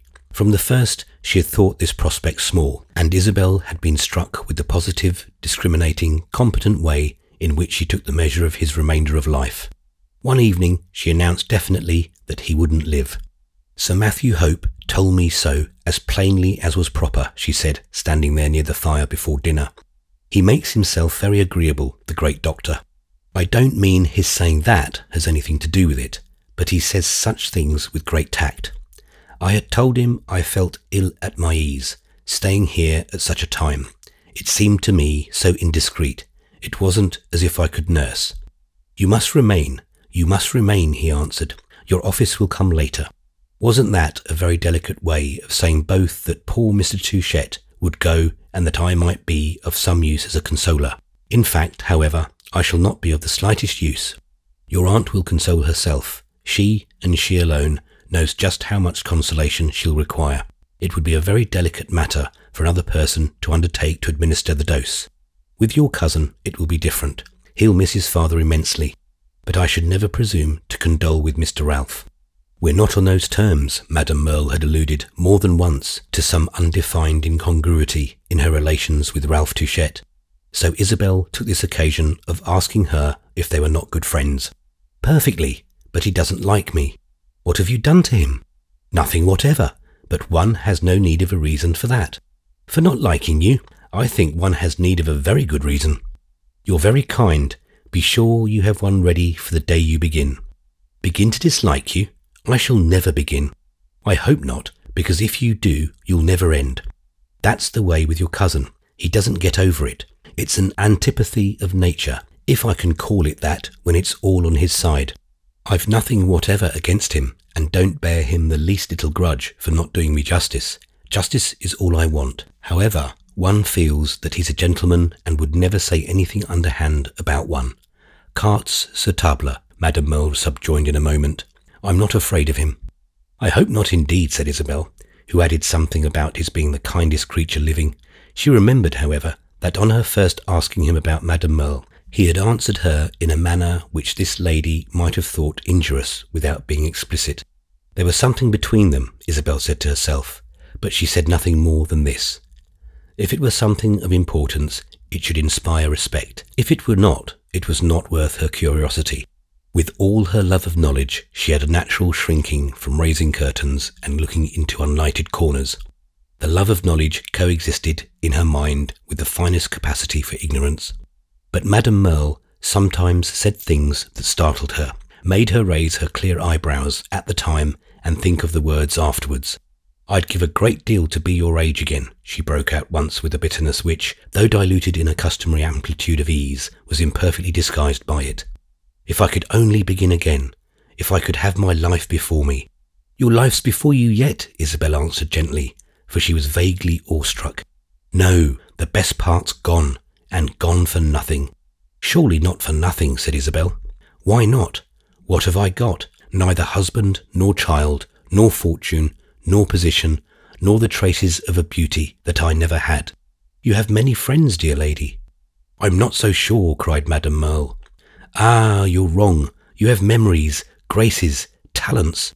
But Madame Merle interrupted her. What have my talents brought me? Nothing but the need of using them still, to get through the hours, the years, to cheat myself with some pretence of movement, of unconsciousness. As for my graces and memories, the less said about them, the better. You'll be my friend till you find a better use for your friendship. It will be for you to see that I don't then, said Isabel. Yes, I would make an effort to keep you, and her companion looked at her gravely. When I say I should like to be your age, I mean with your qualities. Frank, generous, sincere like you. In that case, I should have made something better of my life. What should you have liked to do that you've not done? Madame Merle took a sheet of music. She was seated at the piano and had abruptly wheeled about on the stool when she first spoke, and mechanically turned the leaves. I'm very ambitious, she at last replied. And your ambitions have not been satisfied? They must have been great. They were great. I should make myself ridiculous by talking of them. Isabel wondered what they could have been, whether Madame Merle had aspired to wear a crown. I don't know what your idea of success may be, but you seem to me to have been successful. To me, indeed, you're a vivid image of success. Madame Merle tossed away the music with a smile. What's your idea of success? You evidently think it must be a very tame one. It's to see some dream of one's youth come true. Ah, Madame Merle exclaimed, that I've never seen, but my dreams were so great, so preposterous. Heaven forgive me, I'm dreaming now. And she turned back to the piano and began grandly to play. On the morrow, she said to Isabel that her definition of success had been very pretty, yet frightfully sad. Measured in that way, who had succeeded? The dreams of one's youth. Why, they were enchanting, they were divine. Who had ever seen such things come to pass? I myself, a few of them, Isabel ventured to answer. Already, they must have been dreams of yesterday. I began to dream very young, Isabel smiled. Ah, if you mean the aspirations of your childhood, that of having a pink sash and a doll that could close her eyes. No, I don't mean that. Or a young man with a fine moustache going down on his knees to you. No, nor that either, Isabel declared with still more emphasis. Madame Merle appeared to note this eagerness. I suspect that's what you do mean. We've all had the young man with the moustache. He's the inevitable young man. He doesn't count. Isabel was silent a little, but then spoke with extreme and characteristic inconsequence. Why shouldn't he count? There are young men and young men. And yours was a paragon. Is that what you mean? Asked her friend with a laugh. If you've had the identical young man you dreamed of, then that was success, and I congratulate you with all my heart. Only, In that case, why didn't you fly with him to his castle in the Apennines? He has no castle in the Apennines. What has he? An ugly brick house in 40th Street? Don't tell me that. I refuse to recognise that as an ideal. I don't care anything about his house, said Isabel. That's very crude of you. When you've lived as long as I, you'll see that every human being has his shell, and that you must take the shell into account. By the shell, I mean the whole envelope of circumstances. There's no such thing as an isolated man or woman. We're each of us made up of some cluster of appurtenances. What shall we call ourselves? Where does it begin? Where does it end? It overflows into everything that belongs to us, and then it flows back again. I know a large part of myself is in the clothes I choose to wear. I've a great respect for things. Oneself, for other people, is one's expression of oneself, and one's house, one's furniture, one's garments, the books one reads, the company one keeps. These things are all expressive. This was very metaphysical, not more so, however, than several observations Madame Merle had already made. Isabel was fond of metaphysics, but was unable to accompany her friend into this bold analysis of the human personality. I don't agree with you. I think just the other way. I don't know whether I succeed in expressing myself, but I know that nothing else expresses me. Nothing that belongs to me is any measure of me. Everything's, on the contrary, a limit, a barrier, and a perfectly arbitrary one. Certainly, the clothes which, as you say, I choose to wear, don't express me, and heaven forbid they should. You dress very well, Madame Merle lightly interposed. Possibly, but I don't care to be judged by that. My clothes may express the dressmaker, but they don't express me. To begin with, it's not my own choice that I wear them. They're imposed upon me by society. Should you prefer to go without them? Madame Merle inquired in a tone which virtually terminated the discussion. I am bound to confess, though, it may cast some discredit on the sketch I have given the youthful loyalty practised by our heroine toward this accomplished woman, that Isabel had said nothing whatever to her about Lord Warburton, and had been equally reticent on the subject of Caspar Goodwood. She had not, however, concealed the fact that she had had opportunities of marrying, and had even let her friend know how advantageous a kind they had been. Lord Warburton had left Lockley and was gone to Scotland, taking his sisters with him, and though he had written to Ralph more than once to ask about Mr. Touchette's health, the girl was not liable to the embarrassment of such inquiries as, had he still been in the neighbourhood, he would probably have felt bound to make in person. He had excellent ways, but she felt sure that if he had come to Garden Court, he would have seen Madame Merle, and that if he had seen her, he would have liked her and betrayed to her that he was in love with her young friend. It so happened that during this lady's previous visits to Garden Court, each of them much shorter than the present, he had either not been at Lockley or had not called at Mr. Touchette's. Therefore, though she knew him by name as the great man of that country, she had no cause to suspect him as a suitor of Mrs. Touchette's freshly imported niece. "You've plenty of time," she had said to Isabel in return for the mutilated confidences which our young woman made her, and which didn't pretend to be perfect, though we have seen that at moments the girl had compunctions at having said so much. "I'm glad you've done nothing yet, that you have it still to do. It's a very good thing for a girl to have refused a few good offers, so long, of course, as they are not the best she's likely to have. Pardon me if my tone seems horribly corrupt. One must take the worldly view sometimes. Only don't keep on refusing for the sake of refusing. It's a pleasant exercise of power, but accepting's, after all, an exercise of power as well. There's always the danger of refusing once too often. It was not the one I fell into. I didn't refuse often enough. You're an exquisite creature, and I should like to see you married to a Prime Minister. But, speaking strictly, you know, you're not what is technically called a party. You're extremely good-looking and extremely clever. In yourself, you're quite exceptional. You appear to have the vaguest ideas about your earthly possessions, but from what I can make out, you're not embarrassed with an income. I wish you had a little money." "I wish I had," said Isabel, simply, apparently forgetting for the moment that her poverty had been a venial fault for two gallant gentlemen. In spite of Sir Matthew Hope's benevolent recommendation, Madame Turle did not remain to the end, as the issue of poor Mr. Touchette's malady had now come frankly to be designated. She was under pledges to other people which had at last to be redeemed, and she left Garden Court with the understanding that she should in any event see Mrs. Touchette there again, or else in town, before quitting England. Her parting with Isabel was even more like the beginning of a friendship than their meeting had been. "I'm going to 6 places in succession, but I shall see no one I like so well as you. They'll all be old friends, however. One doesn't make new friends at my age. I've made a great exception for you. You must remember that, and must think as well of me as possible. You must reward me by believing in me." By way of answer, Isabel kissed her, and, though some women kiss with facility, there are kisses, and this embrace was satisfactory to Madame Merle. Our young lady, after this, was much alone. She saw her aunt and cousin only at meals, and discovered that of the hours during which Mrs. Touchette was invisible, only a minor portion was now devoted to nursing her husband. She spent the rest in her own apartments, to which access was not allowed even to her niece, apparently occupied there with mysterious and inscrutable exercises. At table she was grave and silent, but her solemnity was not an attitude. Isabel could see it was a conviction. She wondered if her aunt repented of having taken her own way so much, but there was no visible evidence of this. No tears, no sighs, no exaggeration of a zeal always to its own sense adequate. Mrs. Touchette seemed simply to feel the need of thinking things over and summing them up.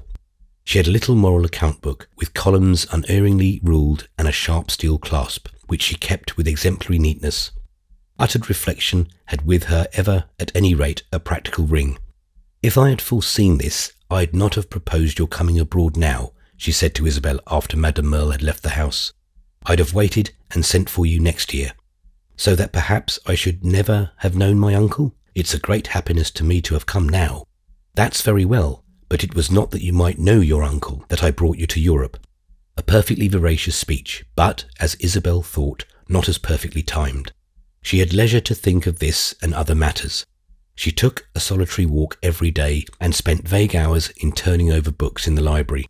Among the subjects that engaged her attention were the adventures of her friend Miss Stackpole, with whom she was in regular correspondence. Isabel liked her friend's private epistolary style better than her public. That is, she felt her public letters would have been excellent if they had not been printed. Henrietta's career, however, was not so successful as might have been wished even in the interest of her private felicity. That view of the inner life of Great Britain, which was so eager to take, appeared to dance before her like an ignis fatuus. The invitation from Lady Pencil, for mysterious reasons, had never arrived, and poor Mr. Bantling himself, with all his friendly ingenuity, had been unable to explain so grave a dereliction on the part of a missive that had obviously been sent. He had evidently taken Henrietta's affairs much to heart, and believed that he owed her a set-off to this illusory visit to Bedfordshire. "He says he should think I would go to the Continent," Henrietta wrote, "and as he thinks of going there himself, I suppose his advice is sincere. He wants to know why I don't take a view of French life, and it's a fact that I want very much to see the new Republic. Mr. Bantling doesn't care much about the Republic, but he thinks of going over to Paris anyway. I must say he's quite as attentive as I could wish, and at least I shall have seen one polite Englishman. I keep telling Mr. Bantling that he ought to have been an American, and you should see how that pleases him. Whenever I say so, he always breaks out with the same exclamation, 'Ah, but really, come now.'" A few days later, she wrote that she had decided to go to Paris at the end of the week, and that Mr. Bantling had promised to see her off, perhaps even would go as far as Dover with her. She would wait in Paris till Isabel should arrive, Henrietta added, speaking quite as if Isabel were to start on a continental journey alone, and making no allusion to Mrs. Touchette. Bearing in mind his interest in their late companion, our heroine communicated several passages from this correspondence to Ralph, who followed with an emotion akin to suspense the career of the representative of the interviewer. "It seems to me she's doing very well," he said, "going over to Paris with an ex-lancer. If she wants something to write about, she's only to describe that episode." "It's not conventional, certainly," Isabel answered, "but if you mean that, as far as Henrietta is concerned, it's not perfectly innocent, you're very much mistaken. You'll never understand Henrietta." "Pardon me, I understand her perfectly. I didn't at all at first, but now I've the point of view. I'm afraid, however, that Bantling hasn't. He may have some surprises. Oh, I understand Henrietta as well as if I'd made her." Isabel was by no means sure of this, but she abstained from expressing further doubt, for she was disposed in these days to extend a great charity to her cousin. One afternoon, less than a week after Madame Merle's departure, she was seated in the library with the volume to which her attention was not fastened. She had placed herself in a deep window bench, from which she looked out into the dull, damp park. As the library stood at right angles to the entrance front of the house, she could see the doctor's brougham, which had been waiting for the last 2 hours before the door. She was struck with his remaining so long, but at last she saw him appear in the portico, stand a moment slowly drawing on his gloves and looking at the knees of his horse, and then get into the vehicle and roll away. Isabel kept her place for half an hour. There was a great stillness in the house. It was so great that when she at last heard a soft, slow step on the deep carpet of the room, she was almost startled by the sound. She turned quickly away from the window and saw Ralph Touchett standing there with his hands still in his pockets, but with a face absolutely void of its usual latent smile. She got up, and her movement and glance were a question. "It's all over," said Ralph. "Do you mean that my uncle—" and Isabel stopped. "My dear father died an hour ago." "Ah, my poor Ralph," she gently wailed, putting out her 2 hands to him.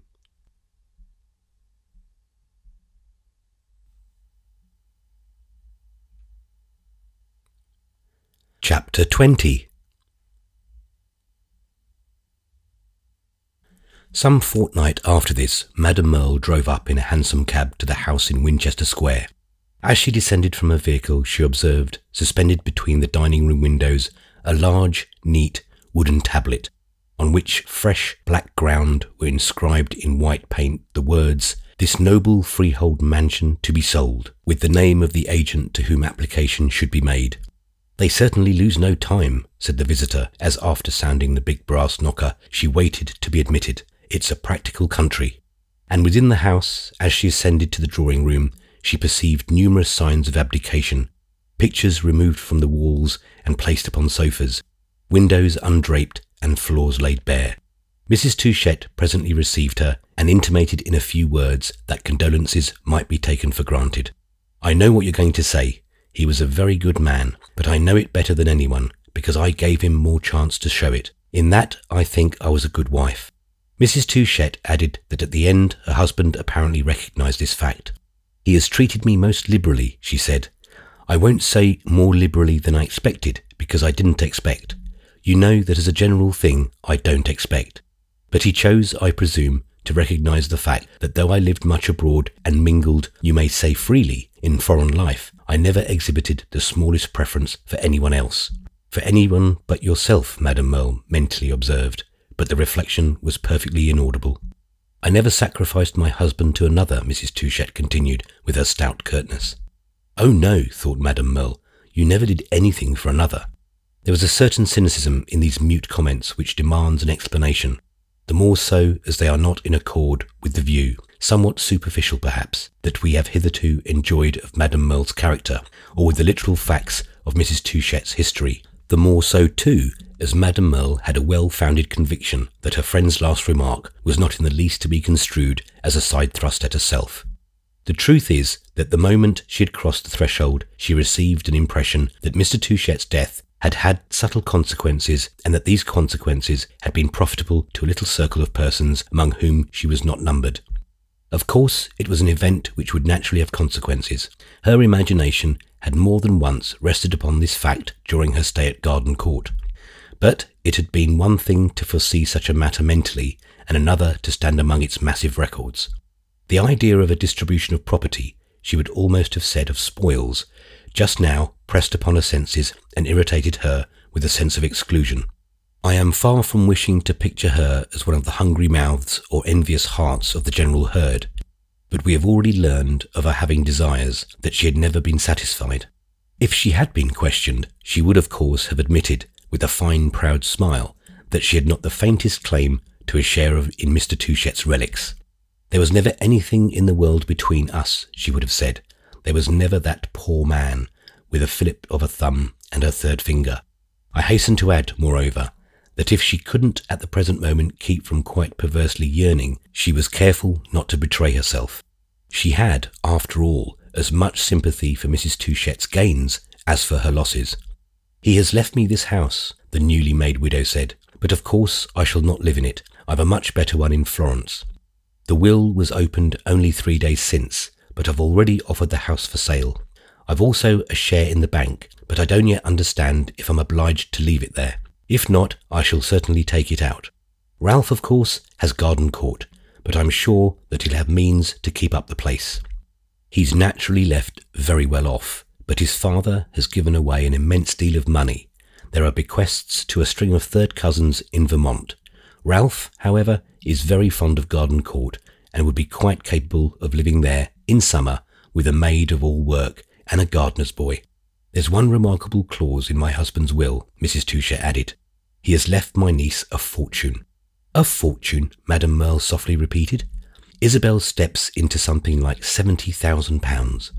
Madame Merle's hands were clasped in her lap. At this she raised them, still clasped, and held them a moment against her bosom, while her eyes, little dilated, fixed themselves on those of her friend. "Ah," she cried, "the clever creature!" Mrs. Touchet gave her a quick look. "What do you mean by that?" For an instant Madame Merle's colour rose, and she dropped her eyes. "It certainly is clever to achieve such results without an effort.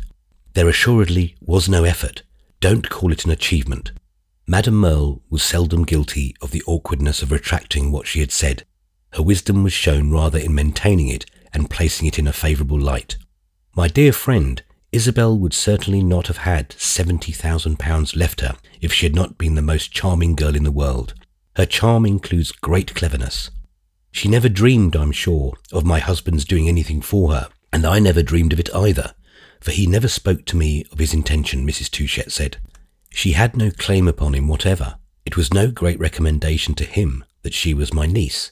Whatever she achieved unconsciously." "Ah," rejoined Madame Merle, "those are the greatest strokes." Mrs. Touchet reserved her opinion. "The girl's fortunate, I don't deny that, but for the present she's simply stupefied." "Do you mean that she doesn't know what to do with the money?" "That, I think, she has hardly considered. She doesn't know what to think about the matter at all. It has been as if a big gun were suddenly fired off behind her. She's feeling herself to see if she be hurt. It's but 3 days since she received a visit from the principal executor, who came in person, very gallantly, to notify her. He told me afterwards that when he had made his little speech, she suddenly burst into tears. The money's to remain in the affairs of the bank, and she's to draw the interest." Madame Merle shook her head with a wise and now quite benignant smile. "How very delicious! After she has done that 2 or 3 times, she'll get used to it." Then after a silence, "What does your son think of it?" she abruptly asked. "He left England before the will was read, used up by his fatigue and anxiety and hurrying off to the south. He's on his way to the Riviera, and I've not yet heard from him, but it's not likely he'll ever object to anything done by his father." "Didn't you say his own share had been cut down?" "Only at his wish. I know that he urged his father to do something for the people in America. He's not in the least addicted to looking after number 1. "It depends upon whom he regards as number 1, said Madame Merle, and she remained thoughtful a moment, her eyes bent on the floor. "Am I not to see your happy niece?" she asked at last as she raised them. "You may see her, but you'll not be struck with her being happy. She has looked as solemn these 3 days as Cimabue Madonna," and Mrs. Touchet rang for a servant. Isabel came in shortly after the footman had been sent to call her, and Madame Merle thought, as she appeared, that Mrs. Touchet's comparison had its force. The girl was pale and grave, an effect not mitigated by her deeper mourning, but the smile of her brightest moments came into her face as she saw Madame Merle, who went forward, laid her hand on our heroine's shoulder, and, after looking at her a moment, kissed her as if she were returning the kiss she'd received from her at Garden Court. This was the only allusion the visitor, in her great good taste, made for the present to her young friend's inheritance. Mrs. Touchet had no purpose of awaiting in London the sale of her house. After selecting from among its furniture the objects she wished to transport to her other abode, she left the rest of its contents to be disposed of by the auctioneer and took her departure for the continent. She was of course accompanied on this journey by her niece, who now had plenty of leisure to measure and weigh and otherwise handle the windfall on which Madame Merle had covertly congratulated her. Isabel thought very often of the fact of her accession of means, looking at it in a dozen different lights. But we shall not now attempt to follow her train of thought or to explain exactly why her new consciousness was at first oppressive. This failure to rise to immediate joy was indeed but brief. The girl presently made up her mind that to be rich was a virtue, because it was to be able to do, and that to do could only be sweet. It was the graceful contrary of the stupid side of weakness, especially the feminine variety. To be weak was, for a delicate young person, rather graceful, but, after all, as Isabel said to herself, there was a larger grace than that. Just now, it is true, there was not much to do. Once she had sent off a cheque to Lily, and another to poor Edith, but she was thankful for the quiet months which her mourning robes and her aunt's fresh widowhood compelled them to spend together. The acquisition of power made her serious. She scrutinized her power with a kind of tender ferocity, but was not eager to exercise it. She began to do so during a stay of some weeks, which she eventually made with her aunt in Paris, though in ways that will inevitably present themselves as trivial. They were the ways most naturally imposed in a city in which the shops are the admiration of the world, and that were prescribed unreservedly by the guidance of Mrs. Touchette, who took a rigidly practical view of the transformation of a niece from a poor girl to a rich one. Now that you're a young woman of fortune, you must know how to play the part. I mean to play it well, she said to Isabel once for all. And she added that the girl's first duty was to have everything handsome. You don't know how to take care of your things, but you must learn, she went on. This was Isabel's second duty. Isabel submitted, but for the present her imagination was not kindled. She longed for opportunities, but these were not the opportunities she meant. Mrs. Touchette rarely changed her plans, and, having intended before her husband's death to spend a part of the winter in Paris, she saw no reason to deprive herself, still less to deprive her companion of this advantage. Though they would live in great retirement, she might still present her niece informally to the little circle of a fellow countrymen dwelling upon the skirts of the Champs-Élysées.